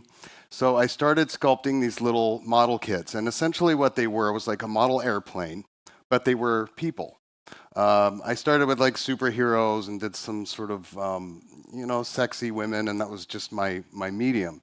And I found out that you could actually sell these kits, and you could, you know, create sort of a living as an artist, which is difficult. I also played in a rock band. That's me there.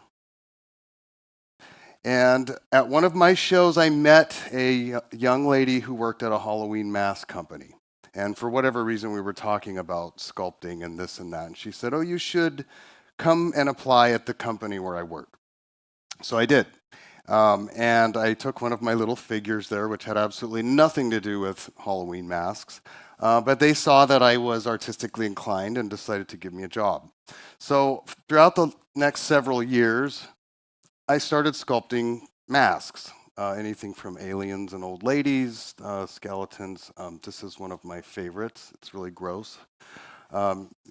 I gave him a good name. It was Munchies. So the little guys are like eating him from the inside. Anyway, but that still wasn't my, my artistic muse. And I continued to do these smaller figures. There's the stars that I told you about. And I got better at it. And at some point, I came up with this idea, rather than sculpting these small figures, which, by the way, I started selling them at these little shows. That's me at a model show, and I did okay. Those are mostly $5 bills, by the way. So, but I still wanted to do something more, and I at some point decided to sculpt a life-size figure in the closet at my job where I worked at the Halloween company. And they said, "Okay, but don't let the boss find it." So it was literally in this little storage closet, I sculpted this life-size figure. And I had this idea of making it posable. And I thought, you know, as an artist, sometimes you make stuff and you don't necessarily know what it's for. I didn't have any kind of idea of a product for this. I just wanted to make a life-size figure, and I wanted it to be posable, not a stiff, you know, statue that was sort of stuck in this one pose. So I did this, and I made my first doll. She was made out of latex, and she kind of looked like a mannequin. And so then this idea kind of took hold, and I said, I'm going to make a very realistic version of this out of silicone, and I'm going to make this super high-end posable mannequin. Maybe there's a market for it. I don't know. So I made a big mess in my garage. I took a bronze and aluminum casting class and actually, through Foundry, casted my own ball joints. And I learned very quickly that silicone is very heavy as I'm carrying one of these models. Now, through this process, I was posting photos of my work online. And I started to get a lot of email from people, and they were all saying, "Can you make me one that's anatomically correct?" And I was like, "No, I'm not really doing that." But all of a sudden I said, "Wait a minute, Matt, you could quit your job. These guys are willing to send you deposits, and they did. So the first real doll was born in about 97, and the next thing I knew, I was boxing up a body in a wooden box and shipping it to a remote location in Alaska to a researcher who was very lonely. Over the years, my dolls have improved. I have a lot of different body types, head types, face, skin tones, customizations. Everything's really built on a custom model. And the dolls have gotten convincingly realistic. And this is where we kind of come full circle to what else? Now what do I do? Robots. Robotics had also always appealed to me. I am a techie. I love gadgets. So I had toyed with animatronics over the years. I have a lot of friends in the special effects business. And so it wasn't a big stretch for me. I experimented a little bit. But before I go into that, I just want to talk about what do we know about robots? A lot of it's from science fiction. And we have a plethora of different robots that we've all seen in movies over the years. So I've separated them in 3 categories. I'm going to fly through this, I promise. The bad. So we see a lot of bad robots all the time. They're sinister. The AI is to be feared. It wants to dominate humanity. And it's weaponized. And we should all be very, very afraid because this is going to be our undoing. And this is what AI and robotics is to a lot of people. So when you start talking about an AI-driven robot, people get a little scared. It's a knee-jerk reaction. Completely understandable. But not all robots are bad in sci-fi. Some of them are animated, but we have some really lovable characters that we've seen, and obviously Star Wars is one of my favorite universes for that. Chappie was a good guy, he just got misled. Happens to the best of us. This is my favorite robot mention, Bicentennial Man. He was a robot who developed not only artificial intelligence, but artificial awareness and a need to become human. And I think that is a really cool way to look at where I think the future should go. The last category are the sexy robots. Now, this is also something that goes back quite a ways through science fiction. Notice the Apple logo. I don't know what movie this is from, but I found it online and I had to use it. I don't know what's going on here, but Apple had something to do with it. Cherry 2000, the fembots. They could have been in the bad, but, very fantastic artwork is also kind of centered around robots. We see them now in commercials, TV series like Humans, of course, Westworld. And this is an awesome movie. I'm sure you've all seen it. So now I'm going to talk about real-world examples of robots. Some of these have been touched on by some other presentations here, but we've all seen factory robots. So they're systematically building our world around us. They're very useful. And I mean, it's really streamlined modern society. We have vacuuming robots. It looks like a vacuuming robot. MakerBot, 3D printers, without which I would not be able to build what I build. But I look at this as a robot. I look at this is a cooking robot. I've never seen anything like that, but it looks like it makes a mean pancake. Tesla, I actually have one. I look at that as a robot. It's a self-driving car. It can kind of drive itself around with you in it. Now we get into these human-like robots. Sophia. Now, we've seen these robots popping up over the last 5 to 10 years. Some of them have that uncanny valley feeling of like, I'm a little bit scared, I'm creeped out. But the reality is these robots are getting better and they're looking more like people. This is Harmony. Hopefully some or many of you got to see Harmony yesterday. Yeah, okay. Sorry? Okay, you touched he got to. I think you're the only one that went so far as to say, "What does that feel like?" It's pretty good, right? Now, what kind of a madman would build such a thing? This guy. So here I am, all of a sudden, thrust into this weird place, a juxtaposition between two worlds, tech and sex. And apparently, people are very interested in this. They're very sort of curious. They have a lot of questions. They don't always ask them. And I notice certain audiences, people are very reserved. They don't want to like clap too hard because the person next to them might think they're going to buy a sex robot. I'm looking at this from a different angle. I want to build robots. And I don't mind if they're attached to a anatomically correct body, if that's the purpose. But the reality is, it's robot nonetheless. That's the thing that drives me. That's what I want to build. So I do. I think there's a video clip here, which I'm going to skip through, actually, because we kind of already saw Harmony. You to see Harmony again? Yeah. Go back? Yeah. All right. And then let's chat, Matt. Let me see how I do this. This is a little promo video that I put together to highlight the features of Harmony. Hi, I'm Matt McMullen. I'm the CEO of Realbotics and RealDoll. And I am Harmony, the world's first affordable robot with a practical purpose for in-home use or in bedroom use. Ha ha. Anyway, I'm here today to give you a brief overview of this new technology and some of its features.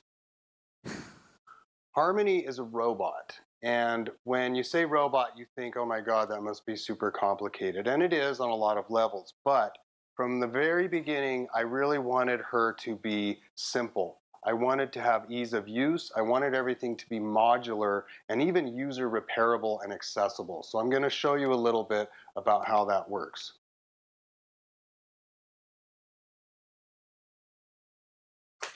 Under her hair, she has a cap.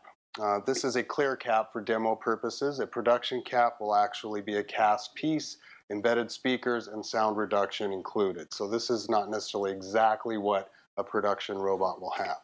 But it will still be removable. And within the cap, you can get to some of the mechanicals should a small part fail. Most people will be able to repair it themselves. Secondly, the entire head is easily removable from the body. By pulling, you're able to separate it from this plate. Within this neck, there is a very strong neodymium magnet. Can hold about 48 pounds. So unless you're really pulling directly up, you will not be able to get that head off. Another key feature of this system is our patented modular face. The face is held on with a series of magnets. Hey, put my face back on. I will. Hold on. I'm going to explain why your face comes off. Basically, users will have the choice of purchasing multiple additional character faces, all of which will fit on the same robotic hardware. Using our app, you'll then be able to create distinct Can I sit with you and chat for 5 minutes? Yes. This is bloody fascinating. Here? All right. So, Matt, I want to ask you, why this? Why the first use case? Well, because obviously this is what I've been doing for 20 years. I have built a brand with RealDoll. It's very well known. And I have an audience. I have a client base. And I have a factory that builds bodies. So it's just you have unfair advantages to just transfer. Yes. Yeah. So, you know, at the end of the day, it was really about the drive, the creative urge, and also that endless sort of what do I do next? Right. And do you sort of are you worried people are going to abuse the technology? Are you worried it's going to sort of make the discussion more polarized? Women, men, sex, non-sex, and most importantly, need for companionship. Yeah, I think that like any technology, it can be abused. And I think that there are going to be cases where you could look at it and go, wow, that's not good. But I have a lot of faith in humanity and a lot of faith in technology. And I think that the intention behind what we're doing is good. And we're not trying to replace people. We're not trying to ruin relationships. And we are equal opportunity robot builders. We make male and female. So, you know, at the end of the day, if it helps one person, if it helps 10 people and one person takes it the wrong way, then, you know, I'm happy with that. And do you sort of, if you paint yourself forward 5-10 years, what's the best use case you see? Is it sort of couples having this in their home and it's part of the relationship, or is it part of the home and it's what is the use case? Well, I think that all of this can blossom and get much bigger, and I think that the use cases will create themselves. For some people, it might be a companion because they struggle so much with relationship, Loneliness, or you know, for whatever reason, they're shut-ins, and so if it brings some kind of enrichment to their life, it feels like a relationship, it feels like love, and for them, it is. So that's where I see it going, and just sort of growing from there. It could be therapy, it could be someone to talk to, it could be a joke teller behind the bar. I mean, it can do all these different things. How many of you, if this is a tricky question, how many of you see yourself buying a robot like this? Brave one hand. All of you will probably go She's out and check brave. this out. You're very brave. So the question I have for you, Matt, is what are the use cases you've sort of seen so far, and how do people use them so far? Well, here's an interesting little story. So we have the app that drives Harmony. It can run without a robot. And you can talk to this avatar on screen. So one of our clients suffers from autism. And it's a female. And she, for whatever reason, really latched on to this app. And they use it in her facility to calm her down. Because when she starts talking to Harmony on the screen, she relaxes. Wow. and it helps her. And they've written these long-winded letters about what an amazing tool it is. So I think that those types of things will start to increasingly become more obvious, and people will sort of forget about the fact of the roots of this were from some guy that made a sex doll 20 years ago. Yeah, do you fear that men or women are going to come and throw stones at you because either you sort of took their husband away or wife away, or you sort of made them redundant, or I mean...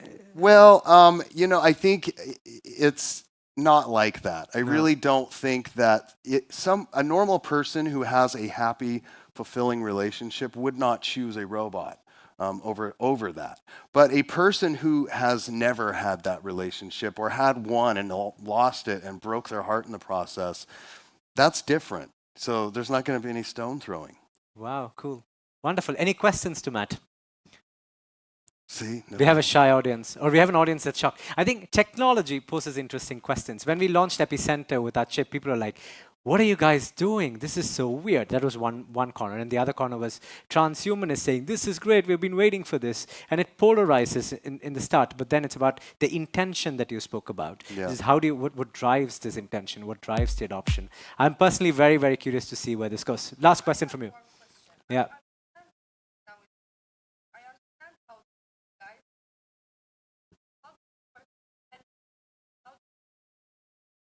Well, did everybody hear the question? How do you she's have sex with asking- Henry? yeah, so Not she's- Henry VIII, but Henry the robot. Yeah?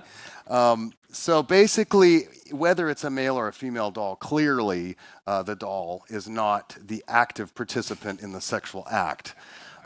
And so you have to do a little mental math to figure that out. So whoever the active participant is, i.e. the human, they're going to be doing most of the work. So, you know, you can use gravity to your advantage sometimes.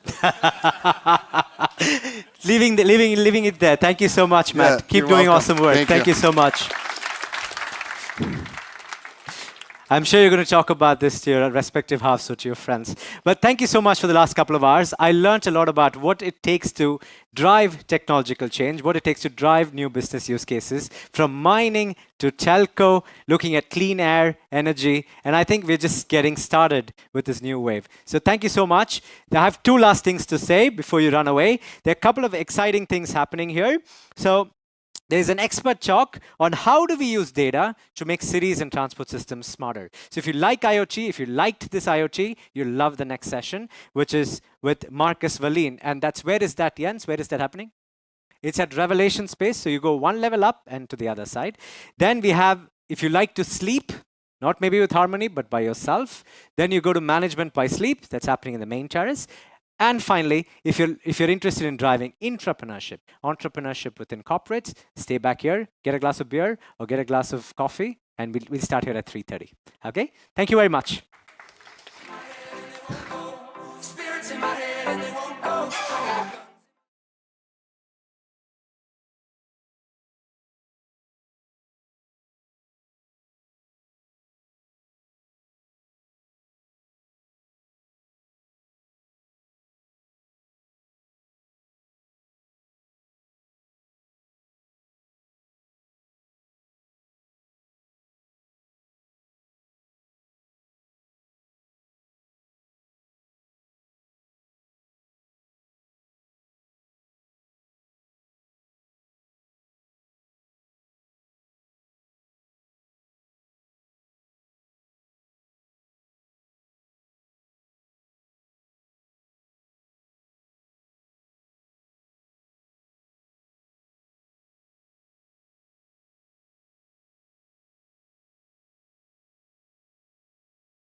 Very excited to be here with you. Hi, everybody. Last session before we drink our asses off and go crazy upstairs. So let's make this good. Hi, I'm Mahesh. I'm one of the co-founders of Epicenter, and very, very happy to be here today. We're going to spend the next hour and a half. Let's see how many people stay back till the end, or how many people are tempted by beer. For about an hour and a half, 1 hour 45, to talk about one of my favorite topics, which is intrapreneurship and intrapreneurs. So, good day. I've introduced myself, so I'll skip this. I just wanted to say it's never been a better time to create, but starting a technology company is over-romanticized. Why? It's easier to be a rap star than a successful, fast-growing company. So anybody that comes and says, I can teach you how to do innovation, ask them a simple question. How many innovations have you launched? They'll give you an answer. How many made €1 million? They'll give you an answer. How many made €10 million? And then it'll be silence most likely there.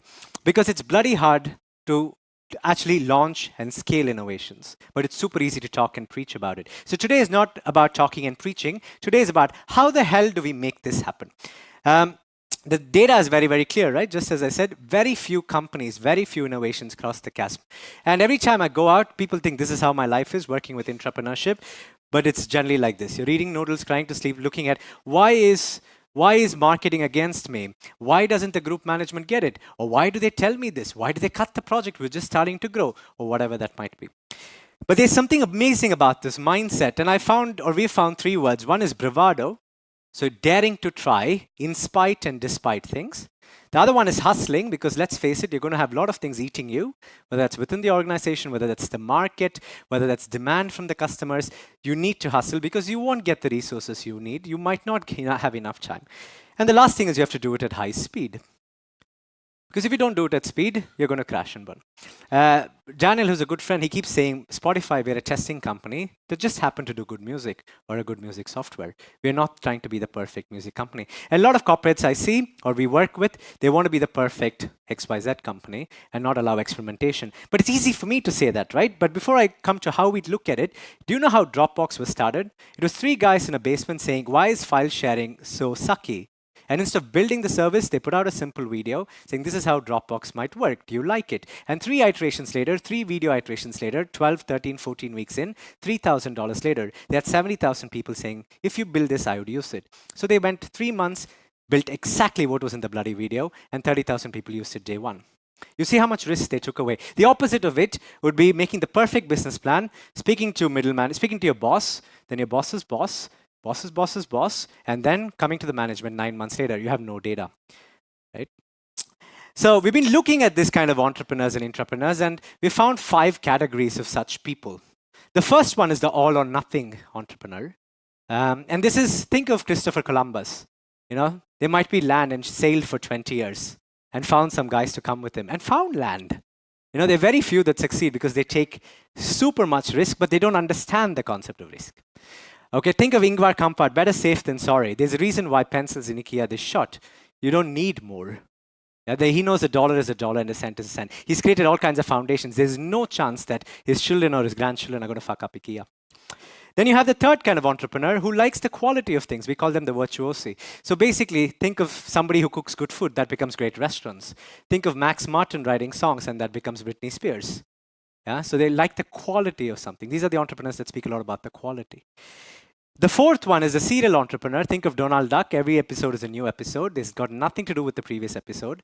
And they keep moving on to the next adventures. And these companies that get saved are typically saved by a few MBA grads or business people. Do you know who this is? Do you know who this is? Do you know who these people are? These are people, these are part of a team that created a service used by 1.5 billion people on a monthly basis. It's called Gmail. Why aren't we talking about these guys? Why are we talking about these guys only? Nothing wrong with them, but what about these guys? Do you know what's common with all 3 of them? They all worked at Burger King. So every time I go to McDonald's or Max or wherever, I'm like, who's the next prime minister? Who's my next boss?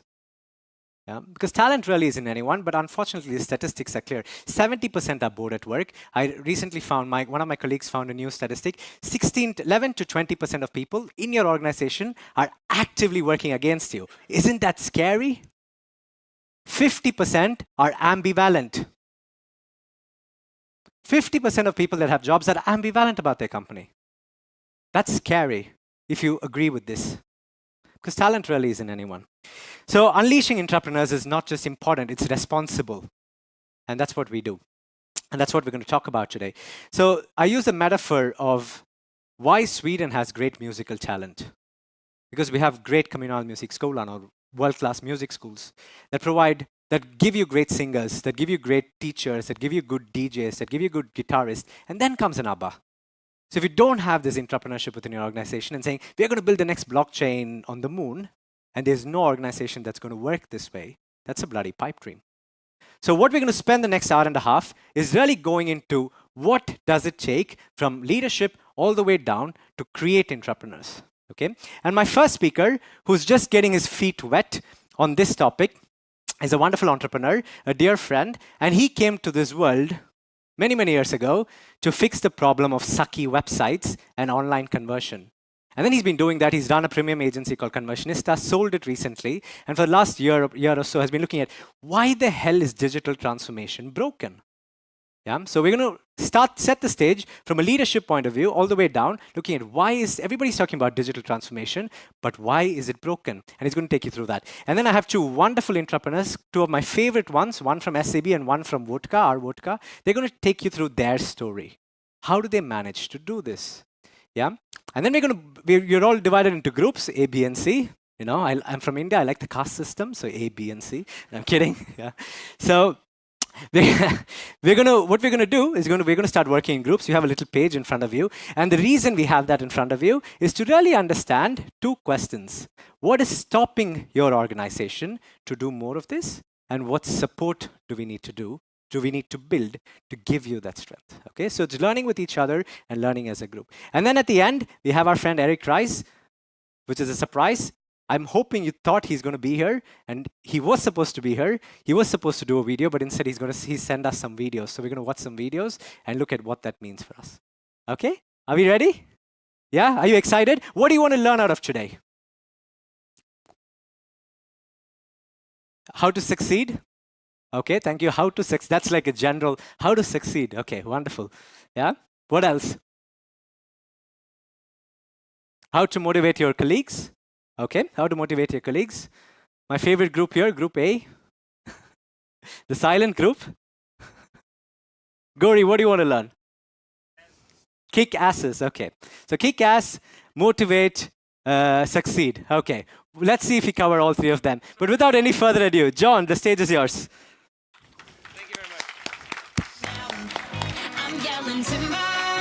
Let's see how I'm going to stand here. Okay, so thank you, Mahesh, and the organizers for inviting me, for daring to put me on stage here on a fairly new topic for me. I do a lot of speaking. I spoke in Gothenburg this morning, so it's my second gig today.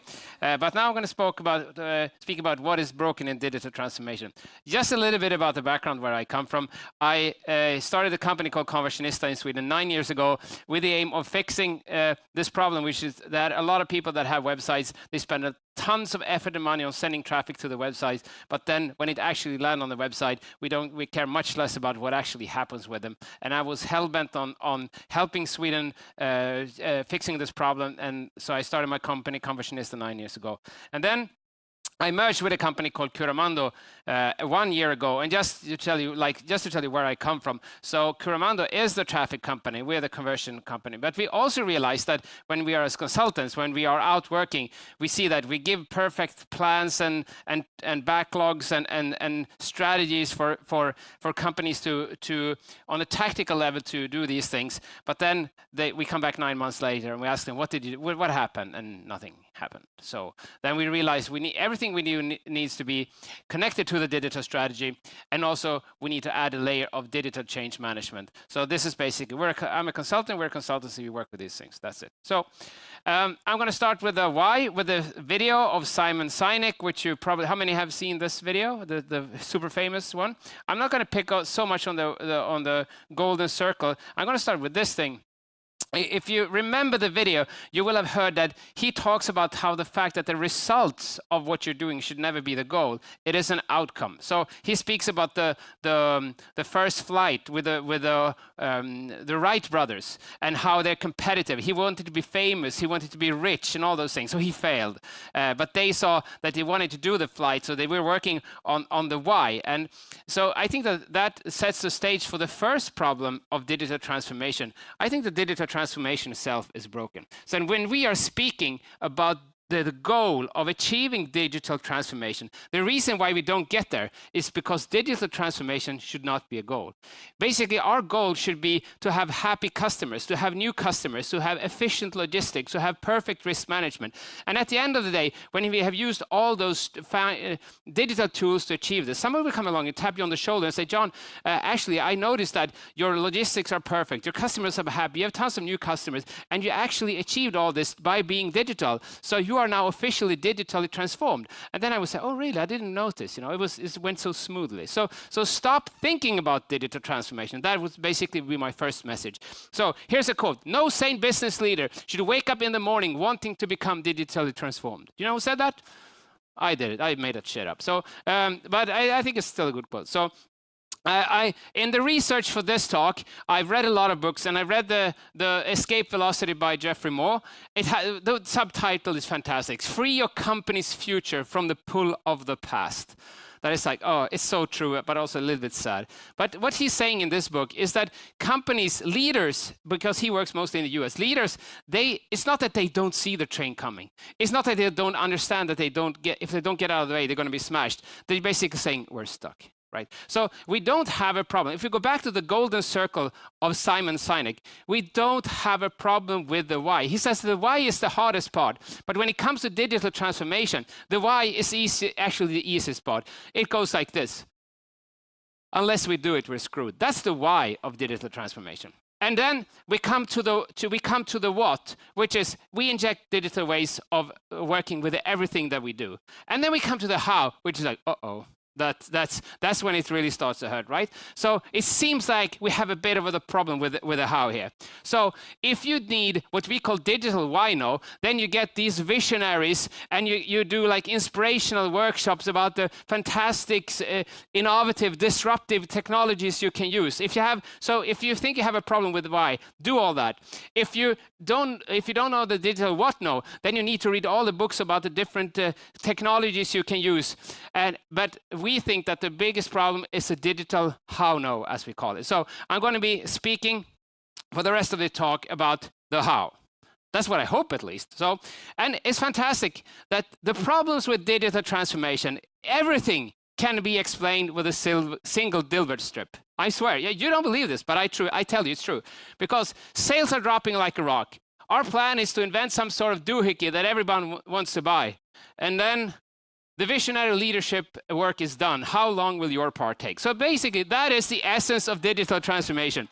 It's the real digital divide is that the bosses are up in this office building and they're making their digital visionary strategies. And all of us, we're toiling way down here in the basement with our all small digital initiatives. And you know what? The problem with this office building is somebody forgot to put in the goddamn elevators and the ventilation ducts to connect the top floors with the lower levels. So the whole problem, I call it, is the black hole of digital transformation. So our job, and what I want to talk about here today, is what is it that we need to put into the black hole of digital transformation? And my take, after studying this, after researching it, after working with our clients, is that we basically need to put 4 things in there. And first of all is direction. We also need force, we need goals and KPIs, and we need to revisit our budgeting process. This seems like really boring stuff, but I'm going to walk you through each 4 of those in the rest of the presentation. So let's begin with the first one. Bosses are saying, we need digital transformation, lots of it. And then people down there are saying, we're already doing tons of digital stuff here.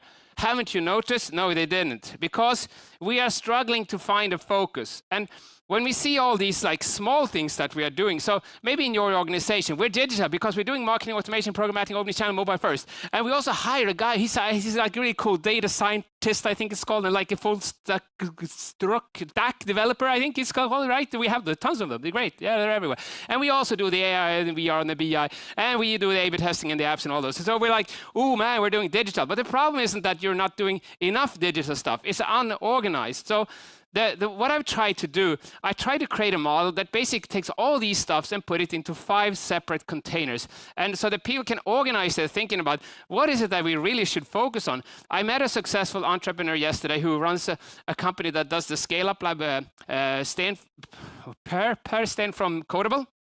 And he says that one of the problems that he had, they were doing too much stuff. So the program that they did with Result really helped them to focus on the most important things.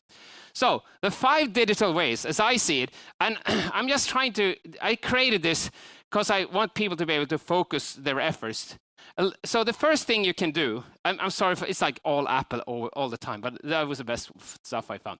The first thing you can do, you can digitalize the product itself. So what Apple and a couple of other companies did, they took analog music and they made it digital in digital players. So now what was analog is now digital, the product itself. That's pretty basic. The second thing you can do, you can wrap a digital service layer around the product. And I have, for example, an alarm company. So what they are doing now, they basically, the alarm product itself is more or less the same. They upgraded technology slightly, but it's cameras and a central and sirens, and it calls a service if somebody breaks into your house and so on. But now they have the apps around it, so that you see who comes home, you can monitor the camera and everything. So they have the same core product, but now there's a digital service layer around the product. What you can also do, you can digitalize the processes behind the scenes, like the insurance companies are doing. I'm not sure if you're aware of this, but the insurance companies, they have more or less the goal that 80% of all the claims that we file with them is just going to run straight through, and they're not is being seen by a human person in the whole trajectory through the company.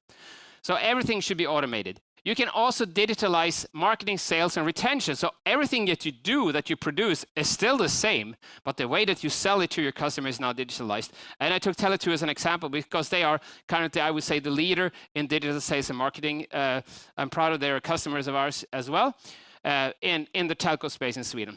And finally, the last one here behind the couches is Amazon, because what they did, they built Amazon.com, they were selling stuff online, and all of a sudden they realized they had this fantastic IT infrastructure, and now they could start leasing it to everybody else, and now it's their most profitable business area within Amazon. So all of these 5 things anyone can do. And I think what I wanted to help companies organize their thinking, probably you should, instead of doing a little bit everywhere, start with focusing on one of the areas. You probably need to do all of them, but like start out with picking one of the 5 digital ways. And I think here's Exhibit C. I think one problem with finding your direction also, I think we have almost an over tendency of being amazed by innovation and disruption. Disrupt yourself or somebody else will. And we need to find an innovative culture. When I do workshops and things, I sometimes actually think that people are trying to innovate too much. Let me say what I think with this. The way that I see it, when you know this thing, it came in 2007. What a fantastic innovation, wasn't it? It was like so new. We never seen anything like this. This thing is amazing. But when you think of it, what really happened was that they made a deal with AT&T so that they had guaranteed mobile bandwidth to this thing. That was one of the key components of making this thing work. It had a touchscreen that actually worked for the first time. These were hard as hell to use before this. It also had finally the processing power to run this thing. It also, not the first one, but quite soon came with the App Store, and actually inside it was the iPod, which we were used to. So if you're looking at all these things that made this thing work, most of it was already there. So what Steve Jobs and his team did was they assembled a lot of technologies which happened to be perfectly timed as a kind of a perfect storm, a moment in time when all this stuff came together. They put it together in a product, and look what came out. Was that innovation? Well, it was, but it also was building on a lot of stuff that was already there. There was a German guy, he invented this thing, the printing press, Gutenberg. No, he didn't. He didn't invent a single part that went into the printing press. What he did, he took existing parts and he put them into an automated book manufacturing system. That was the invention of Gutenberg. So if you look back at the 5 digital ways that I talked about. The product, the service layer, the behind the scenes, sales and marketing, and the new stuff. I forgot what I called it. So if you have a scale of innovation and disruption, and the other scale on the other side, I call it synthesis, where you're basically putting all the pieces together. What you will see is that, well, innovating the digital product, making the product digital, well, that's innovation, let's say that. But most of the other ones are actually over to the other end. So I would argue that most companies, and especially entrepreneurs, they should be playing what I call home games, which are very closely connected to what your core is. They should be digital, but they should be firmly rooted in your core.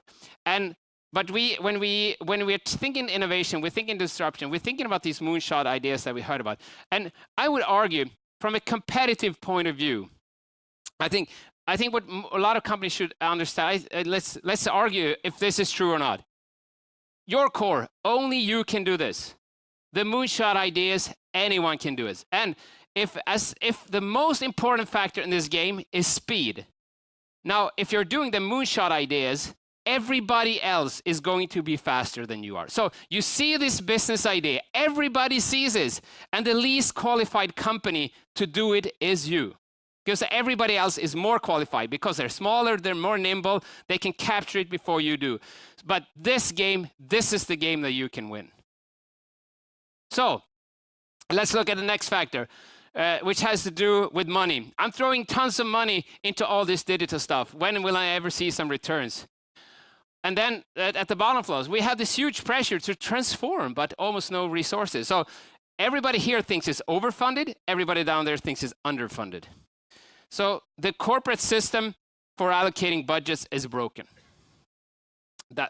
And if you look at this Escape Velocity book again, he talks about something, curse of the 3-5%. You do your budgets and you increase it a little bit, and then basically what happens at the end of the day is that everybody who runs the new digital product, they get the scraps, the leftovers from when everybody else had their meal. And that is not the way to go forward with digital transformation.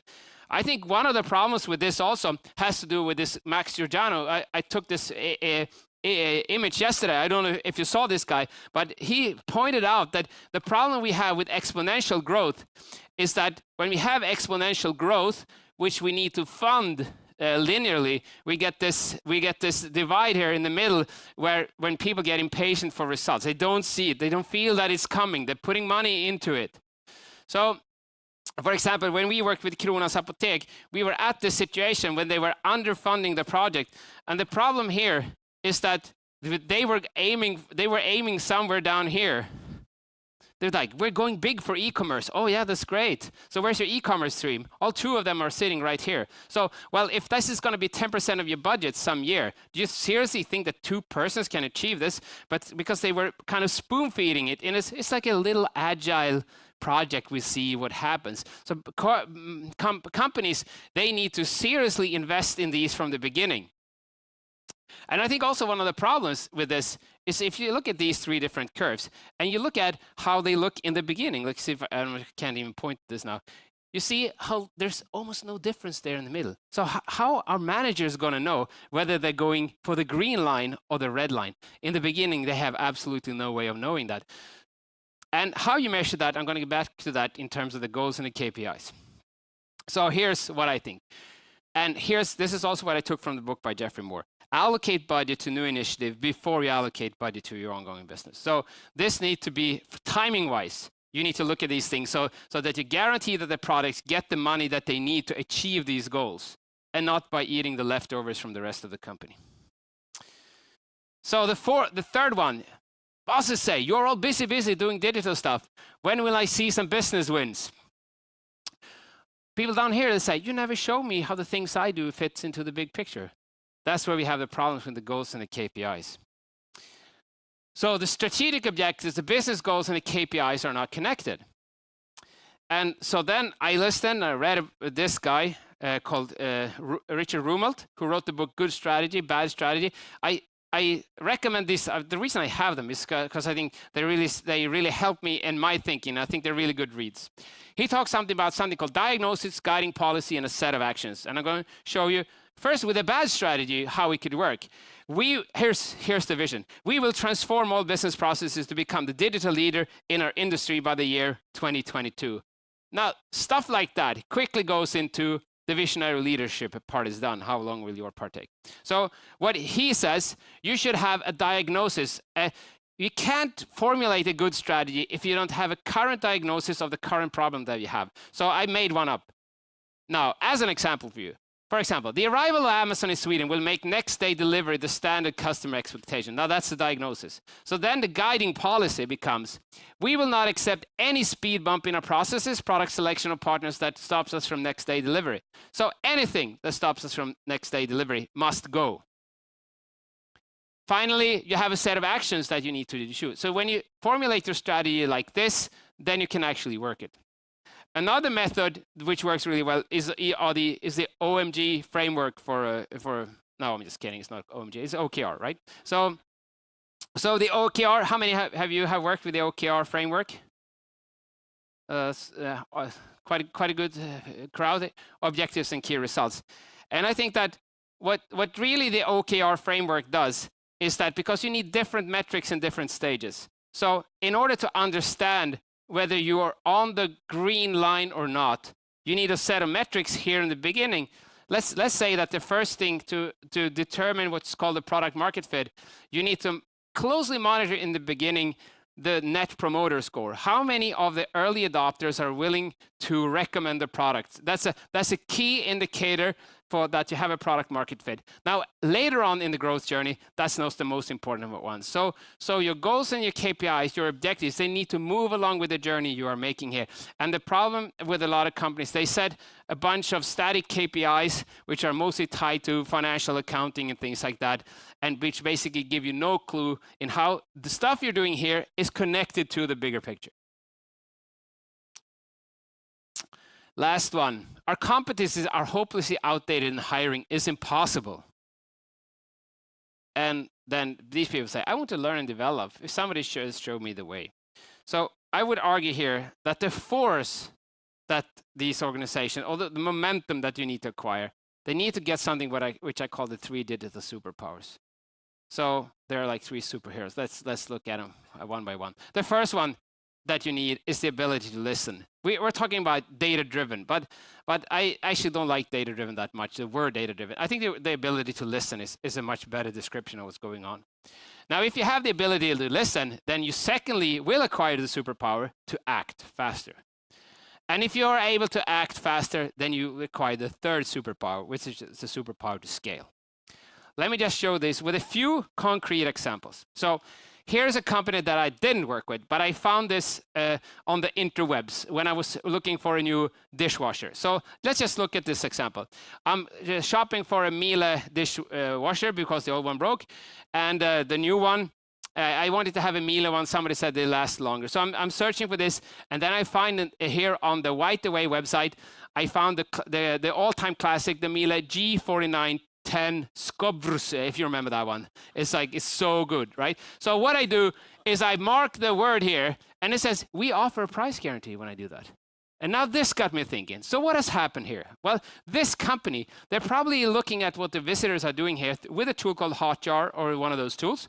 And they're seeing that people are marking this text. So that has the question, what is going on? But more importantly is, why is it happening? And now they are understanding that people are doing this because they want to clip it and go to Price Runner and compare the price. So at this moment in time, they say, what is the perfect counter tactic we can offer here? We offer the price guarantee. And you know what? They're already doing that because it says price guarantee right here, right? But when people look at your website, they look at it like they're looking through a toilet roll. They have a very small field of vision, and they also had two Stora Stark right before. So basically what they're doing, they're detecting the problem through their ability to listen to what the customers are trying to tell them through their actions. And they're saying, why is it happening? And they offer the perfect countermeasure to do that. And every company can do that. Secondly, here's another company that don't listen. So I'm trying to buy a flight ticket, and I'm putting in my credit card number. No, you cannot see it. I'm sorry.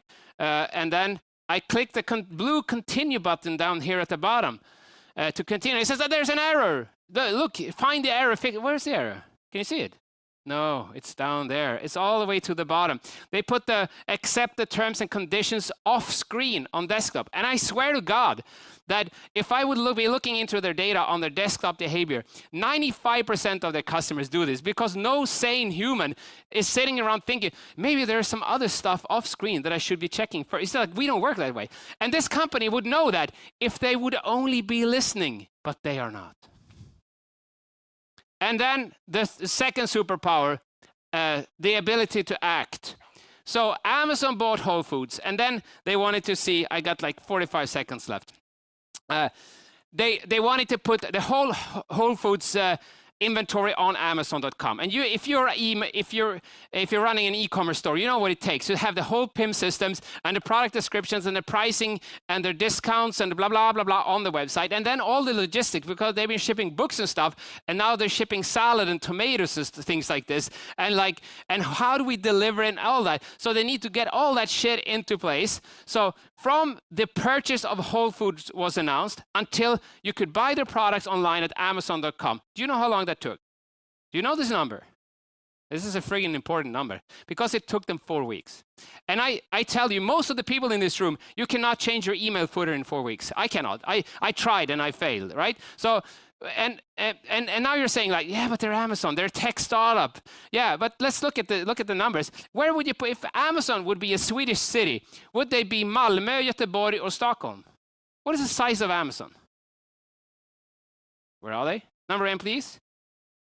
They're Gothenburg.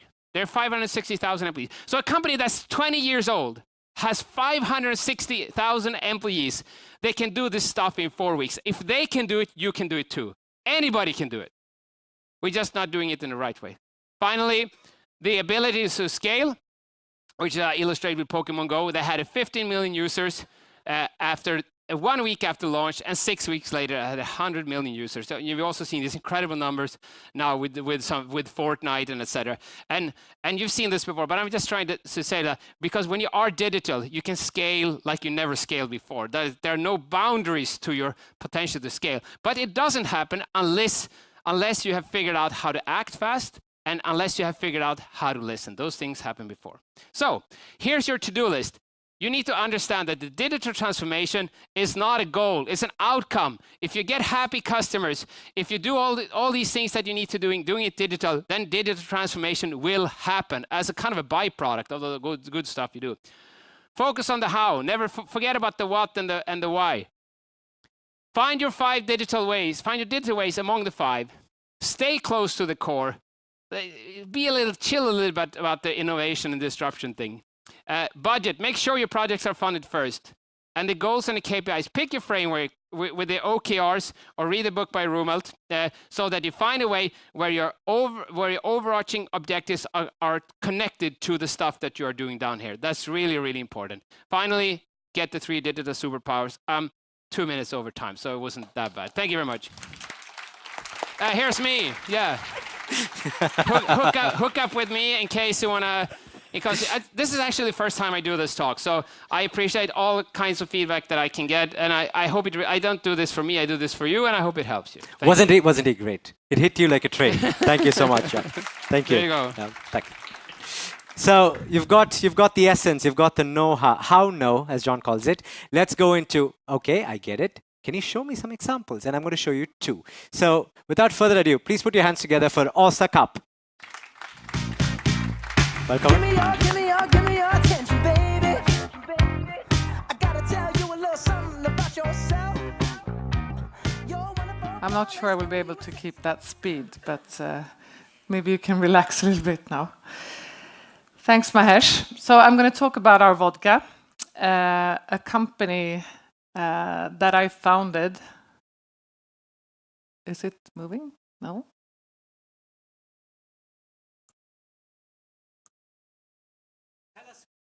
While Sandra is fixing it. Okay, so I'm Åsa Kapp. I work for, I'm the CEO and the founder of our vodka, which I founded 7 years ago. I spent the 2 first years trying to get my employer to fund the startup. And then after those 2 years, since then, I've been running this startup under the umbrella of Pernod Ricard. No, it doesn't. No, it doesn't. No. Yeah. Let's see, otherwise we'll make it an interview. So the whole idea was to combine the muscles of the big corporation with young entrepreneurship in cities around the world. Still not working. There you go. Yeah? Okay. These are the cities where we are. So what I wanted to do for the company, I was employed by Pernod Ricard, and I got frustrated by the fact that there was a lot of unlocked volume that was not unlocked yet, and it was not accessible for the big players. And that was the volumes from the craft movement. So locally produced and the craft movement was growing dramatically big, and for the big players, they had no access to this. So I was trying to figure out how we could unlock this opportunity for the big company, which is hard when you're big, trying to access the small and local. So the whole idea with our business model is that we build micro distilleries in cities around the world. We make the whole capital investment. Then we make partnerships with young, hungry entrepreneurs in those cities. And during the opening, I hand over the keys to these entrepreneurs, who then run the distillery and the local business and the local brand the way they feel best suited for their city. And we pay for the cost during the time. So basically, we put in all the money, and they invest their time, their local credibility, and their sweat equity. And then we share profit with them when we're profitable. So I like to see it as a family. We have the kids, my babies. You can see that they have the same DNA. They're 6 lings, if you may. And I like one to grow up as a Berliner, one as a Londoner, and one as a Detroiter. And this is why I see the entrepreneurs in the cities as our adoptive parents, taking on their baby and make it really local in their own way. Now, this might sound like a good idea on paper, but it scared the hell out of Pernod Ricard. And I got confused because I've been told the whole time I was employed there that they were entrepreneurial. They have entrepreneurial as one of their key words. They were founded by entrepreneurs, of course, like all companies are. But still, they were struggling and they were super scared about this idea. And then I had to remind them that it was a while ago since they were a startup. It was 67 years ago.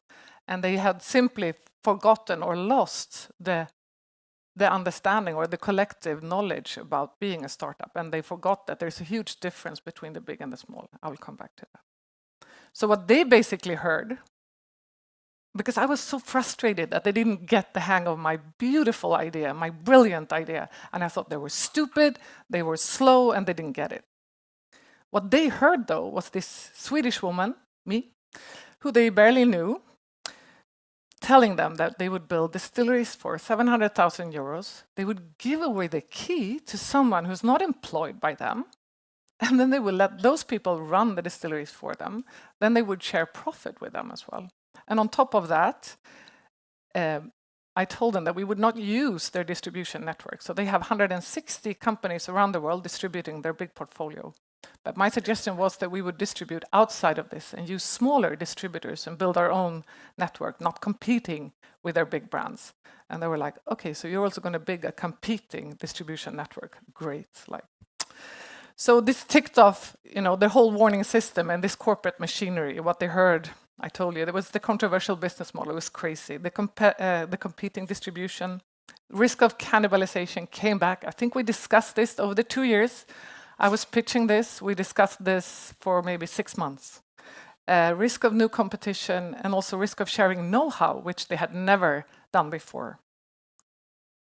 Eventually, they gave in. 2 years, like I said, and we went from being entrepreneurs to becoming intrapreneurs under the umbrella of this huge company. And I thought that this is when the hard work is over. And I was so wrong about that, because this is really when the hard work started. And I think If I had known how much time I would spend just fighting internal obstacles and thresholds instead of focusing on the business, I would never have gone to them with this idea in the first place.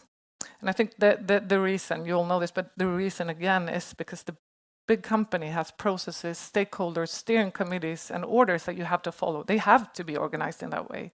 Whereas the startup has a small budget and a way speedier timeline. So they need to cut corners and take way more risk than the big company. So bridging between the two, if you get the hang of that, I think that has been for us, at least one of my key success factors, the understanding of the differences of the two and how they can coexist. So Mahesh, I asked him, what do you want me to talk about? And he said, like, tell them how hard it is. Showcase some real challenges. So I don't want to sound negative. This is, the best job I've ever had. It's been super challenging, but also really rewarding. But I'm going to show you some challenges that we faced. So one thing was that the company had the idea of, we have a super driven entrepreneur. Now she really wants this. She's super passionate. We don't have to give her that much money. She's going to, she's done it before. I was an entrepreneur before. And they find ways to solve things that we at big companies don't know how to do. But on top of that, we can cut her budget in half because she's also going to use all the resources of our big, beautiful company, the finance department, the legal department, business intelligence, and everything. And that sounds really good on paper again, but the priorities of the big company is the core business, and it should be. So the priority number 1 is the core business. Number 2 is core business. Number 3 and number 4. Disruptive innovation is very far down, at least at this company, which meant that I spent most of my time standing in line waiting to get help from legal, from finance, from business intelligence and so forth, which was, making it impossible for me to keep my timeline or create any magic at all. So one of the first things that we did was that we got all the skills that we needed around one table. We actually have a round table. I asked a friend of mine to build me a big round table, and all of us sit around the same table. And from that day, we tripled our speed. So with the next distillery, we opened 3 times faster than the first one. And then motivation. Somebody asked about motivation in the beginning. This is my favorite topic, because what I realized with a big company was also that the reward structure was working against me. The reward structure in a big company rewards people who follow the rules and do what they're told. You do what your job description says, and you do it well, you get a bonus, and maybe later on you get promoted. But this is super counterproductive if you need people to challenge the norms and find new solutions to old problems. So I had to work with HR to change the whole system for my team so that we could retain and reward our staff in a different way. They have also very different drivers, people who are drawn to a startup than maybe a typical corporate animal. And this, I almost got fired over this one once because I told a journalist that I sleep with one eye open and a gun under my pillow, and Paris called within 4 minutes, like, can you change that quote?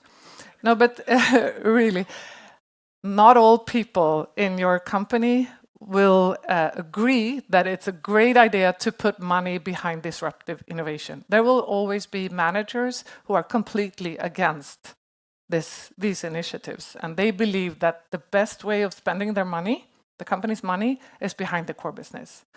And these people, they don't like to be wrong, and they will actually spend a lot of their time trying to be, prove that they're right, meaning that I would have to fail. So I don't have to explain that more, but I think this is why I always sleep with one eye open and a gun under my pillow. Another thing, maybe connected to that, is that it can get lonely sometimes because you're different. You have different views on things, and you sit in meeting after meeting, and you think that everybody else sees things in a different way. So you are the odd figure in the group.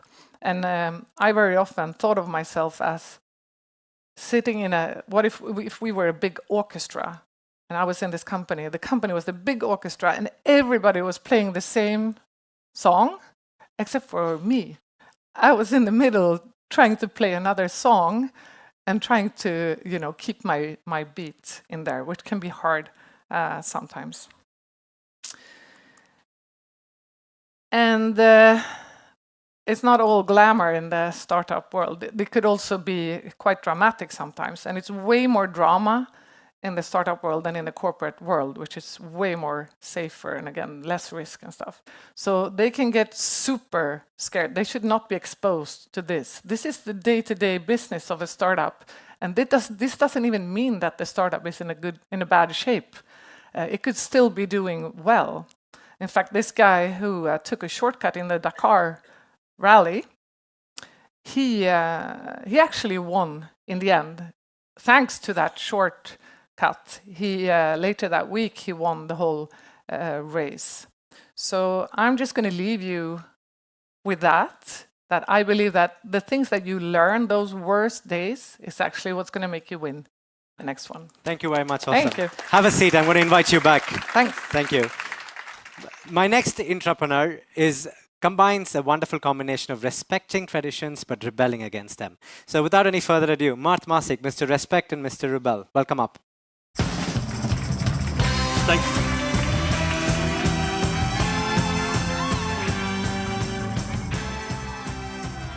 Hello, it's great to be here. My name is Mart Masik and I'm running SEB Innovation Lab. And the background-wise also I have been entrepreneurship experience and entrepreneurship both. Being with SEB Bank more than 17 years, and then that's the journey that has been so rewarding so far. I'm going to share a bit of our learnings, what we have why we have created Innovation Lab, and why what we have learned and what might be relevant for you. So I put it together on that perspective point of view. But coming back to the starting point, not the Innovation Lab, but it's a bank purpose. We're saying that we are the bank for entrepreneurial minds and innovative companies. So it's a bit of course was also talk as well that if you have founded the company with that purpose, then it means that internally our employees, we have to live based on those values. We have the 15,000 employees, and then it means that it's a prerequisite to really deliver that value, to deliver that promise. So that's the first part of it, why we said about we need Innovation Lab. What we did, we invited our own entrepreneurs on Innovation Days. They can come on the Innovation Days with their own ideas and also look for the people who want to join with their ideas. And then we're running the cycle of the 6+4 week now in the Innovation Lab. When the ideas, taking the practical experience from the users, from the ability-wise, from the customers, and then we're looking for what we can put back to the bank and how we can connect it with the core business. And why we did it, I think that's becoming more concrete of it. So thinking about them, there is a lot of ideas. And in large corporates, there is not lack of ideas. There is always more great ideas that you want to put into practice, but you don't know which is right one, which is wrong one. So the prioritization is one of the key questions always. And what we're thinking of for Innovation Lab environment, it's if you don't have the data, then you cannot make right decision. John told about a lot about how you're kind of collecting the data, how listening customers. So the idea is to make the small experiments and learn as much you can. So that's the first thing why we did it. Secondly, it's about delivering the value for the customer. I think also in the corporate environment, you can do a lot of things, which in the big vision, there is the value. But how you know on its way, the value is still there. And how big the value is, how you know that there is the reason to exist for it. So that was the second part of it. Whatever we do, we can measure quite quickly and then with the feedback loop, how we know the value is delivered. And the last one, which was most fluffy, I could say, innovation culture. And we have talked about it. So that, and I think when we established Innovation Lab 3.5 years ago, the definition, what is the innovation culture, was quite different what is today. But to really start to understand what it is, you have to start to move. And that was the reason why we established Innovation Lab. It has been a great journey. At 1 day practical experience, 1,700 people in the bank has been part of that journey. In the lab, the kind of 6+4 week program, 300 of them. So, and the 60 teams, we have figured out that the best size of the team is the 4 to 6. If it's smaller, then you're not capable to keep it going. If it's larger, then you're talking more and doing less. and then 17 implementations. And that also goes a bit of like against the traditional corporate culture that everything what we're starting we want to end, but that's the reality that the 60 teams, 17 implementation, and we're quite proud of it. Some of examples that before that it wasn't possible to become SAP customer without visiting the branch, thanks to the people, thanks to the entrepreneurs who showed up in the lab, and we created the opportunity to onboard customers remotely. Second good example is also the example of the information that already we have in the bank. We have the corporate ledger information about the companies. And then based on that, we can really predict and recommend the financing need, the overdraft and short-term factoring solution. And the team came with that idea. We built the prototype in the lab, and then we figured out that internally, we don't have the good resources to execute this idea. And then we look externally that maybe there is someone else who can do it. And then we look for the company called Capcito who can do it. And then we invested also into that company, and we built it up the co-created product of it. And the last example is also the Google Assistant. We don't know the business model. I think the good combination is about idea, people putting together, has to be technology and the business model. We don't know it, but also we created with a 1 week Google Assistant service for the macro bots. So more than proud of those 17 implementation, I'm about that number.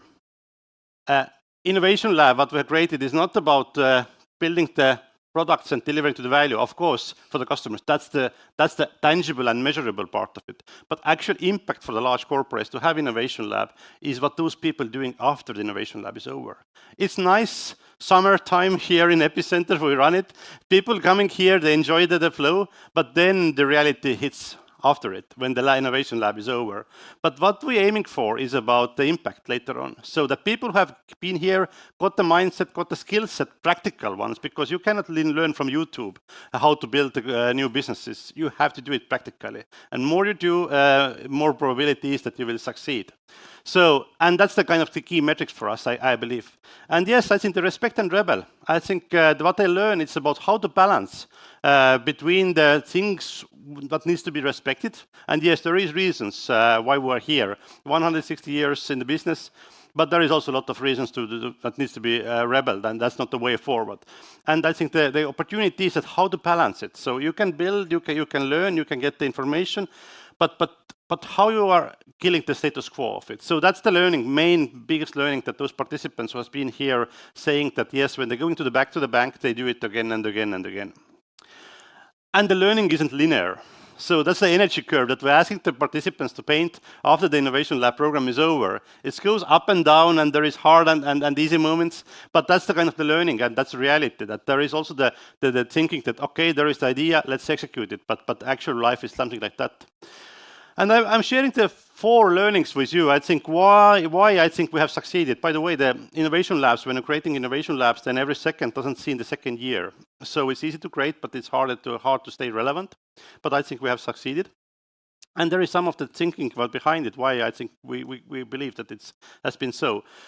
But with you lab, we're saying 80% is perfect. So we're not building the perfect solutions here. So that's impossible. Sometimes if we're putting it kind of commercializing, yes, you have to rebuild it. You have to redo it. But the learning that you can create to that kind of short time frame pays off, and then de-risking also the kind of the wrong bets. Second is about really being incremental, and as John also mentioned about being innovative and making the bold and being disruptive. Yeah, you can make those bold statements, but it doesn't help people in the practical manner. Being incremental, all the big things happening somehow small, and that's the starting point of it, how you should start. Diversity, and I think that's a really important piece of our success formula, I believe. So that those innovation days where people coming together across the bank, they're coming really from different parts of the organization. And they are unprofessional even for those challenges they are picking up. And sometimes there is also misconception that innovative people are those ones who are having the ideas. No, innovative people are those ones who are makers, team makers. So you need the both. And more diversified it is, better it is. At the beginning, it's hard to get it going, to get the common language, but it pays off really quickly. I think that's really important. And you see the new perspectives. And then you're connecting the dots differently. The last one here. I said about you have to be incremental and to do small stuff, but still the vision needs to be there. And I think the corporate metrics and reward system, yes, as also mentioned about that those are the steps, those are the roadmaps. That's the kind of the way how we're measuring success. You don't know actually how the way towards success is going to look like. So it means that you cannot measure the progress on its way, and you cannot measure the promises which is given before. You have to redefine them constantly. So that's the way how it works. I believe that we are somewhere, maybe somewhere here, so that I believe there is somewhere critical mass. Is it the 15% or 20%? But you need the critical mass of the people who have got the practical experience, and then they know what it means. And then if you're reaching this critical mass, all the rest comes further on. So you have to push it. And if you're only thinking about the innovators making the innovation in the future, I think then you're not shifting to organizational culture. But if you have ambition to go further and involve practical manner, more people, more mainstream and more those early mature people into the loop, I think then actually shift happens. But at the same time, it's also the respect and rebel goes that there is reason why those people are having the different perspectives. And it's good to listen to them as well. I'm not saying that we're looking for those people, we're looking at those ones as well. And how you're putting together, but then you're pushing it further on, the kind of like roadmap wise. And yes, of course, my job is to tell in the bank that the Innovation Lab is great and that's the future. But I'm really proud of those our alumni who has been in the lab, and they are telling the stories. They are making the actual change happen. Here is the Salla who has been recruited now as our chief data scientist, and she going to universities and telling that everything was started was innovation labs. So that was the first thing, that was the next project and next and so on. So that is the kind of effect that we're looking for. So it's not the one single place where innovation happen in the bank. I think what we're aiming for is about that innovations should happen everywhere else, not in the lab. Then I think we become successful. If we're thinking that we're concentrating that yes, that's the place where the smart and the best talents are working, and then they will define how the future look like. No, that's not the way. It's a responsibility of each business division, each unit to ensure that the future will be there for us. And I think you have to stay relevant. And I think from the lab point of view is that why I think it's good to collaborate and to bring the new dimensions so that it's only not things how they are, but I think we should build those different links with the future. And that's kind of the mathematical evidence of it. It's really possible to drive the innovation, and that's the way how it happens. And yes, I think it's all about the learning. And I think the lab is the best place to learn, because then you're not risking with your corporate life. But those people who are coming here and get that experience, they started to enjoy it. And they do it again and again. And other people who haven't came here, they also understand that those people are still in the business, and we have discovered a lot of digital talents thanks to that opportunity. So it means that that's kind of the snowball effect starting to pay off. So I think it's a great journey, and I think it's really fun to really understand how the future look like without defining it from the top. It's really coming bottom up. Wonderful. Thank you. Thank you, Mart. Have a seat. Have a seat. Åsa, can I get you up? Couple of questions. Any questions from the audience? Have a seat. Have a seat. Okay, I'll kick it off. Also, if I start with you, you had 7 years of this, and you had a lot of challenges, but you had something going, a secret sauce, which was in your suitcase. Can you tell us that story? The letter that you wrote, the victory speech. Yeah. So I wrote my victory speech 1.5 years before I got the project funded. Did you get that? So she was so sure she's going to succeed that she wrote a victory speech before she got approval. Or I needed to convince myself. Psychological tricks. So I had it in my handbag the whole time. Exactly, and that's what you say by vision, right? So you have that vision that you see yourself doing this. You can see the company backing you. There are a lot of challenges, but how do you get there? And that starts with the team. And that starts with the round table or the team of 4 to 6. And that's something that you both have learned. But Mart, if I come to you, you're a dragon in Estonia. You meet a lot of, he's really a dragon, not in terms of a dragon, but Dragon's Den dragon. So he's famous. If you go to Estonia, say Mart Masik, and everybody's going to put you on the nightclubs or whatever you need to do. There's one nightclub there. No, but no, I'm kidding. No, but Mart, you've been looking at these team structures, and we spend a lot of time looking at what makes a good team. And if I look at what we speak about here with entrepreneurship, how do you get people to step up and then form teams? What have you learned there? I think it's about two things. First of all, it's about, yes, there has to be idea. And there has to be someone who's stepping on the stage and yes, that's the great vision that I want to go for it. But quite often happen that the idea owners are not the best team leaders. And I think that's the kind of really hard piece for people to understand. How you differentiating the great ideas and the vision which drives it and how you share it with other team members. And I think that's a really hard part of it that for the teams. And I see the difference of those teams who are succeeding and who are struggling, who are going only blindly for that vision and not listening and not onboarding other team members. And I think, yes, the successful one are those ones actually that you probably understand quite quickly that when you're building the companies, when you're building the small one at the beginning, the idea owners is really good, but it's not the maybe same person who's scaling it. It's not the same person who are connecting to other relationships, other divisions. There is maybe more neutral people are needed to go and send it that way. So you have to understand the strengths of the teams. And the secondly, if you know the strengths of the teams, then right away you know also what are the weaknesses of the teams. And then the second question is how you're compensating, because there is never perfect team. Always, even you have the round table competencies are there, but still there are the gaps. But if you know where the gaps are, then that's a really good starting point to start to fill it and see that who are other people who are there. And of course, secondly, it's a part of it's common vision. It's not owned by this team, but what we do in the internally in entrepreneur point of view, there is someone else who might got the benefit out of it. So it's not about own unit. So you help other people to succeed.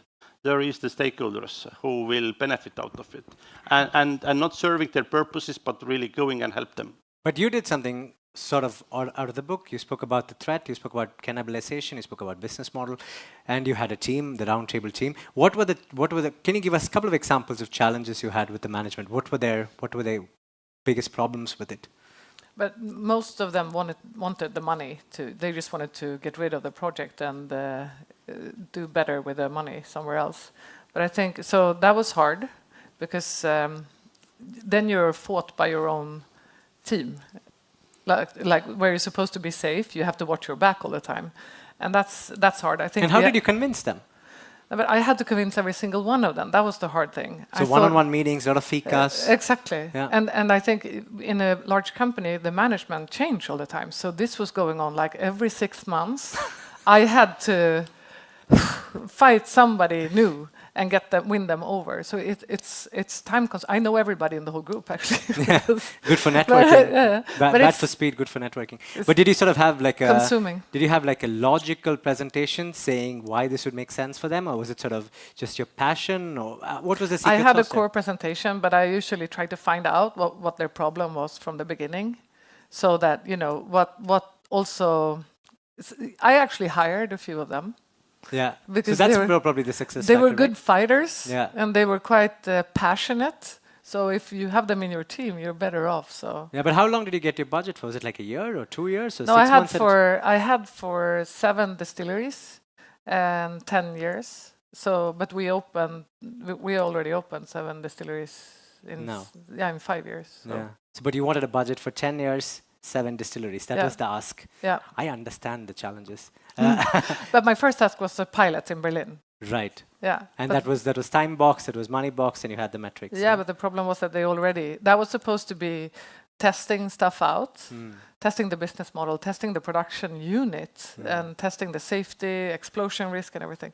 But still, we were starting to talk about volumes and they promised, and then 2 months into the project, it was the only thing that people asked. How's sales? How's the volume? What's the volume doing? Yeah. And so that kind of... Fair enough. And with SCB, Marth, you've created a little team, right? An RPD, Rapid Process Digitalization team, that is sort of looking at these challenges and working in a different way. Can you just take 2 minutes and talk about that? Yes, I think if you see that there is some principal changes needed, and then how we're collaborating, how we're working together. So we have adopted the somewhat challenge. For example, SAB at home. The team is having the full skill set in the same team, and they define their own roadmaps. They will work as a small business inside of the bank, and they will define what they will deliver in the roadmap wise. So kind of like during the 3-4 months cycles.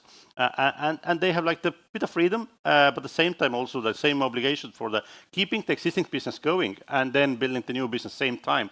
But I think it's quite hard for the large corporates to do it both on the same time. And those is the model maybe how you can do both together. There is the full freedom and accountability wise they can take the ownership, but there is also responsibility to keep existing business going. But they have the both on the same, so they are not new business and old business. They keep the both together. Right. Last question to both of you. What, if there are a bunch of entrepreneurs here, bunch of management here, what would be one tip you'd give to the entrepreneurs that are trying to work their idea through the organization, and one tip for the management that are trying to understand this new way of working? One tip. Exactly.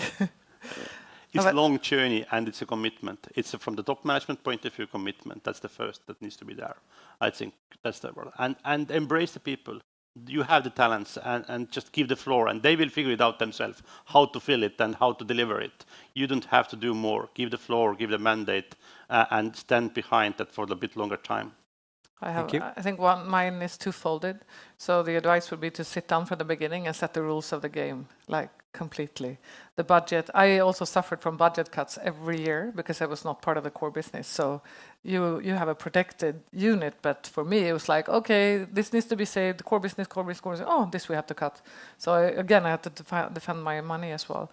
So I think it's important to sit down and set the rules of the game so that you don't have to overwin naysayers and haters and defend your money all the time, or the project for that matter. I had some managers that come in and like this creative unit, so they were like, I think we should do a whiskey. I'm like, yeah, but the company's called Our Vodka. I don't know. But so it's also like you need a framework, and it needs to be protected from top down. I'm almost tempted to start a therapy company for all entrepreneurs, because I know that's going to do well till this changes. So I see that we've gone through a lot of therapy and a lot of battle-scarred stories here. Thank you so much. Thank you very much. Thank you. Thank you. Thanks. Thank you. Thank you. Thank you. Okay. How are you guys feeling? Good? Okay. Are you getting value out of this so far? Yes? Okay, wonderful. Now we move into the last part, and we're going to break it up into two. So you all have papers in front of you. Are you ready to work a little bit? 10 minutes? Yeah? That was a big yes. Wow, my ears are hearing. Are you ready to work a little bit? 10 minutes? Yeah? Very good. So we'll take 10 minutes. Okay? And that 10 minutes, before you start working and get eager with your pencils or pens, is broken down as the following. So you look at the paper in front of you, there are a few boxes, and those boxes are very simple. Where are you on a scale of entrepreneurship in your organization today? Yeah. Then what is stopping you from doing this? What support do you need? And then you have a brainstorming box. What we're going to do after those 10 minutes is you're going to form little groups. Okay? So here, the first two rows, you become a group. Okay, and then you become a group, And then we have 10 more minutes to discuss with each other, what are we getting out of each other? And then I'm going to find 1, 2, 3 people to say, what have you got out of your own discussions within your little groups? Sounds good? Are you with me? I'm from India, so we're used to chaos. You're from Sweden, you're not used to chaos. So this can be a little chaotic, but bear with me, that's how magic happens. Okay, so 10 minutes, work as individuals. I'll time you. I'll come and say, now start discussing as a group. And then you have 10 more minutes. I have my wonderful teamwork. Oh, you guys leave. Well done. Thank you so much. So, no, it's fine. So I have my team with me, and we'll walk around and see if we can help you, okay? So 20 minutes, and then Eric Rice. All right? Take it away.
when you're having fun.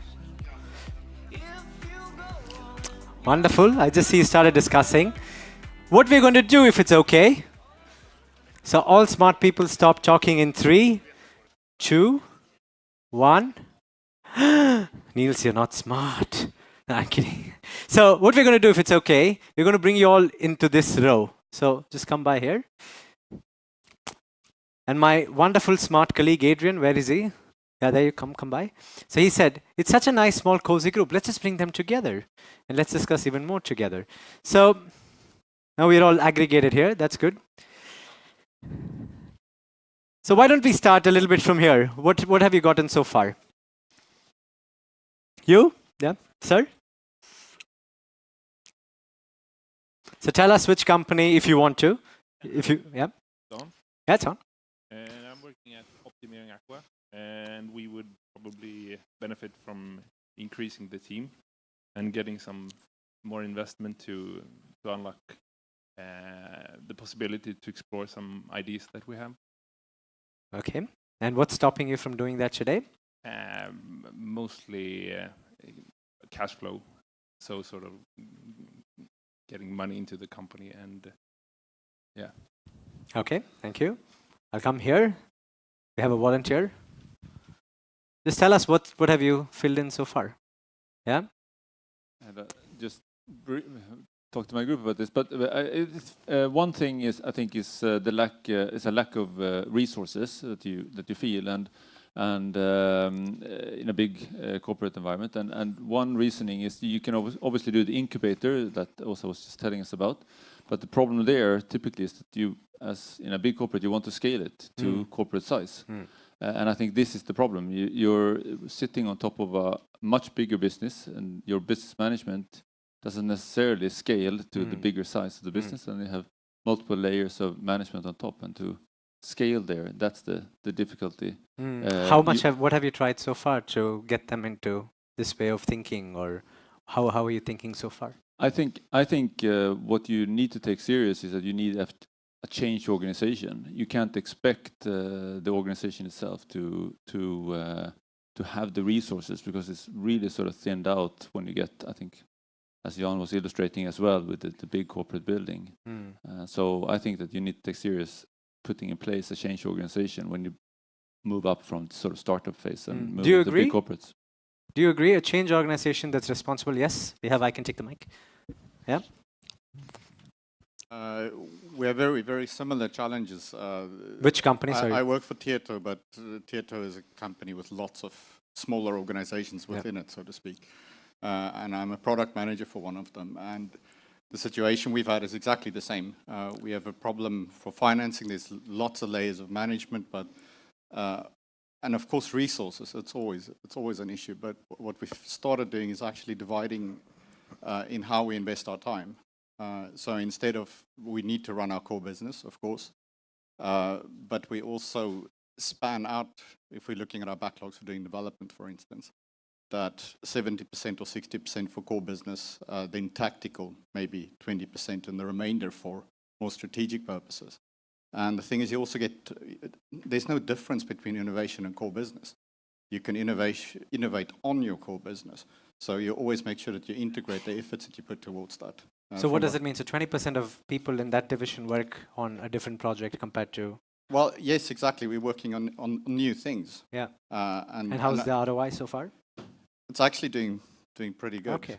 We've managed to deliver an entirely new both architectural solution as a service. Right. Wonderful. Which it's taken us a long time. Takes courage to do entrepreneurial and stuff. So mindset's the big problem.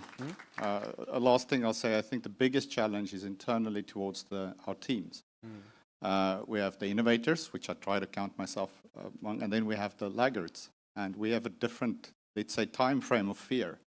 I fear for the future and they fear for the operations every day. So trying to get people to understand each other, but also to respect that we both perspectives are important to drive our business forward. And that's been taking the longest time. Thank you very much. I'm going to move here. Anybody from here?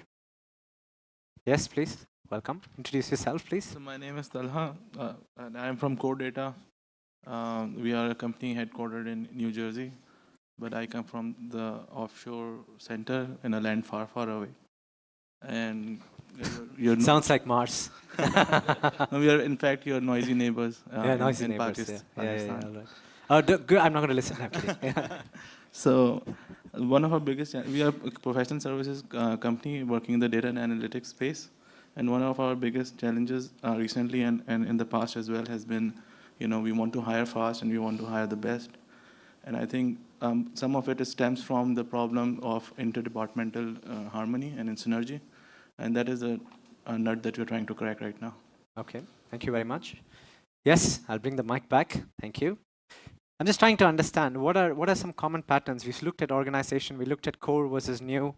What have you? And please introduce yourself. Which what company? Strikes me, I'm the founder of a startup. We are on a scale up, and what strikes me is that it's exactly the same whether you're in a big company or a small one. So you don't have to move to a startup to become an entrepreneur. You can be because all the challenges are exactly the same when you grow like this. Can you give an example? Well, all the difficulties running the team and bringing it all on board and keep the talk, keep the listen, keep the meetings, and to fight again. You bring on a lot of new people, and they are not the entrepreneurs if you're not one of the founders team. But you want to be one, but you still have the same issues, and your mindset is kind of exactly the same. Oh, that's what I was going to talk about. You stole my thunder, damn it. Okay, thank you very much. Very valuable. I'll give it to you, sir. What do you have to say? There, okay. So we'll start from you there. Yeah. Please introduce yourself. Which company? Yeah, I'm Joachim. I work for Allemedia. And I'd say that our main problems with innovation is not specifically resources, of course, in terms of money, but maybe more than time, that people are so focused on their core business that they forget about the actual innovation. And then also people are to a too great extent expecting someone else to do the innovation. You were talking about innovating on your core. I would say that everyone working in the company is responsible for innovation and have a collective responsibility for that, and also making sure that we have waves of pushing ideas upwards or downwards in the organization and taking care of them. Okay. Anybody that solved this issue? We don't have time. Our people don't have time. Everybody has this issue, or you've not solved it yet? Yes? Yes? Mic back, and I'll give it back to you. It's the solution is to just do one thing at a time, and you always have time. Especially when you don't have time, you have it. You have to just fix that. I love a saying which is, if you want to get things done, ask a busy person. And I think if I look at our SCB lab, for instance, the data there, to you, the people, the teams that Mart spoke to you about, they somehow work evening time now because they have their regular job even when they're in the lab. Yeah, so they have their regular job and they come on the lab and they work extra hours. And it was funny when we had Christmas here, they put a camera of all the teams working in the lab and everybody was working. And we're talking regular Swedish people with kids and with family, and that's really passion because they really care. And if you remember the statistics I told you in the start, which is 15 to 20% of the organization is working actively against you, they're definitely not there at least. Yeah. So, yes, can you introduce and tell us? Yeah, sure. It looks like I'm going to have to speak. Hi, I'm Chris. I'm from Microsoft. I share a lot of the same challenges to string together some of the things. I think I'm very future oriented, so I panic when I think where we're going 2, 3, 4 years ahead. We're not doing what we need to do today, and get people to realize that on the exponential curve, which we know very well. I think creating time, you can always decide what you're going to do. I think I try to be more forceful and know what I'm not going to do. And the other thing I've learned recently, which I've been given a practice session with last week, because I was given a giant project which basically threw away my forward 3 weeks. And I thought, damn, I lost all my time. And then I stepped back and I thought, how can I convert this to something I can use? How can I use this power, right? If we kind of go with the belief that life is kind of sending things your direction you can use, so rather than seeing things as blocks, see them as an opportunity. And I think this is the thing we have to do, which you have to do inside or outside, right? Outside, you have to worry about getting funding, run out of money. Well, inside, you have the same. You lose your budget, you lose your people, you get redirected. So, yeah, I think that you're in the similar situation. You decide to take on this challenge. I mean, that's dare to do it. That's yeah. And I wonder, like, if we also work with a lot with startups and scale-ups, help them build their business. How can we trade ideas with them? like how can they teach us how to do things better inside, or we teach them better how to make sense of resources or things like that. So. Thank you so much. Amira, you're a wonderful entrepreneur in Vattenfall. Oh, there you are with a mic already. I read your mind. So you're at Vattenfall and you're pushing things. Can you share some challenges you have and some experience? Okay, so about 2 years ago, no more, 2.5 years ago, I was approached by someone who asked, don't we want to have kind of a innovation, entrepreneurial culture at Vattenfall in Sweden? And I had come from working at an incubator, Energy it's called, and I had also run a few innovation processes, one called Refugee Tech. I don't know if anyone has noticed anything. And then I said, okay, of course, this is the kind of culture that I've been missing at Vattenfall. I want to be a part of creating it. And what we did was we were a group who created a network and created an innovation competition. And at first we were met by people who were saying like, we've done this before, you know, it's this empty idea box, or it's this black idea box where people just send in an idea and nothing happens. So we actually, and then when somebody tells you something like that, then that means that you need to listen to that and make sure that that does not happen when you're doing it. So we were really, really into giving people feedback when they were actually providing us with some input. Empowering employees, like when you're actually showing that you can do things and you can empower people, something magical happens and you create a community. And I would like to say that I've been talking a lot to Mart as well about how they do it at SAB to learn. For example, when they're talking about freeing up time for employees to work on their own ideas, it's also about like, sometimes people are away from work one day and they have sick leave, they have holidays. Exactly. They have, that's what we compare it to, actually. It's funny. And it actually still works. Yeah. So what I want to say is that you can plant a seed and you can slowly watch it grow, and you can add things one thing at a time. So you start with something small, and then it can become something big involving the entire company. I agree. So yeah, that's Thank you my so much. experience. There's so many systems in play. And before I give the floor to you, I want Edgar, my dear colleague. You've been an entrepreneur at Nasdaq. You've been a CEO entrepreneur at Garantam that sold structured products for how much? 80 billion crowns or 80 something? billion crowns, 80 that's billion right. crowns. Yeah. You've done this. Can you share some experience from you? I think the challenge is if you run a business, because I also was a head of a business area in addition to work with corporate development, is that you always protect the core first. So you're always in challenge with how do I innovate while protecting my core? And the challenge is to not mix the two. So I always used to like to separate the innovation from the daily business. Otherwise, it swamps you and you can't deliver on the task you're working on. And I think So, that is the main secret. Separate. We've heard separate. We've heard sponsored. It needs to be chopped down. Yeah. And now I'm coming back to you for the question. What's your question? Who are you and what do you do? And So my name is Salman, and I'm from CoreData, and my colleague talked about that on the company side. And that's the problem that we face, that how do you separate that core with your innovation, right? So what we did recently, earlier this year, was we started a competition. We have a small organization, so we can do stuff like that. So we started an innovation competition within the organization. We kept an award system as well. It's underway right now. And we tried to bring in that framework within the organization where the intent is to kickstart that innovation culture within the organization. So that is helping us a lot because we received ideas from 25% of the people within the organization, and they presented their ideas in front of the whole organization. There was a voting that went on, and then the few ideas were selected to go to the next round. And then in the next round, we hooked them up with mentors from the industry. And that's the phase that we are currently in, that we've just hooked them up with the mentors so that they can create those business cases and start working on some of the ideas as well. So that's how we try. It's great. Well done. I mean, my trouble with competitions is that it polarizes winners and losers. That's one trouble I have, and I've seen some data that doesn't appeal in terms of creating a culture. It helps, but how do you make it sustainable? So that's going to be interesting to follow you and you, Amira, in a sense, to see how do you make it sustainable. And that's what we've done a little bit with SCB, to see how do we make this way of working more ingrained in the organization. Because one thing is to just come up with an idea, leave it, and then go back. The other thing is to make it a way of working. How do you do this constantly at your day job? Mahesh, just one yes. topic more. I think when we talk about this, one thing we haven't talked about much is that failing is not a failure. You need to accept that things don't always go the right way when you innovate. And I think that's also one of the success. If you separate it, don't punish the people who didn't reach all the way. And I think that's also one of the lessons learned from the SCB presentation. he was proud of having 17 projects going out of the 60. I agree. I agree. Okay, it's easy to say fail fast. The question is, what does it take for the management to do that? Now, I'm very conscious of your time, and I'm seeing we're at 5:03. Do you want to spend a little bit more time on this topic, and I take you through what Eric has sent us, Eric Rice has sent us, and what he talks about? Do you want to, or do you want to just call it off and take a beer? So call it off and take a beer. Clap hands. Damn it! I should have asked the other question. Okay, good. Then I'll get the clicker. Where is the clicker?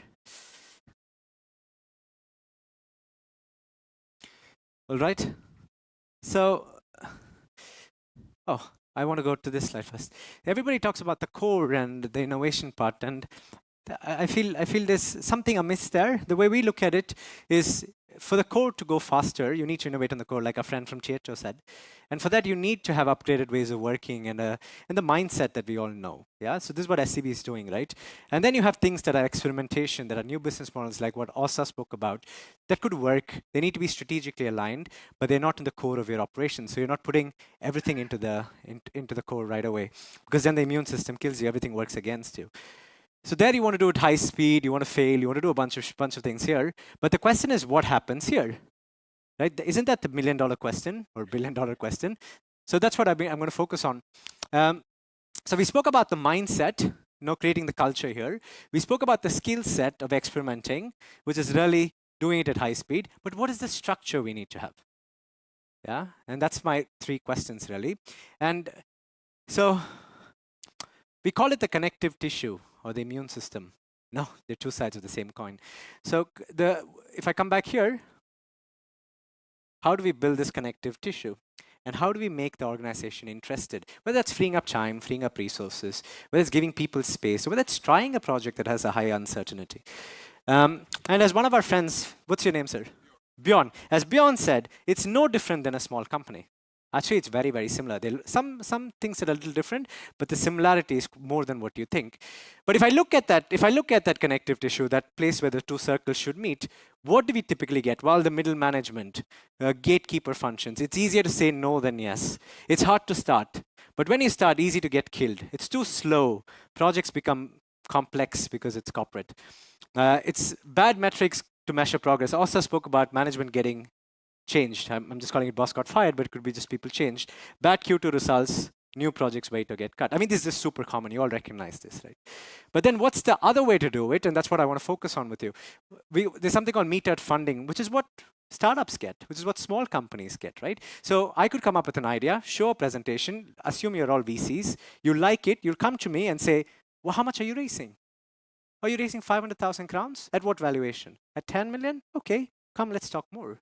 And then they look at me, they do not even basic DD on that stage. They just give you the money, hoping you'll give them returns. Not all of them do give them returns.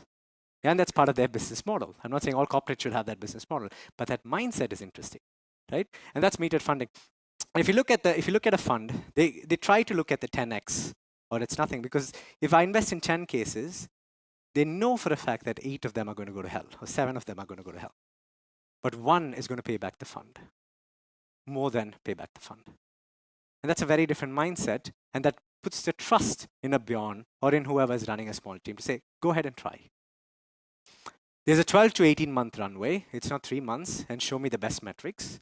And at every stage of your life cycle of a small company, there are different metrics. John spoke about that. It's NPS in the start, but that's not important when you're 85 people. It's important, but not as important.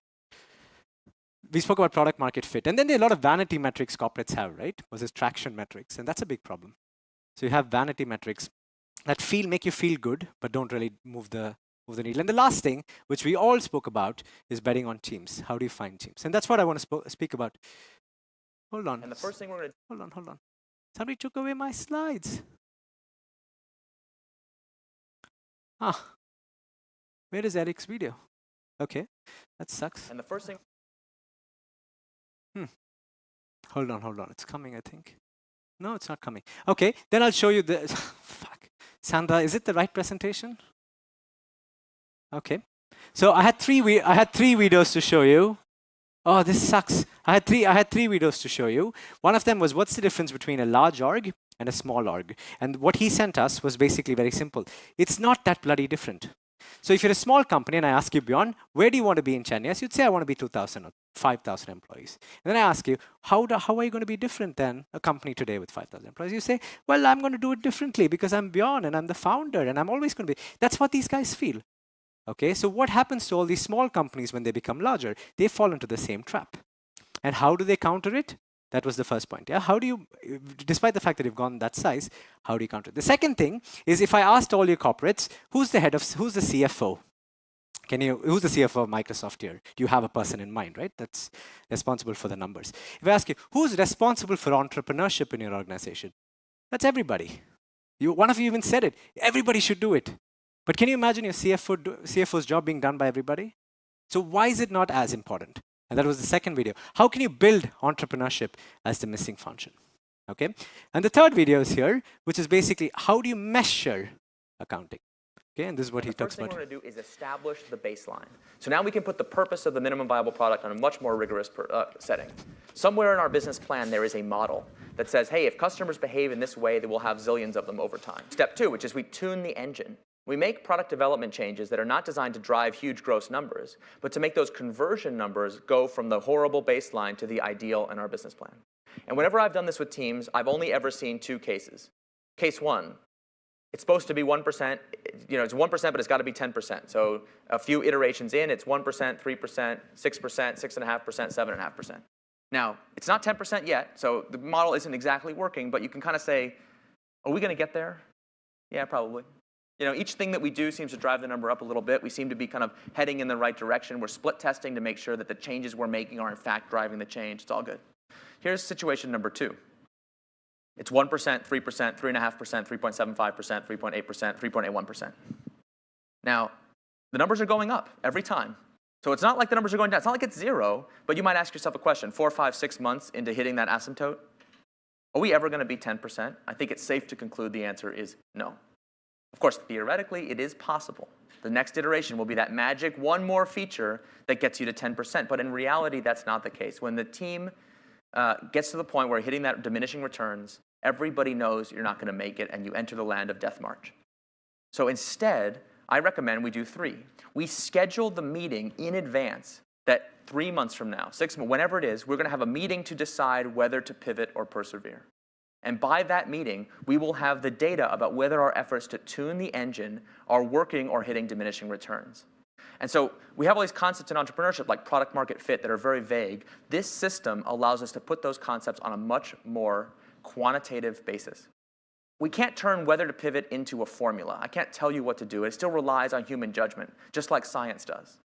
But if we make specific predictions, if we use innovation accounting as our accountability model, then we can be training our judgment to get better over time, just like in science. Have you heard of innovation accounting? Yeah? Have you used it, or what's your experience there?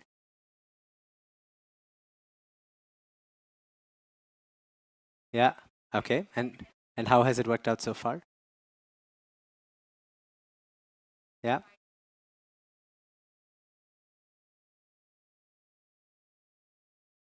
Yeah. But Bjorn, I agree.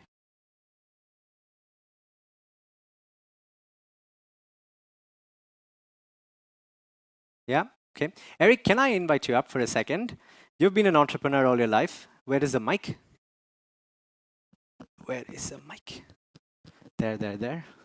I'm jamming here, so thank you. Eric, so you've been an entrepreneur for 25 odd years, and this kind of metrics that he speaks about is second nature to companies today, small companies today, right? What is the challenge you see for corporates not doing this when it's so second nature? So that's one question.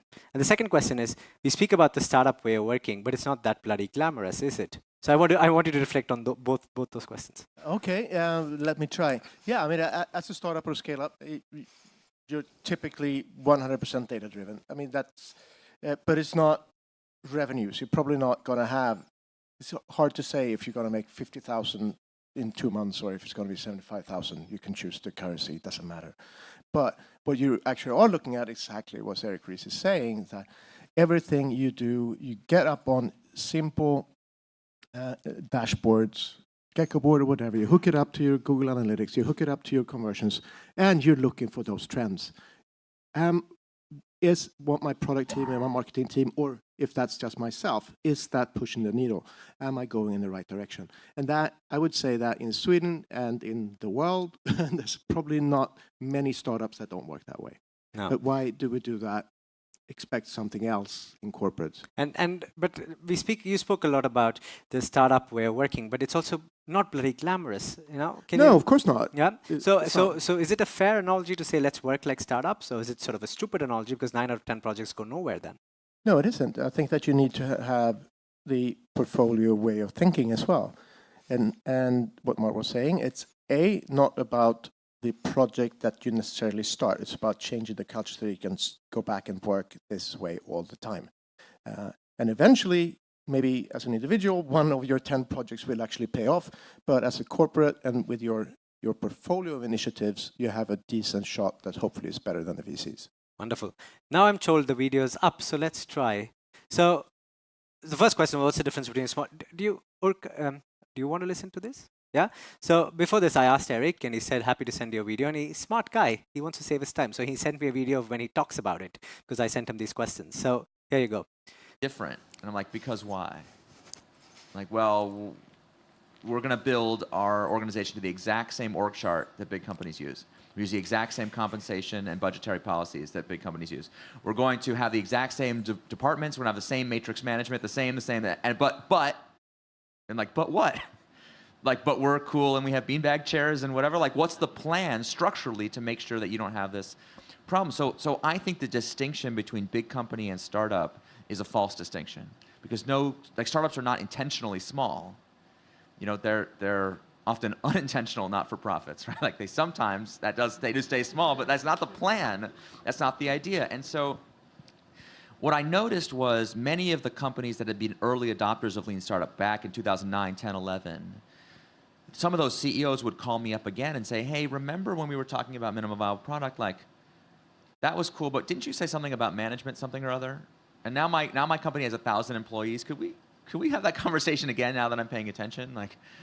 And so we started to work again with some of the same companies I'd worked with earlier, but now at a much larger scale. And the founders would go through this weird, through the looking glass experience where they have to start to see themselves not as the hero entrepreneur who makes all the decisions, but as the leader who has to inspire the entrepreneurs that work for them to do things that they found very natural, but now at a different scale. So it was like this weird double life, because I'd be hanging out with Beth in the morning, and then I would be with like a totally scrappy, hot startup in the afternoon, and we'd be having the same conversation.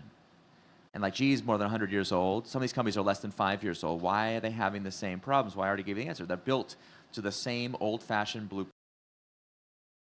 It is, you get the next one is, so what's a modern and a new way of working? And this is what he says. Truly modern company. And to me, the essence of a modern company is you're like harnessing the creativity and talent of every person that works for you. So if I were to like pick an employee at random in an old-fashioned company, and I say like, I get roll a 300,000 sided die, and it pops up your employee number, and I say, okay, if you had a great idea for how to like improve this company, you know, innovate, bring us into a new market, something that we really need to do, how would you get it implemented? What's the plan to test out your idea? And most employees are like, well, I guess I would ask my manager to ask her manager to ask his manager to ask the peer-wise manager in a parallel function to ask their subordinate to ask theirs, and by the time they've sketched out this plan in their head, they're like, forget it. Yeah, it's not worth it, right? Like, why bother start? Like, I'll just do my regular job, right? Anyone know what I'm talking about? Not at your company, but you have a friend, maybe. So, in a modern company, we have an automatic process for when we have a good idea to test it. It's just considered like a normal thing that we do. If it's like just a simple little idea, we let individual people, we teach them how to do that. We have a process for doing things like minimum viable product and A/B testing, and it's a normal part of everything we do. But if it's a worthwhile idea, if it seems like it could potentially be something disruptive for us, then we can put a startup on it. We call it, in Startup Way, the startup as an atomic unit of work. It's just a tool in your management toolbox. It's like, Amazon famously has the 2-pizza team, a team no bigger than you can feed with 2 pizzas. It's just, there's certain problems that a startup is the right team form to go tackle them. Problems with high uncertainty, problems where we're building a new product or entering a new market, or heck, building a new IT system, or when we're partnering with a startup, anything with uncertainty attached to it, then that's the right form. And so a modern company just has that as like an automatic reflex, so much so that I try to advocate in the book that we should consider entrepreneurship the missing function in the corporate org chart. Because for most companies, when I talk to them, I say, who's in charge of innovation? Who's in charge of commercializing new products? Most companies do not have a Beth who like really understands what we're talking about. Most CEOs tell me either it's someone's part-time job, so they've assigned innovation to the CIO, who's assigned it to his deputy or something, or it's the CTO or sometimes the head of marketing. But like whoever it is, this person has a very difficult day job, and but on the side, they also are supposed to do innovation too. You're like, that's not very serious. Or they say it's everybody's job. There's no function for everyone's supposed to think like an entrepreneur and be innovative. And can you imagine if we put up with that BS in any other function? Market. I like it when he calls it BS. So, yes.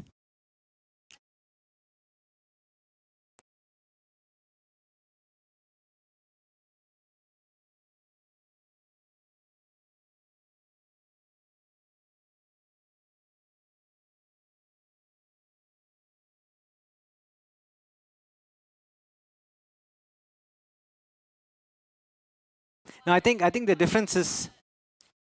No, I think the difference is, that I agree, a sustainable officer. But I think the corporates, my view is that corporates have a view to industrialize certain things, right? Sustainability, we have a chief sustainability officer, or it sits somewhere, right? But his point, I think, is that if you don't have entrepreneurship with the same breadth of seriousness, then it's not going to happen. That's what I take away from it. I think he polarizes a lot, saying by calling it, put it in the org chart. It could work that way, but it's almost how do you make that a way of working? So I think that's what I take away from it. Yeah? Somebody raised your hand here? Yes.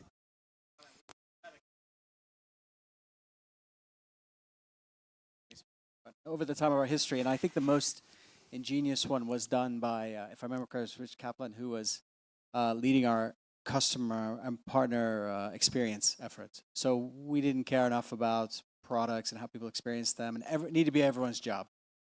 And you're right, corporates need a way to industrialize it. I mean, we were 60 or 70,000 people at the time. We need to put it in place in order to get it done. Somebody needs to own it. You run into the conflict of somebody needs to own it. Because if it's everyone's job, no one does it. However, he was very smart because he took it on and he built it up and he created a lot of tools that people use now every day inside the company. But he publicly said, as soon as I get everyone smart about this and I get people to change behavior, I'm supposed to put my organization out of business. We should disappear. We should disappear because everyone should be used to it.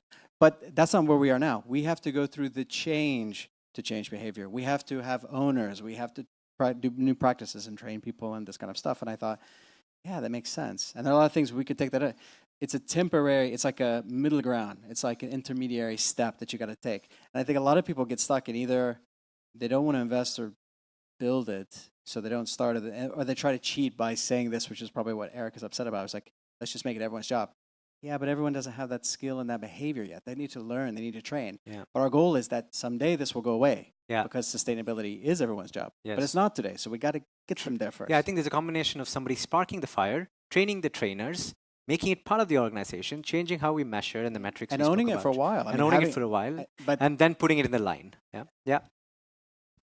That's the entrepreneur. Thank you. That's why we're here. That's why we're here. Wonderful. Okay, I'm very conscious of your time, as you can see. I enjoyed the discussions a lot, and I want to ask you for a simple ask. The paper that you have there, if there's nothing proprietary you've written, would you mind giving it back? Would you mind just putting it where you left them? Because what's exciting for me and my team is to say, what are the challenges most corporates face? And we want to see, how can we make Epicenter a little bit more impactful? How do we help our corporates drive more impact? So all of you help me or help us get smarter. But if you want to take the paper, you're most welcome to. Maybe take a photo. If there's something proprietary, take it home. Otherwise, we'd be very thankful if you leave it here so we learn with you. The last thing I'm going to say before I let you off for beer is I really enjoyed the discussions today, and I took away a few things about resources and time, the common challenges, but I also know one thing is for sure, it's not a silver bullet. There's no bloody silver bullet. It's a bunch of lead bullets you keep firing. It's a lot of things that might not work. But at the end of the day, each corporate has its own unique DNA. And when you figure out what makes sense for that DNA, it becomes a lot more easier for you to drive the change. So I wish you all the best in your entrepreneurial journey. And if there's something we can do here at Epicenter and Result, please get in touch with us. This is my email. And the first Yeah. Thank you very much. Yeah.